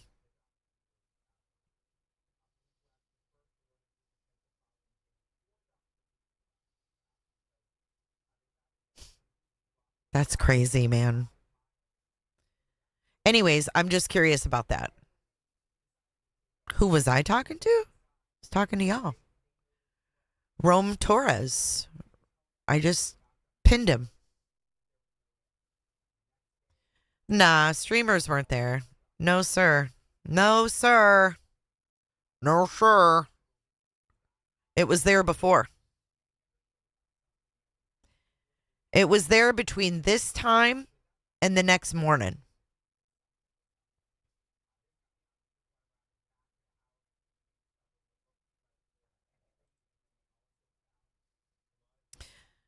I think you'd be surprised, Lady Shore. I think you'd be surprised. You probably would be shocked at his AdSense. That's just super chats. I told you guys when he was getting those kind of numbers, he's making millions. I told you that. I said he's made it. He's making millions. And I was actually like happy for him then.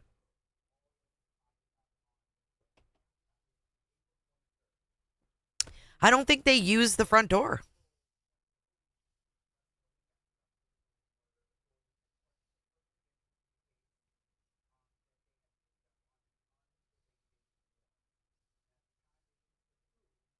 Why was the mat never right? The thing they had to step on to get out of the house. I don't think that they use the front door normally. I don't think anybody actually, and maybe that's what they're saying, like, hey, we didn't really use that door. We didn't look.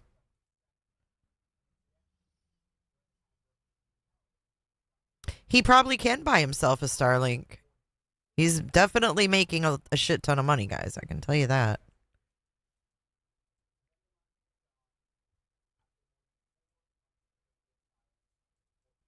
I guess I'm just curious what time the Amazon was dropped off and if it was Carlos. There was an Amazon delivered, but not that one. That one was already there. There was another Amazon that came. I think that might be what you're thinking of.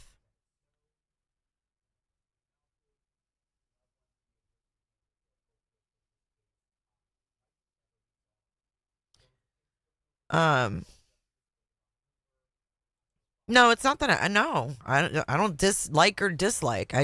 I'm staying out of the drama around him. It's weird. There's weird shit, dude. I don't care if you watch him or not. Boxes were delivered. That's what I'm saying. Maybe it was Carlos, because back then when Carlos was raided, they were going off of GPS coordinates. When Carlos and Luke were raided, They were literally going off of coordinates at that time. Remember, they did the cast team coordinates. I think that's where they got Carlos at that time. But now we're hearing via Nancy Grace, take it for what it is, or Dave McAttack, right? Dave McAttack is saying, that's right, Nancy. This is what happened. We had someone detained in that same general area.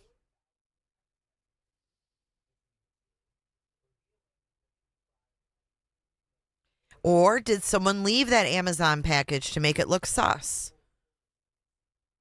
But that would make sense to me too, Mama Bear.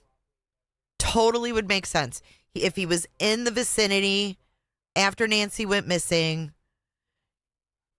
if he was one that left the package there, I could totally see them zeroing in. Plus with the description. Chloe. Dude, because she's in love with the Guthries. She freaking loves them. Okay? She loves them so much. She's got a loofah and everything. She's got a dinosaur over here. She's got her FBI blanket to make sure we all remember she's FBI.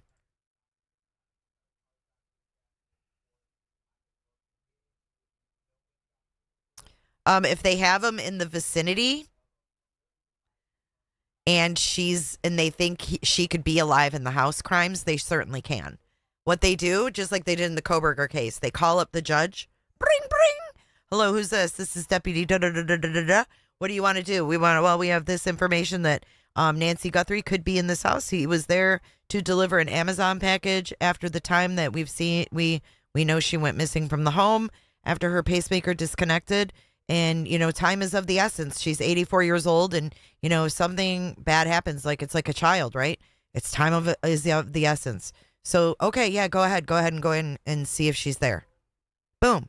They're following around. See if she's in the car. No, she ain't in the car. So then they got to go to the house. How else are they going to rule it out? Are they going to let her sit in the house and die? You know what I mean? It's just like Luke's. When Mary said, his mom said, oh, they thought Nancy was in here. They thought Nancy was in our house, right? They were trying to find her alive and stashed somewhere. The Jerry, it makes me question the truth behind her saying she worked there. I don't think the other person, Nancy, was kidnapped. She had dementia and got lost. But they were looking for her in the home. So if you have a delivery guy who showed up to deliver a package and this lady's missing, you have nothing else to go on and you're trying to find her alive, you'd probably have enough probable cause in the moment. I'm not law enforcement, but I would have to guess that if they thought she was inside those homes that they would raid them and try to find her. That's why Mary said they were breaking doors that were locked. Yeah, because they were looking for Nancy. They were hoping to find her alive. They were hoping that some weirdo took her and didn't kill her right away. That they really maybe did want that money because the ransom came through on Monday, the day after she went missing. We didn't know about it for days. However, the police sure did. Speaking of Amazon, check your porch, please. Oh my God, Kels, thank you. I said thank you earlier for the lights, too. I don't know if you were here.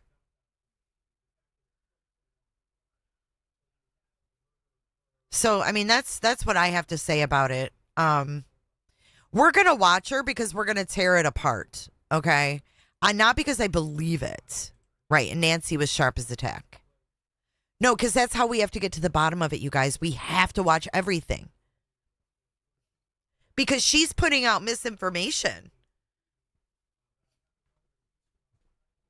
I have a question. Do we even know for sure it was Annie and Tomasso that went to Nancy's that morning? I have a feeling it was just Annie and Cameron. Oh, I never thought of that.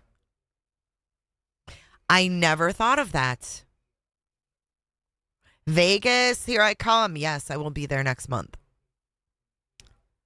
Well,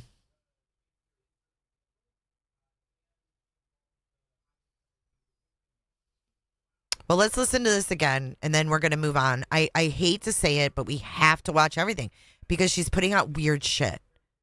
This is from Nancy. I don't know if it's true or not. You'd have to ask the FBI, and they're not going to tell us. Info on this person that was detained. So let's listen to this clip, and then we'll talk about it on the other side. Of Tucson had been detained for questioning. Now, correct me if I'm wrong, but isn't that the same general area where someone was detained before several weeks ago, nearly at the get-go, and everyone was so happy that maybe the case had been resolved, and then it turned out the person was released. In fact, in that case, the SWAT team rolled out for one of the first times since Nancy Guthrie went missing, and they were poised also nearby a hostage negotiator, we were told, but it all fizzled out. What do you know? Nancy, that is exactly what happened. And it appears that we're right back in that same general area as we had been before. And now we're being led to the trough, a possible suspect. There's possible new information. But Pima County not jumping in, nobody providing us with a lot of information on this, Nancy, other than what we're putting together by saying, hey, they're in the same general area that we've already been once before. And remember, Nancy, you mentioned that was a big undertaking that last time with the SWAT team, a negotiator. They had the law enforcement. Okay, so this is Carlos. He's talking about last time it was a big undertaking. What's AI? What are you talking about? This isn't AI. Thank you, Alice, for your super chat. Great coverage. Thank you so much, Alice, for being here. It's always a pleasure to see you in chat. I don't think Tommy went to Italy. I've never seen that, confirmed. Right, so what is she saying? Thank you. Thank you, fine asshole. Let's get back to the topic. So what is she saying is the connection, right? He's like, oh, we don't know. Had a plan that they were putting into action, and it ended up being nothing. Now we're 2 months down the road. We got a cooter chat. What's the yellow loofah mean in the villages? Smiley face emoji. White Lotus, thank you so much. Oh my God. Thank you so much. What does it mean in the villages, guys? What does that loofah mean? Tell me. Thank you for the cooter chat. Send your own cooter chat today. Our Lady doesn't care if you cuss either. She's cusses like a sailor. And a lot more information has come in. We're getting some DNA evidence back, and now back in the same place. So we'll have to wait and see what happens. Okay, we'll have to wait and see. We're getting DNA back. I think we went over this the other day, guys. It means that they're hesitant. It means that they want to do it, but they're hesitant, okay? You just wanted me to say it out loud. I said it, White Lotus. Hesitant, but willing. You guys are crazy for a Monday. Thank you so much, though. But yeah, what's the connection? We got DNA coming back, and we've got them in the same vicinity. So what do we take away from that? I don't know. Hopefully, there's more to come, right? I still want to know about the locked doors at Luke's. Yeah? Yeah? Me too. Me too. His mom acted weird. A lot of people act weird, though. Just a swanging away. But I agree with Gladys. Okay. So if we go from that and it's just like, okay, I have a lot of questions. Right? Look here, not there. Yeah, I don't know, guys. Thank you so much for your support, though, through this live today. I'm going to torture you now. I hate to say it, but you guys don't get mad at me. But we have to talk about this. This is so important to me because she did one on Savannah today. Now, this is her tomasso one. But her title here says, Nancy Guthrie, could tomasso be the key to finding Nancy. Now, don't fret. I've got her on 1.25, okay? Okay. No, you're not going to the liquor store. I've got you, Chloe Graham. The lawn crime. Just think of it as you're watching on Prime Crime. Okay, put your mind in another place. Hit the like button if you're annoyed already. Mr. Biscoff is excited. The weirdest thing about Luke's mom was that she lied about knowing Nancy. Uh-huh. I don't know if she wants interviews. I don't know if she's a paid PR person. Listen, I'm willing to discuss anything about these people because all these retired people do something, right? And they all have a purpose. And I have to wonder what her purpose is because she's not always fair and balanced. Fucking fuzzy slippers and lip gloss. Mr. Biscoff says, I find Jen's logical and emotional free analysis refreshing. Well, I don't feel that she's emotionless in this. She's very much ignoring the fact that we have not left that inner circle, which is the family, in my opinion. We have we start out with the nucleus, like the nuclear family, and we have Savannah, and we have Cameron, and we have Annie, and then we have the husbands. We have Tomasso, and we have Michael, and we have Cam's wife in the outer circle, but Tomasso gets pushed into the main circle because he lives there. In my eyes. No, that's a FBI Afghan. Okay, we can order those. You can get those on Etsy. It's very clickbaity. It's very I don't know. I just am trying to figure it out. I feel like a lot of these people could be paid PR to sway people, to sway their decisions, to sway their decision making. And I know that the perception of Tomasso being guilty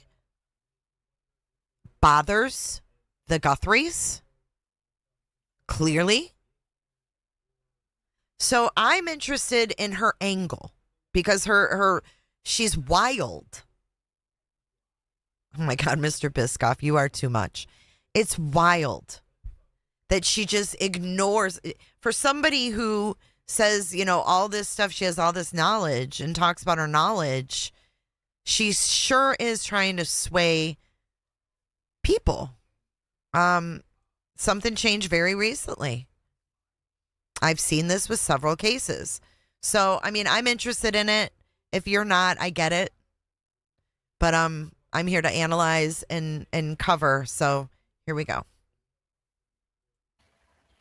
True crimers, welcome to Break the Case. I'm your host. I'm Jen Coffindaffer.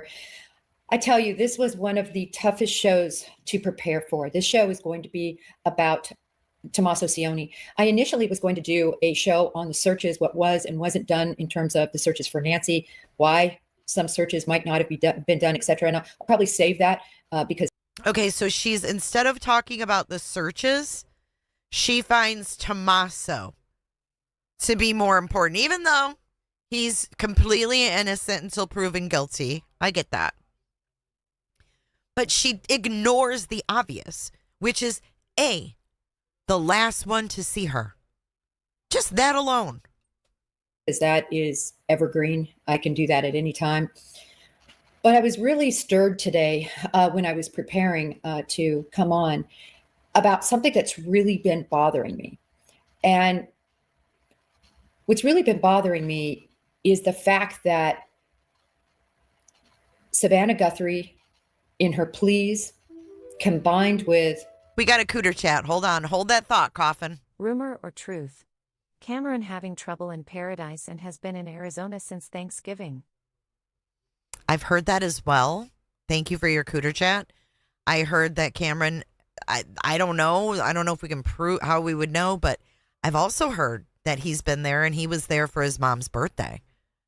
But I haven't heard anything else. But thank you so much, White Lotus. That is an important thing. Wondered, we got conflicting stories that he flew in days later.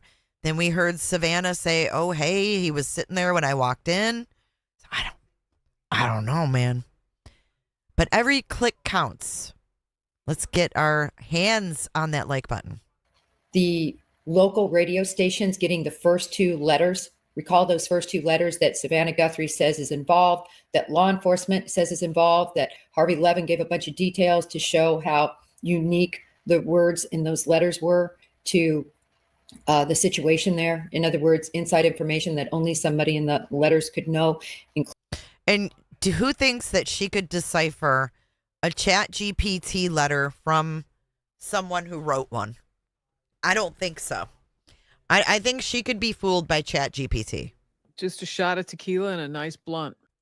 Including what she was wearing, including the nightstand and the watch, and then also this broken floodlight, all these little details. And then you see the follow-up from law enforcement, of course. What were their actions? They took immediate action. They rallied the family. They got BAU to help with putting together a script for them. 5 different times they addressed these ransom note writers. Look, the Bureau believes they're true. I can tell by what their actions were after. And then, of course, from what Savannah says. So essentially, if you look at this, everyone. I would like Maureen's opinion on Coffin.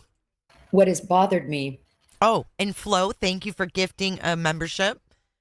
Bella received a membership from Flo. Thank you so much. Is this nexus to Tucson? A lot of people want to talk about Mexico. A lot of people want to talk about other places. But if you look at the nexus of where law enforcement has concentrated, if you look back at what the messaging has been from law enforcement, combined with the actions taken by the ransom note writers, by the What is she talking about? What action? Abductors, those first 2 ransom notes, particularly targeting 2 local stations. It was 12 hours later they finally went to TMZ, when I think they didn't get the play in the media they wanted. I want to make it clear. Yes, do I think this was about money in large part? Absolutely. But it went to hell when Nancy didn't make it. So okay, so she's admitting here that she thinks it's about money. Okay? Do I think this was about money? In part. Absolutely. Okay, but she spent her previous episode saying that Annie Guthrie could not be involved because the video of her and her mom is his child is so beautiful. She was holding the same vines, the same flowers. So Annie didn't do it, but it's about money. Who was trying to get money from Nancy? A fucking stranger? Come on, stop it. In large part, absolutely. But it went to hell when Nancy didn't make it. So now you have no proof of life. Now you don't have anything. You still decide on day 2 to go ahead and go to the media, knowing that law enforcement is deeply involved by this point, knowing you're not going to get a dime. But I think this really speaks again to the evilness and the torment, the personal nature of this crime against the Guthrie family, the continued torture by those last 2 letters so they could just draw out what they were going to do to her. Remember, there's one note that basically is a soft close, meaning, and we don't know what it said for sure, but it's what I call a soft close. In other words, listen, if you don't do this, we're going to probably some horrible, torturous thing that they said they were going to do to her. And then in the second letter. So she went over, remember in the first one, Annie Guthrie's net worth. If we don't have the money by the 9th, we're going to kill her. And then, of course, that's why you see the response to that. Listen, we know she's not alive, blah, blah, blah.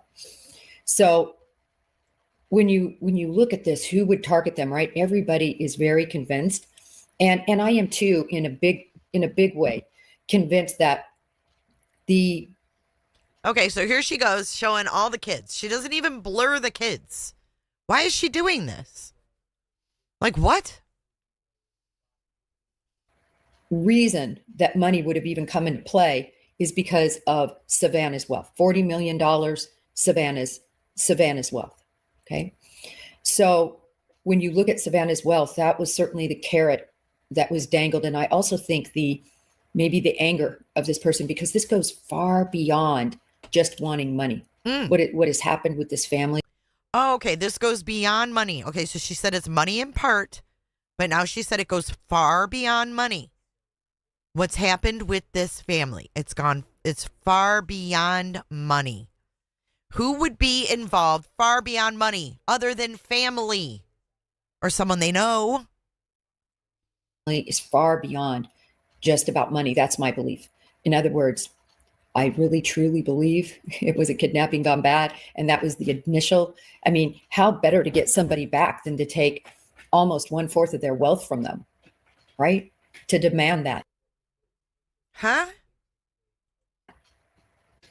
So I believe definitely money was involved and it went south. But because the ransom notes were identified as being real, Savannah says they're real. She cries. She says, listen, it's because of me, right? And she has a conversation with her brother, Cameron, and Cameron says, yeah, it's sorry, honey.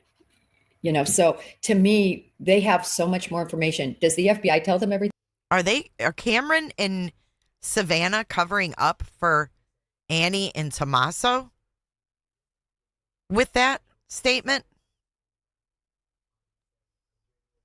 Or law enforcement? No, absolutely not. But there's a victim liaison person that has direct contact back and forth with these family members that they can go to. So in any event, what has bothered me is this close Tucson tie. And even though, as I said, we've focused a lot on Savannah, right? On Savannah being the catalyst in a sense for this happening. Not her personally, maybe, not that she meant to sweetie. do, but just her wealth, which she should just never obviously be ashamed of that. All her earnings and everything, she well earned. People love her. Millions and millions tune into her every morning. And I'm sure many more millions. I haven't looked at the comparison numbers before this incident. After, I bet it skyrocketed even more. And in fact, I read that Hoda's coming on in place of her normal male anchor, that also skyrocketed. And the thought that perhaps because of that, Hoda could even come back. I don't know what will happen. I'm just saying that that's sort of the buzz. But my point is, we would be, to me, remiss in terms of understanding this case if we don't understand that huge link. She is Tucson's girl. Like, Nancy Guthrie is associated with Tucson. She's one of their most famous people that ever came out of Tucson. The fuck are you talking about? Nancy? Nancy Guthrie is the most famous thing to come out of Tucson? Dude, half the people in her neighborhood didn't even know she was living there or know who she was. Mary J. If she's former FBI, you're Mary J. Blige.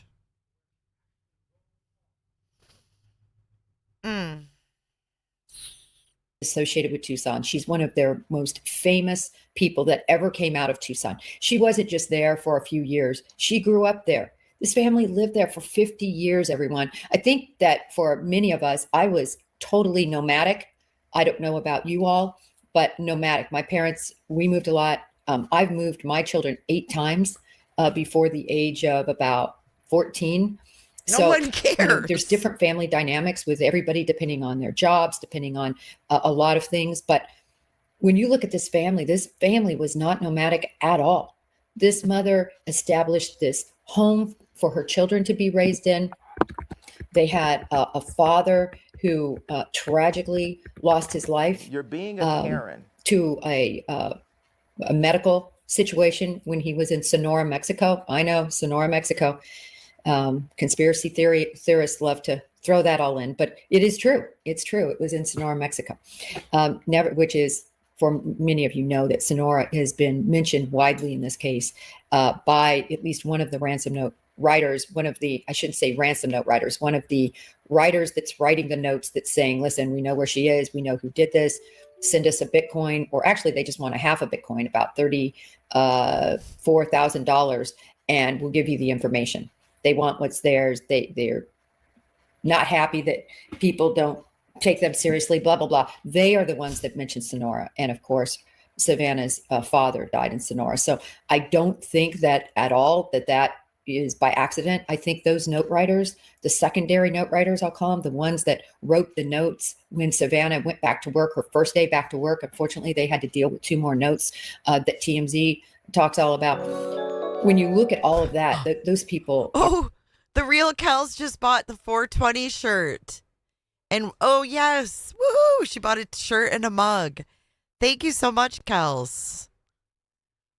Thank you for your support. And thank you, Chloe Graham, for gifting a membership. If you were the lucky recipient, make sure you thank Miss Chloe Graham. Are some of the most heinous people that exist. Yeah, do you see Nancy's hand? She definitely doesn't have her arm around Tomato. Her hand is at her side, and he's like, Happy 420 to you too, Julie Bug.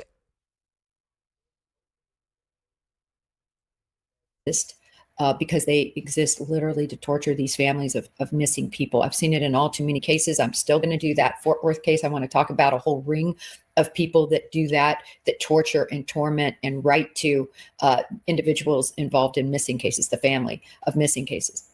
But what is she talking about?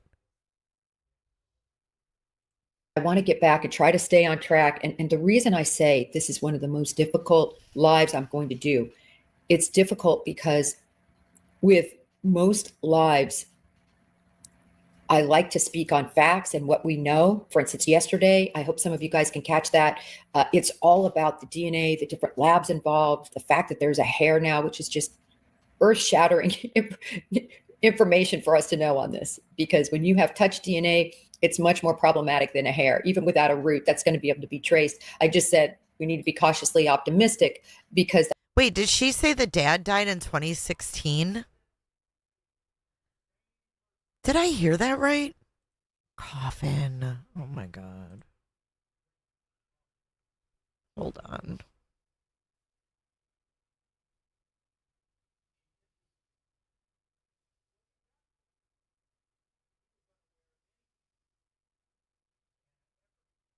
I don't think she said it yet. That hair possibly could have absolutely nothing to do with this, even though I believe obviously they've ruled out the people that would normally be in that house. And actually, very importantly, Nanos says that. Whether you believe him or not, I know everybody hates him. And your dog doesn't believe him. Her dog doesn't even believe him.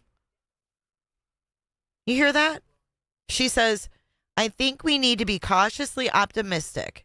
Because that hair, and they're talking about the hair that doesn't have a root that allegedly was found in Nancy's house.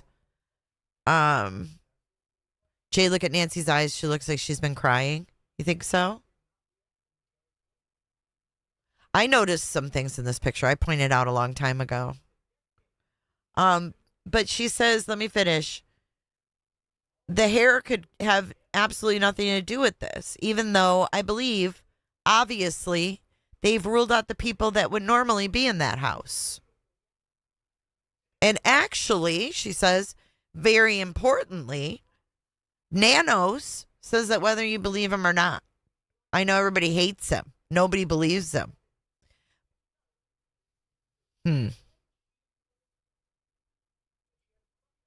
I like to speak on facts and what we know. For instance, yesterday, I hope some of you guys can catch that.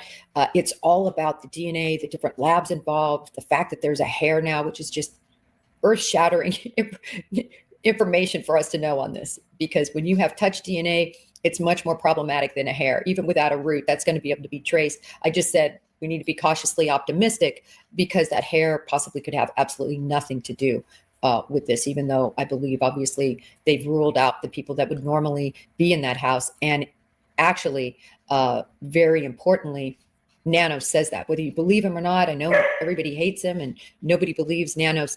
I've said it a million times. He's our closest conduit to knowing what law enforcement knows because he is law enforcement. And by the way, he's in charge of the entirety of the investigation. I know I said I would have his quote saying he's in charge again, and that was very recent, just a couple of days ago.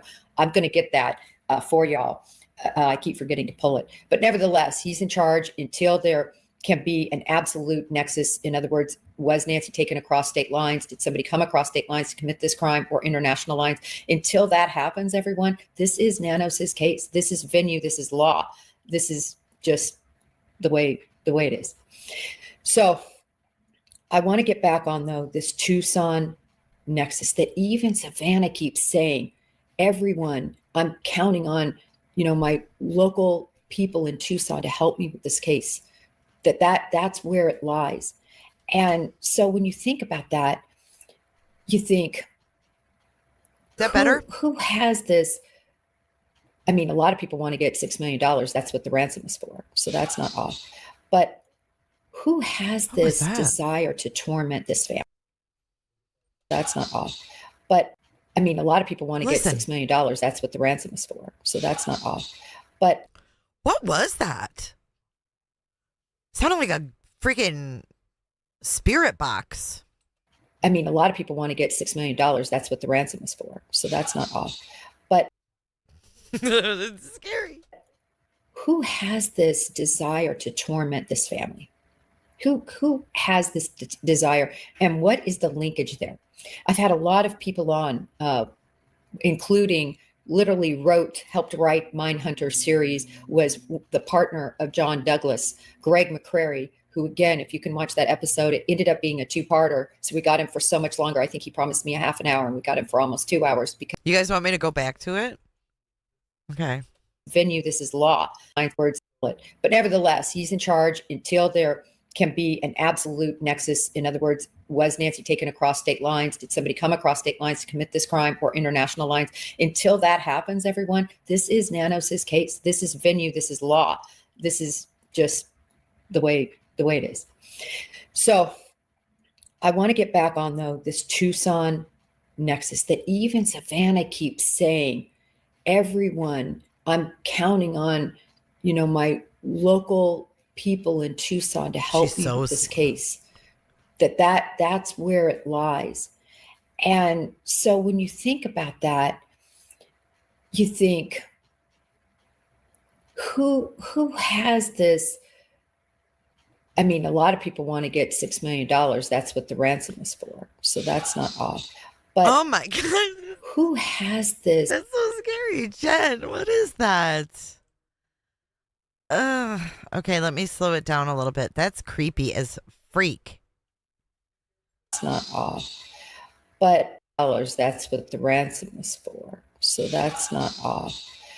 But the ransom is for. So that's not off.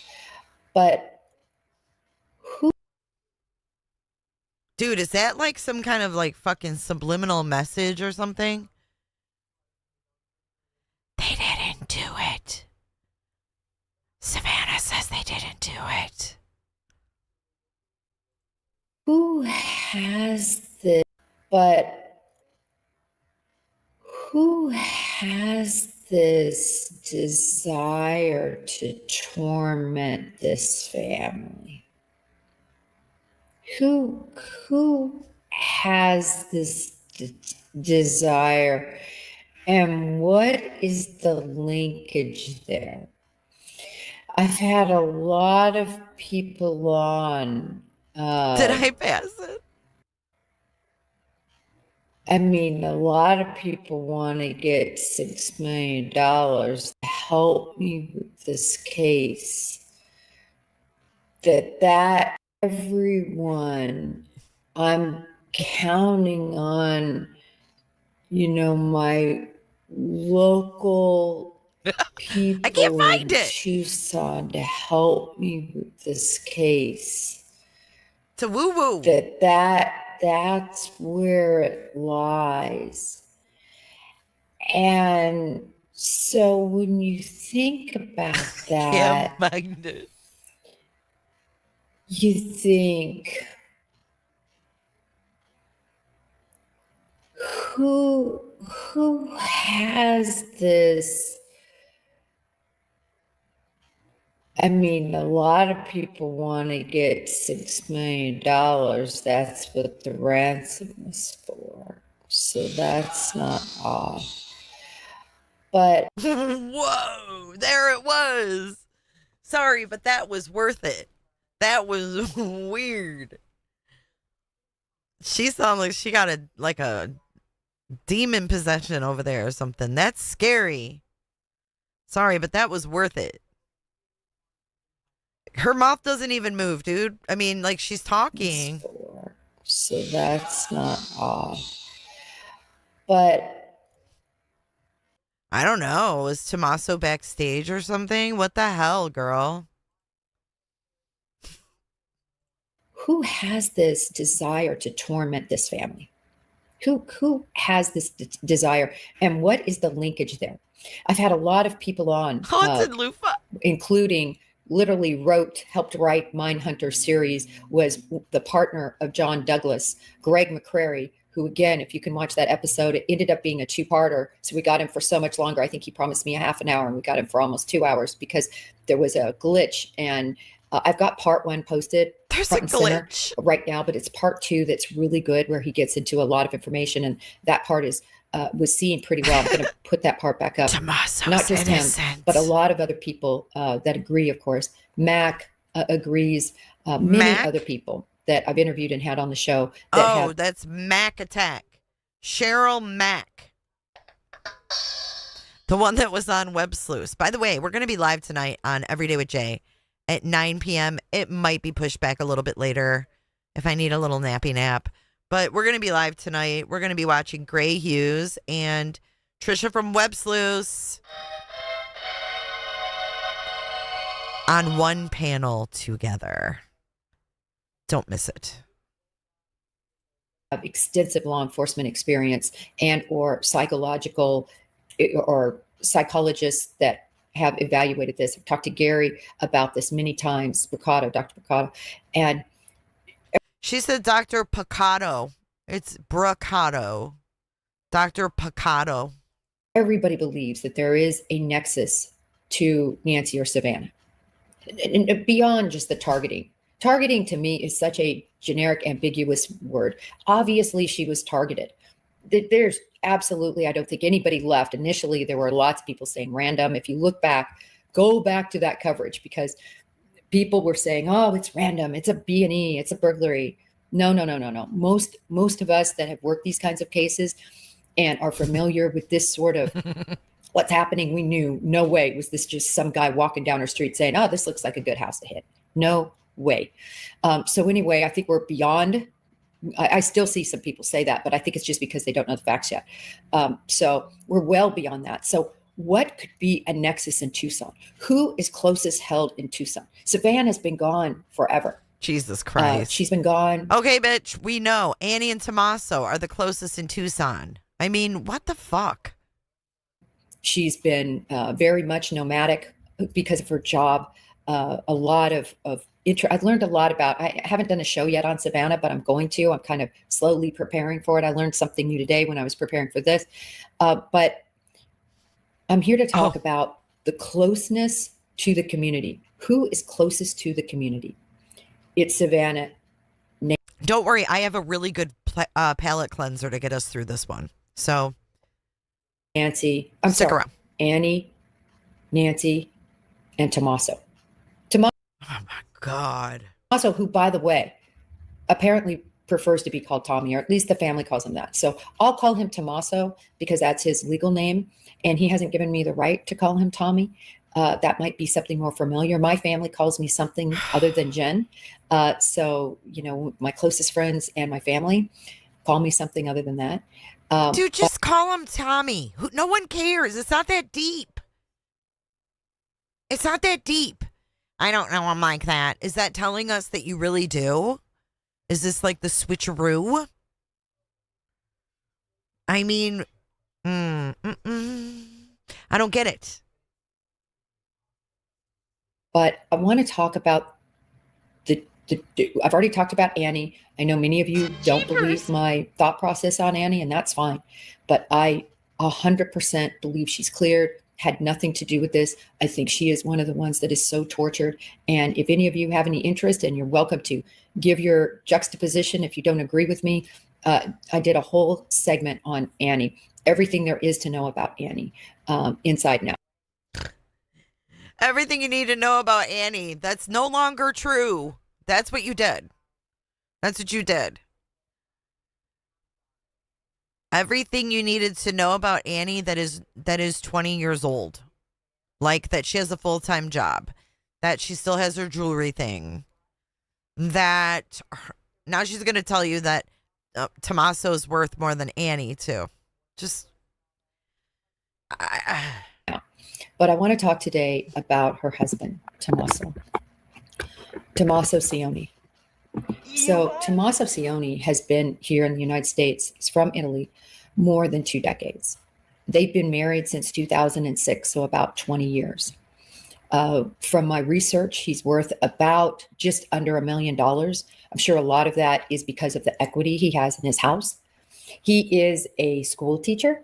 He teaches 6th grade biology and what they're calling AP biology.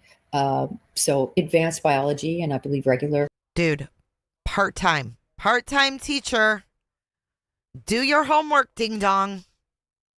She said, we came home, we planted flowers on the side of the house. Biology as well. Again, he plays in a band, by the way. Let me show you one of his band pictures. He plays in a band. It took me a while to find actually, and I'm not going to play it here just because I have so much to show and go through, but he plays what I would call kind of grunge music. You know, it's kind of loud. My niece plays this. It's actually, she's probably more on the rock side, but still that very, intense rock is what I guess I would call it. And he has a band there in Tucson, and he has a drummer, and then he has another individual, Mr. Gonzalez, who is pictured here. I wanted to talk a little bit about him. Well, actually, I'm not going to do that. I'm just going to talk about first how heavily and deeply involved in this Tucson community he is. Again, he's a teacher, so that touches a lot of tentacles. It touches a lot of tentacles. Oh, and ICAC was there. It does touch tentacles. I don't know what kind of tentacles, but I don't like it. I don't like it at all. Touches a lot of tentacles. What tentacles? Sorry, my lips are chapped. What tentacles?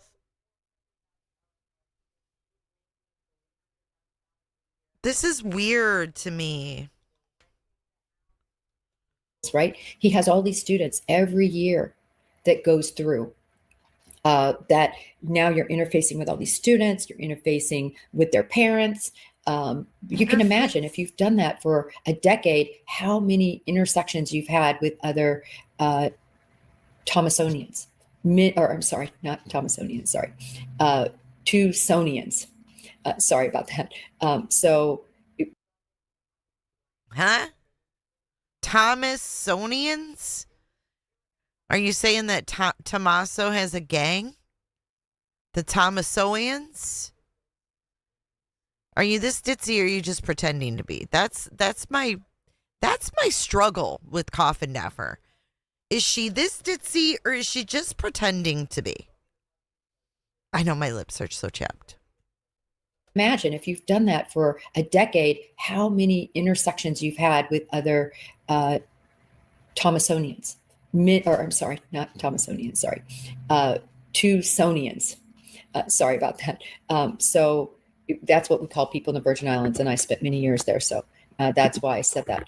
But nevertheless, Tucsonians, other people that he intersects with. This is not a family that kept a low profile. He and Annie actually kept a fairly low profile, but what I'm saying is, I mean, compared to Savannah. They kept a low profile, so I'm just going to put their kids and them on blast when the rest of the media is blurring them. You know what I noticed about this photo? I noticed Savannah's son totally has his back to his cousin, like, and his arm pulled forward, like, I don't want that kid to touch me. Like, something's wrong here. And then Nancy's like, I'm not putting my arm around this son of a bitch who's holding my dog that looks like it wants to, it's afraid for its life, and then hops and leans in front of her. I mean, what the fuck? You're like way taller than her. Why are you leaning in front of her like that? I don't like that. Why would you do that? not compared to Cameron. Cameron's a total low profile. But they basically had a lot of tentacles. Look, she ran a jewelry business, runs a jewelry business where she... They had a lot of tentacles, but I don't think it's the jewelry business. There's something else up with him. There's some other tentacles with this guy. Think about it. He lived in France or Italy or whatever for how many years? 30 before he came to America. The dude had a whole life before he came here.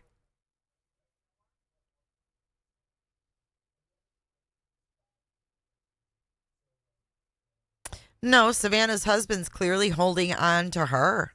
She's holding on to her daughter, and her son's holding on to himself. And then this is Olmo standing here but with his mom, and then his dad's leaning in front of his grandma. I don't know that he has another child. This is the only child that I know of. I have not seen any research on Tomasso that has been proven.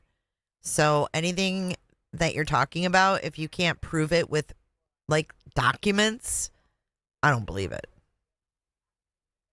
Intersex and sells jewelry, poetry. She teaches at the university. These are people that are very entrenched in the community. They moved only 4 miles, I believe, exactly 10-minute drive, 4 miles away from their mom, Nancy, where Annie grew up.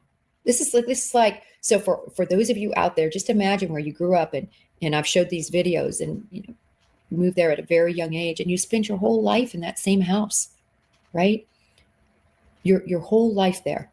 These people were entrenched and loved Tucson. Teachers, educators. And so they touched a lot of people. Again, we're talking about how the Tucson folks, how this case seems to be entrenched with possibly somebody from Tucson, somebody that really knows this family, somebody that, you know, didn't come from out of state or out of country, but that the person behind this is somebody so well entrenched with this family from Tucson, entrenched with this family. So what tentacles could be out there? And again, I'm telling you, this was such a hard life to prepare for because of this. I'm a fact finder. I look for facts. If I can see it, it's a fact. If I can read it and it comes from a reliable person and I can corroborate it, so a couple steps, it's a fact. If I only know it from source information, I will tell you all, this is being reported by this network and it's from a source. Now, yesterday's information, remember, was confirmed in part from the FBI. They almost seemed irritated about that lab stuff. We have been asking for... Where'd you get confirmation from the FBI, Cough? 2 months. I was like, whoa. That was reported by ABC. But the quote... She's saying it came from the FBI, but that was reported by the ABC.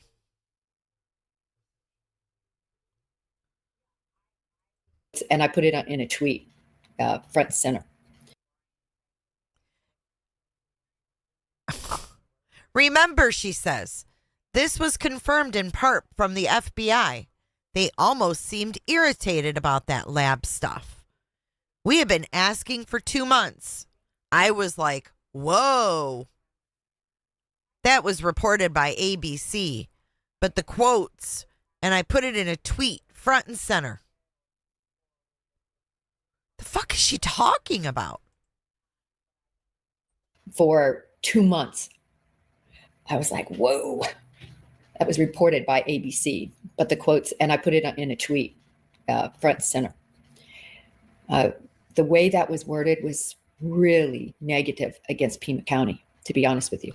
And again, not to digress. You'd already but did. To say again that it's, I just have to say this again. It's absolute baloney, BS, that the Florida lab kept the DNA samples knowing Quantico had particular expertise, but telling all of us that it was because they didn't want to redo the work they had done in terms of the profiles on the families and those comparison. And that's when many people believed, and certainly everyone hoped, that Nancy was still alive. So that made sense to me from working cases. I talked about this, that whenever you had a lab person switch, it was horrible because you're starting all over. Oh no, they want to do their own, quality control, and you're starting all over, and just time-wise, it was just bad. So that made sense to me. And I actually supported that decision publicly, very much so. Not now. Not now when we find out that Quantico had particular expertise in an area and finally has this hair. This isn't a touch. It could be from anybody going by there and mixed profiles. Now, believe me, I believe there's a lot of touch DNA. I think there's so much other DNA. There's 5 other labs involved, again, according to ABC's reporting from their source. Everyone, if that is accurate, there's so much DNA. And actually, Nanos mentions that on one of his lives, or not lives, one of his interviews. I need to get that snippet up too. I'm drowning in one of his lives. Fucking fuzzy slippers and lip gloss. Nanos, what he has and hasn't said. And yes, he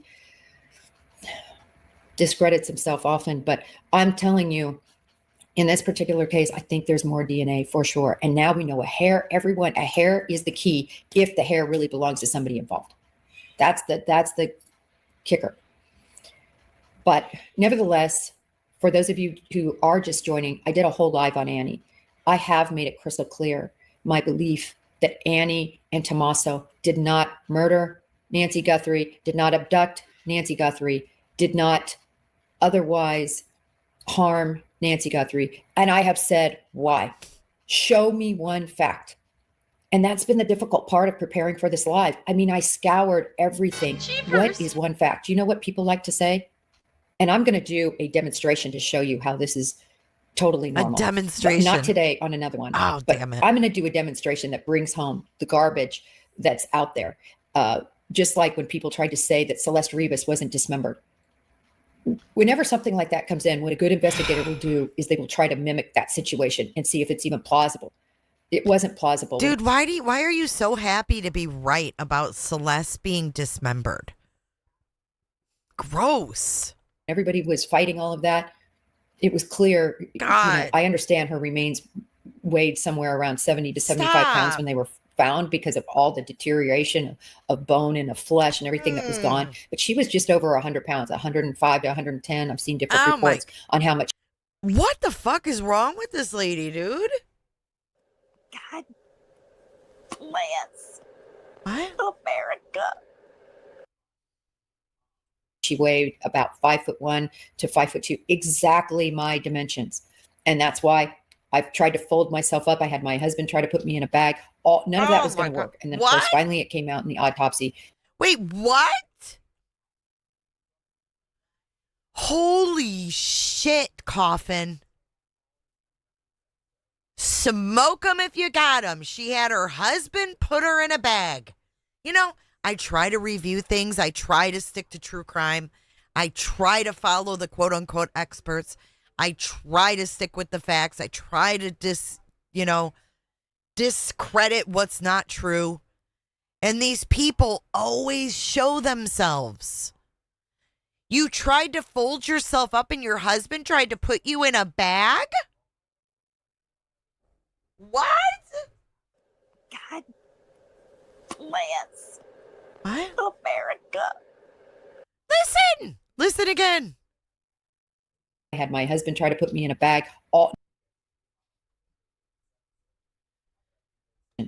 And did he put you in a frunk after he got you in the bag? Weirdo. That's why I've tried to fold myself up. I had my husband try to put me in a bag. None of that was going to work. And then, oh my God, Coffin. He was like, yeah, do I have to let you out? About 5'1" to 5'2", exactly my dimensions. And that's why I've tried to fold myself up. I had my husband try to put me in a bag. What the fuck?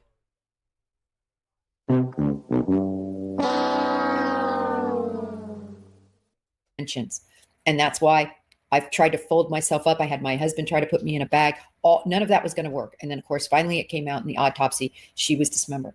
It's the same with this. I'm going to do a video to demonstrate how something people are saying is odd isn't odd. But that's Oh for my another God. day. You're going to make a video? What? To keep on this about Tomasso and Annie. Or not Annie. I already did Annie. I'm going to stick on Tomasso. Look. What? Tomasso looks the part. I swear to goodness, I think that is a big reason why people just want to blame Tomasso. They think, some people might think he looks really handsome, like his wife, Annie. And some people might think he looks the part? What is she talking about? Ominous. He has an ominous look about him. She's so wild. What? He certainly isn't porch guy, everyone. And I don't want to click because people get irritated when I do the clicking, but I have a side-by-side of the photo of porch guy and Tomasso on here that I could get. Show it. Show it, Coffin. I am limited to how many I can have on here, but essentially, look at these eyebrows. These are not those thin eyebrows. Look at how far down the hair comes. This is a young person that's porch guy. And what I continue seeing, no matter what people are looking at, people want to say that Tomasso walks, hangs out, he's like porch guy. It's so absurd to me. It's so absurd to me. But nevertheless, people want to say that that's a fact. That is her video with Annie moaning in the background, not mine. Okay? Miss Mojo Rising, you look really good in green, by the way. Hello, Joey in Portugal. But nevertheless, people want to say that that's a fact, that he's porch guy. Yes, it's still out there, that he's porch guy. And it's just, there is no physical corroboration when you look at porch guy's face that we can see, when you look at porch guy's mannerisms, when you look at how he walks compared to Tomasso. There's nothing there, everyone. There's just nothing there to compare. People want to say that he is involved because, and literally this is all they have, because he was the last to see Nancy. Well, let's be clear. Yeah. Let's be clear. Okay? We need to know he's cleared by the FBI, Jennifer, because he was the last to see Nancy. Listen what she says next. If they didn't send you a paycheck, then why are you doing this? Listen to this. Clear. He was not the last to see Nancy. This is who was the last to see Nancy. And we don't know that. We don't know that this guy ever went inside, Coffin. We don't know that. See how she's putting this out as fact? No, he was the one that we know last saw Nancy. This was put out yesterday. Okay? Brand new show. Mm-hmm. He was not the last to see Nancy. This is who was the last to see Nancy. So when I keep seeing that, I am, he was the last to see Nancy. No, porch guy, minimally, and likely others were the last to see Nancy alive. What? So, and likely others? What? Where did you get that? What is she trying to do here? What is her goal? You know what I mean? So let's think about another thing. Why do other people think that Tomasso is somehow involved in this? They look at statistics. I look at statistics. I'm huge into statistics. Oh, are you? We're going to have Robin Drake on here, and he is the statistic master. I can't wait for that. But they say, statistically speaking, in a case, they try to say in a statistically speaking about elderly abduction that it's the family. That's just false. Anybody saying that, everyone, that is false. Do you realize the small amount of stats on an elderly abduction like this? I have absolutely perused all of the cases that have anything close to this type of case. There's not much close. There was a woman in her 60s that some people are trying to say is related. I don't think it at all is a match. She had a construction worker in her house. That construction worker ended up murdering her, having sex with her. Again, she was in her 60s. What? Wait, what? No. Coffin Daffer. I don't know what case she's talking about, but that woman did not have sex with that man. Okay? If this actually happened, a construction worker shouldn't have sex. Have you ever heard of this case? Use a name. I don't think it at all is a match. She had a construction worker in her house. That construction worker ended up murdering her, having sex with her again. She was in. Is she talking about the Nancy in California that Ashley covered? Her 60s, and then then got rid of the body outside of the house. It was easy to make because of the DNA. I don't find that at all interesting because she wasn't abducted. She was raped. That was a case strictly of somebody who saw something, saw an easy target, and was a pervert and decided to, rape a 60-year-old woman because he had access to the home. So that's crime. Whoa, what? Opportunity to a pervert. Another case that personally I found was in South Carolina, where I think she was 82, an 82-year-old was physically abducted. The guy comes in, no mask, no anything. It was just another crime of opportunity. He came in because his car that he had previously broken broke down. So he goes into her house because it broke down around her house. I've talked about this case. He has pizza. He's there for an hour. He takes her, puts her in a car, thankfully crosses state line, shoots her in the back of the head. The FBI takes the case. He's convicted. And that happened just a couple of years ago in South Carolina, if you want to look up that case. That case, to me, I thought, oh, good, this might be similar. No, not really similar. Another crime of opportunity. So now when people are murdered, that's a whole different thing. In other words, not abducted and no associated ransom. I think that's the biggest thing we need to keep in mind now is the ransom that is involved in this. The two notes that Savannah Guthrie believe are involved, law enforcement believe are involved. We know by their actions, the FBI believes they're involved. When you look at that, this is a ransom case. So then you ask yourself, why would Tomasso Cioni, who was her caretaker? Oh, wait, what? She just said he was her caretaker. Who saw her often, all the time. They had these Sunday dinners together. What? She was there on a Saturday, nincompoop. Who was her caretaker, who saw her often, all the time. They had these Sunday dinners together. Why? If he wanted to kill her for some inheritance, which I don't believe existed. I think there's a house, which, after taxes, after real estate fees, plus the amount of the money that I think that house will go for, which will be far less than it normally would have, which is only just over $1 million, because of a tragic incident that happened. You just get a lot of people off the radar then. People don't want to buy a house where an elderly woman was abducted and maybe even died in that house during the abduction, bled on the doorsteps, caused all this pain and heartache. A lot of people would say, bad juju, there's another one down the street for sale or in another neighborhood. That's just a fact. So, wow.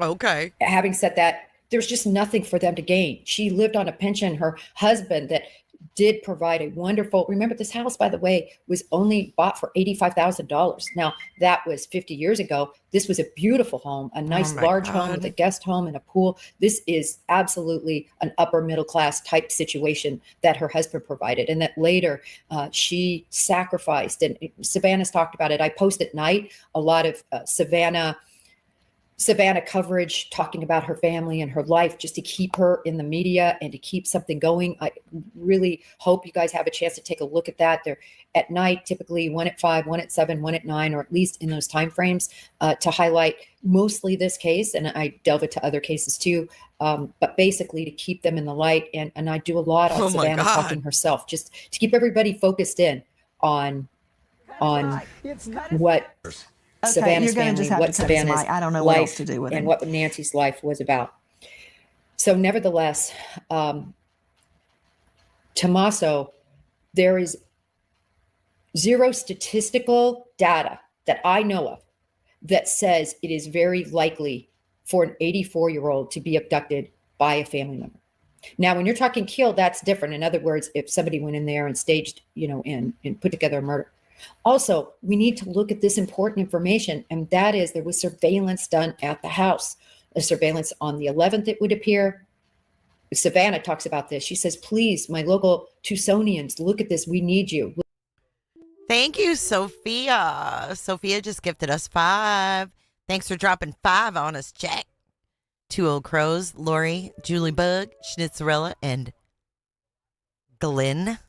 Welcome to the Truth Seekers. Look at the 11th at night. Look at the 31st at night. Don't confuse that with the morning it happened in the early morning hours on the 1st. She specifically made that a separate date. The 24th came out of thin air. I don't know where that's from. I don't have anything to support that other than one source reporting, so I'm not even going to report on that. When I look at something, I want to see at least 2 sources, or a trifecta is perfect. In this case, I have a trifecta. I have multiple source reporting on the 11th. I've got neighbors and I've got Savannah. So to me now we can take that pretty good as a fact, something we can work with. So we have the 11th, we have the 31st, and then obviously in that morning, right? That's what she's saying. Please help. Anything you saw on that night. And it could have even been further away. It could have been at the Circle K. It could have been where the person originated that drove that car that took Nancy. Who was up at that hour of the night, 1:47 general time of arrival, snatched that camera off, forcefully took that camera away. So anyway, that's what she's asking for. This is all around Tucson, everyone. Everything here to me is around Tucson. So how is Tomasso related to Tucson? How is he related to Tucson? We've talked about it. He's got a band. So people see him and they watch him play. He has a nexus with this gentleman. I've already done a show on the drummer. I mean, God bless that poor drummer. His family was literally held up. They couldn't even let their kiddo come home because of all the... Is she deliberately getting this wrong? This isn't the guy. It's the other guy that said that they couldn't go home. Threats and, horrible things they were saying. I mean, it's horrible what happened to that poor drummer by people trying to say he's porch guy. Again, that's a little guy. They said, oh no, because he can drum, he's coordinated. It's just it's hard for me to do a show when I cannot have facts that back up a philosophy. So I want to introduce you. This is Mr. Gonsalves. Obviously, no relation to Kaylee. He is, for everybody who doesn't know this, he is a federal public defender. This is not the guy who said he was worried about his kid or the press. This is the federal prosecutor, dude. He's an attorney that works to defend individual criminals who have been charged by the state. I spent all morning looking him up and everything about him. So basically, who's in his band?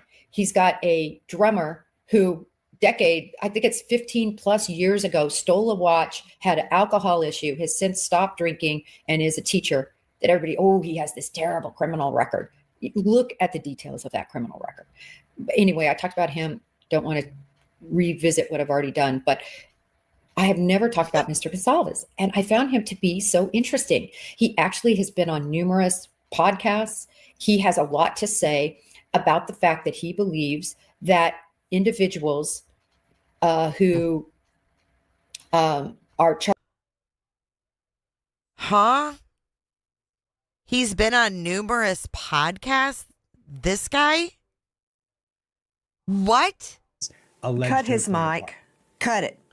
What is she talking about?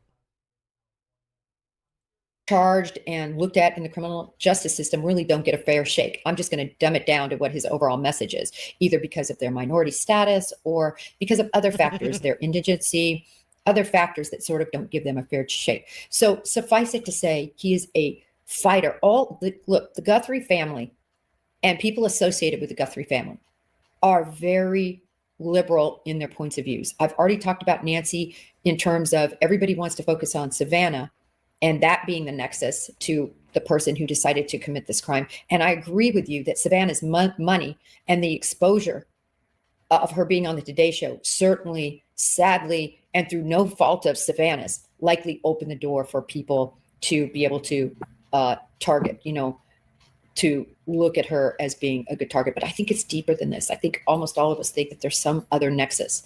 And I'm just asking, could that nexus be through someone Tomasso is associated with or has associated with over the last 20 years being in Tucson?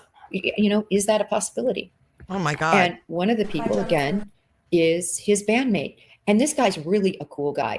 He's well-educated. He's an attorney. He's diversified, right? He plays in a band. He plays the guitar. And he's a great guy. He's fighting for individuals who otherwise don't have anybody to just a shot of tequila and a nice blunt, defend them. And I. So is she bringing in the connection that he defends indigent immigrants? Today. Seriously. I didn't know that's what he did. I've never heard that. Seems she's trying to bring this angle in somehow. Not that I don't trust her. Don't get me wrong. Is Grayson her research assistant? Sophia wants to know. If you call Gigi. Do you want me to call Gigi? I called Gigi. Maybe Gigi will know. Thank you, Sophia. Just a shot of tequila and a nice blunt. Thank you for your 5 memberships too, Sophia. That's really nice. I believe strongly, and I know everybody else does here, everybody believes that everybody deserves to be represented. I don't care whether you're left or right. All of us believe, no matter how heinous you are, our system goes to crap if you're just accused and then convicted, if you don't have strong and rigorous defensive there. And that's what he does. So what could be a nexus between Tomasso and him that could have had somebody highlight her or come to her? All I'm saying is he deals with criminals all day long, every day. That's what he does for a living. He deals with criminals, charged criminals. And by the way, most of these individuals get convicted, not because of him. I'm just saying, generally speaking, that are charged in this venue, they're ultimately convicted. So they're criminals. And I just wondered if anybody that had, he's their attorney, anybody who makes any correlation, could anybody in that realm have come on to Nancy? In other words, not all the exposure on the Today Show, but rather all the exposure through these Tucson nexuses. In other words, inadvertent nexuses. It's possible. We still don't know who all cleaned Nancy's house. How many housekeepers has she had over all these years? How many people did she have living in that guest house, everyone? How many people? We had Philip Dubé on, and I thought he was really interesting. Philip Dubé says, listen, he thinks it is personal. Many people believe that there's a personal nexus. I do too, that there's a personal familiarity.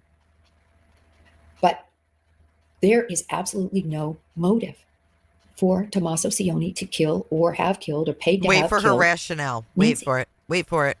He is absolutely great living. A responsible living. I think he makes somewhere between $60,000 and $80,000 from what I could ascertain from the records. Listen. He's worth just under $1 million.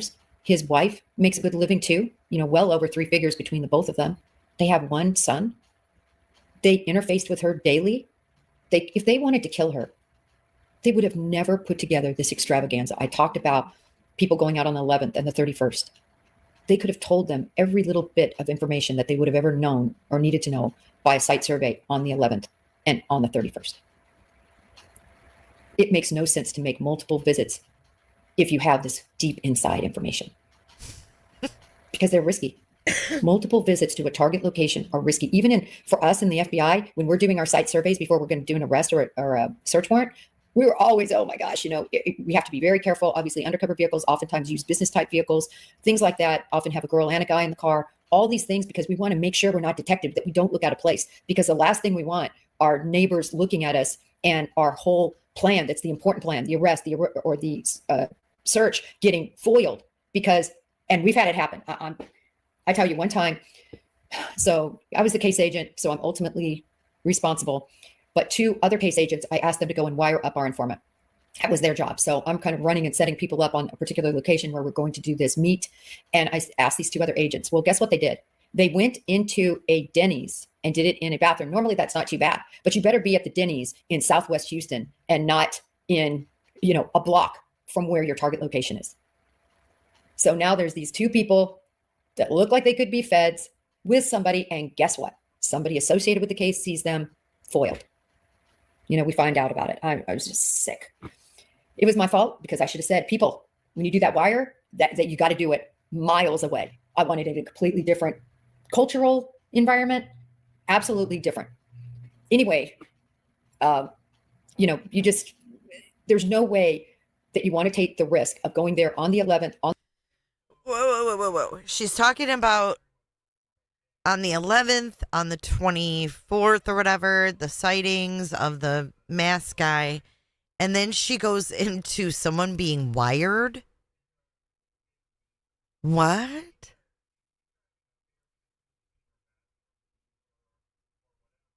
What the fuck? They wired them and the people saw?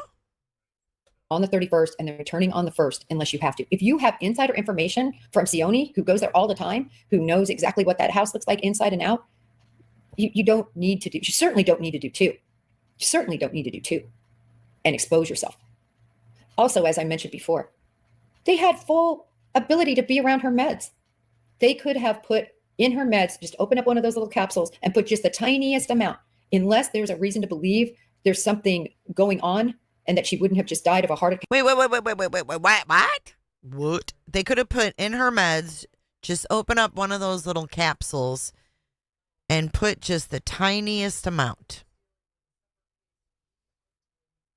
That's where she started. As I mentioned before, they had the full ability to be around her meds. They could have put in her meds, just open up one of those little capsules and put just the tiniest amount, unless there's a reason to believe there's something going on and that she wouldn't have just died of a heart attack. Now, there are a lot of different poisonous substances that trace amounts that you could put in a capsule and she would have died of a heart attack, and with her heart condition and her age, nobody would have given it a second look. And labs do not test for these substances unless it's specifically believed and you inquire and you say, let's test for this and that. I'm not going to name them here. You probably know many of them. You can easily research this. But many, many things if you wanted to kill her. If you wanted to kill her, you could have staged an accident in the house, had her fall in some way. If you really wanted to kill her, if you're Tomasso Sione, when you drop her off that night, you walk in behind her, you help her get to bed, you do whatever you normally do in your routine. And then as she lays there asleep, you put a pillow over her. And that would be the end. And nobody would likely ever know. You would never stage this. I'll call it a Cecil B. DeMille, because that's what this is. Likely multiple people involved in the dead of night, site surveys done, 2 ransom notes sent that are legitimate from the abductors. You would not torture this family. Look at what is happening with the subsequent notes. I'm not saying they're from the abductors. I'm saying we don't know. But what I'm saying is they have been thoroughly, absolutely tormented and tortured. We're almost done, guys. So people say, oh wait, we have a quick palate cleanser. I don't want to forget that. Whew, let your brain recover from all of her conjecture. Look at this. This is Sheriff Nanos. This is the guy in charge. Enjoy.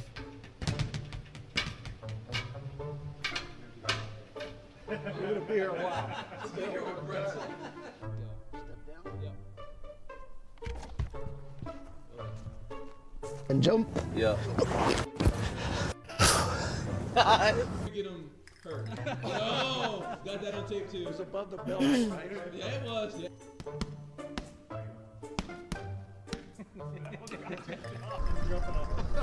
Oh, even better.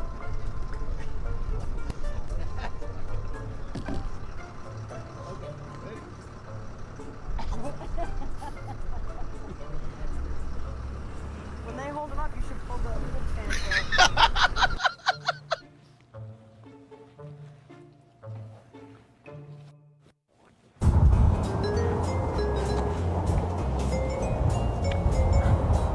I would like to welcome students, teachers, and staff back to school and have a safe and fun school year.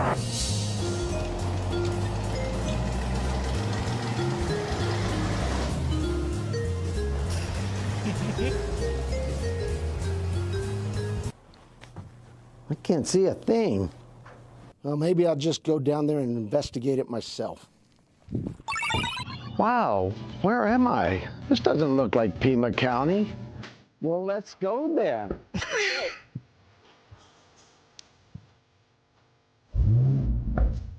Have a fun Halloween and stay safe, Pima County.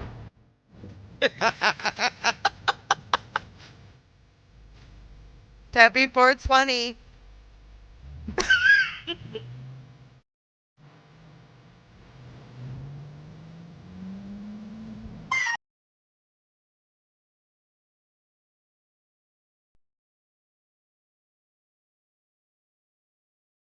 Oh my God, I have to give credit to CN. CN put this together, you guys. Okay, you ready? You want one more time? Here we go. This is classic clips. Hi, I'm Sheriff Chris Nanos.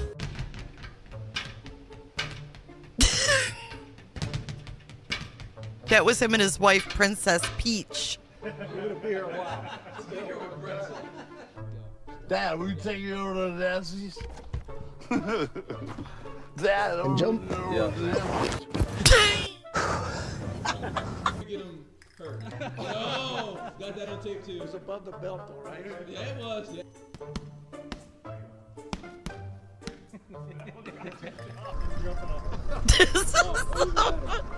Good night, Joey.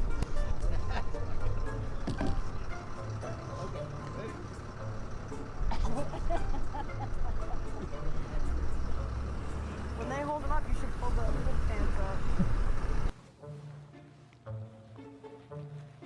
He's eating cookies and milk.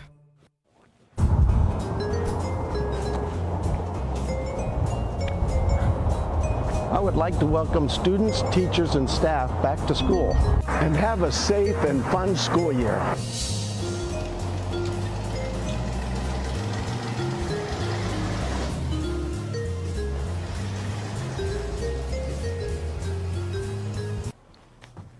I can't see a thing.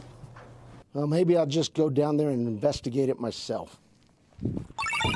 Wow, where am I? This doesn't look like Pima County. Well, let's go then. Look at his wife. Look at his wife. She's Princess Peach. Doesn't look like Pima County. Well, let's... Look at her. She's like, yep, I'm married to this douchebag. Look at him. Go then. Okay.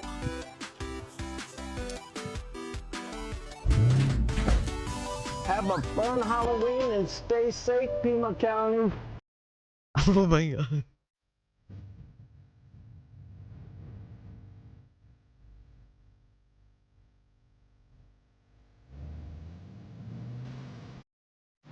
The music.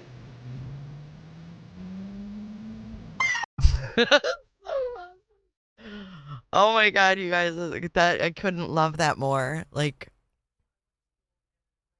it's fucking awesome.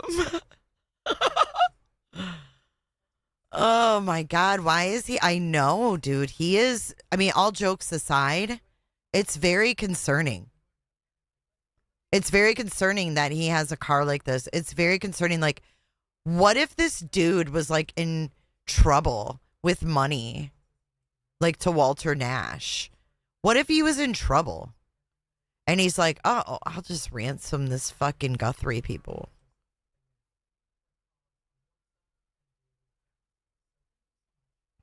Dude, I don't know. I don't know what to make of this shit. It's so weird. It's so weird. Blazy. Happy 420. All right. I've honestly had enough of coffin, but there is one part I want you to hear. Let me search the transcript for it. And then I'm going to go because I have a live tonight.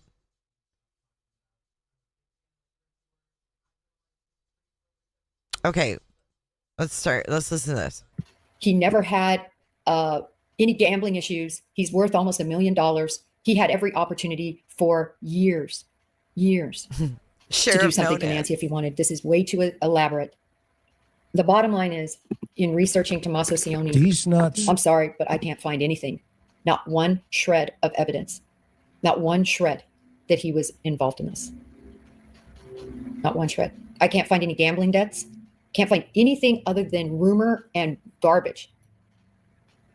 I want to say this. I respect everybody's opinions. I do. And in fact, that's why I spend so much time looking into why people think this. That's why I spend so much time, because I think, am I missing something? You know, I need to dig deeper. I need to look for connections. Could somebody that they knew, Annie and Tomasso, because I'm concentrating on them because they lived there 20 years and everybody, it's obvious there's a deep Tucson nexus to this case.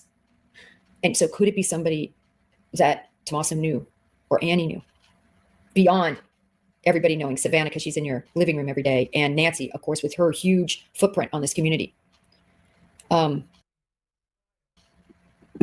I can tell you is there is zero information that I've been able to uncover that he had anything to do with this. None. Not only did law enforcement say they were cleared weeks and weeks ago. And I know people say, no, it wasn't law enforcement. Oh my gosh, this is so nice. Oh, I'm going to go back up to that. But first, I just want to thank Top Stop for becoming a member of our channel. So appreciate it. That is just the number one accolade when people become members. And we've got some cool stuff we're going to be doing for members. Sorry, I want to get this back up. I think it's financial. T, property taxes not paid. Inside job. You're the best. We looked up property taxes a long time ago, and I just checked it the other day. Annie and Tomasso's property taxes are still not paid. However, Nancy's were. I didn't know there was a meeting tomorrow, Ryan. I don't know anything about Tomasso's property taxes not being paid. I will look into that. I promise you. That's easy to find on tax records. Those are very easy. But you haven't looked that up yet. To find. But I just can't find a reason. I can't find any facts to show that Tomasso's involved in this. And I can't find anything to show why any of these family members would have done this in this extravagant way. I can't find a motive. And I can't find anything. And for those who say that that's a motive, oh, caretaking is a burden. Look, she lived on her own. She was in her mental faculties. She wasn't somebody that was, in a diaper that didn't have a life. She was on the Today Show all the time. It wasn't a burden. It's when you are caring for somebody you love like that helped raise you, that took you into their family. It's love. Why do you think they had her over to dinner? You didn't have to do that. Listen to this. It's a sign of love and a sign of care. It's a sign of love that they had her Uber over for dinner. And that's all I ever see. I can't find any evilness other than what people make on AI. I can't find it. I've looked. So, I'll say this. For anybody saying, yeah, look at other family members that you thought were nice and sweet and loved their family member that took out their family member. Not like this. This is an abduction. There's 2 ransom notes. This was well thought out. This was well planned. This is something that is so unusual that statistically speaking, you can't line up statistics. Did somebody, though, that Tomasso and Annie knew, did he ever come to work for them? Or she? Did they ever have an issue? Did anybody have an issue with Tomasso or Annie? We've seen things go crazy over, grades, over disagreements, over so many different things. Did anybody, his bandmate, any of those criminals he's dealing with, did any of them ever have any intersection or just come on to the idea, knowing about, maybe they never watched the Today Show and they didn't know anything about Savannah, but they knew about Tomasso from the van, and then they came to know about Nancy, and then they came to know about the money with Savannah. There's so many possibilities, but for everyone in the audience, I agree, I agree, somebody with a close nexus. Anyway, I really do appreciate everybody. I appreciate. Okay, we're done, but I want you to hear this part because we skipped over this. Listen to this one part. Doing all of this. And then Tomasso, for safety reasons, not having her Uber back, he gentlemanly escorts her back. And I've got more on that later. Did you hear that?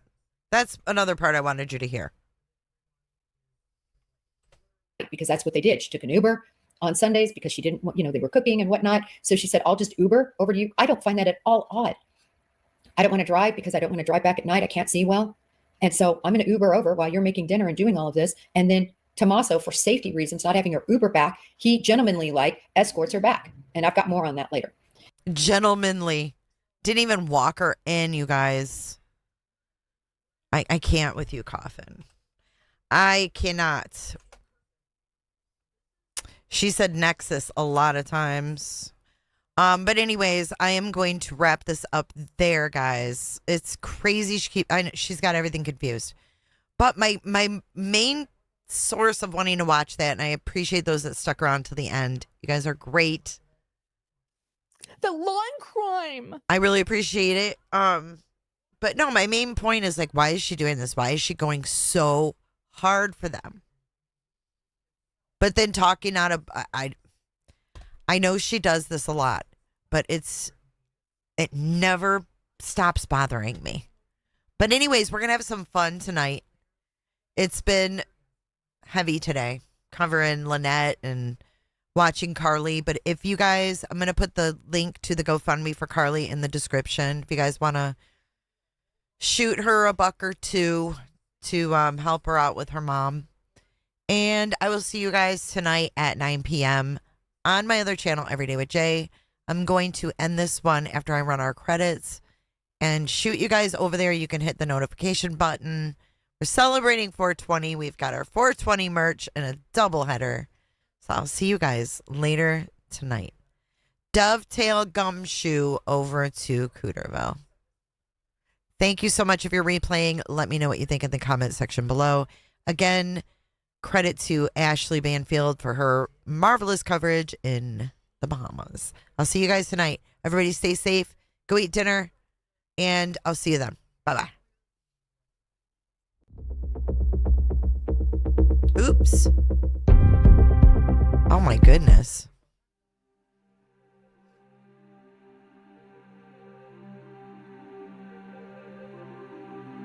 Good night, guys. Thank you for your support today. I appreciate it. Look on your screen and see if your name is on there as a new clicker.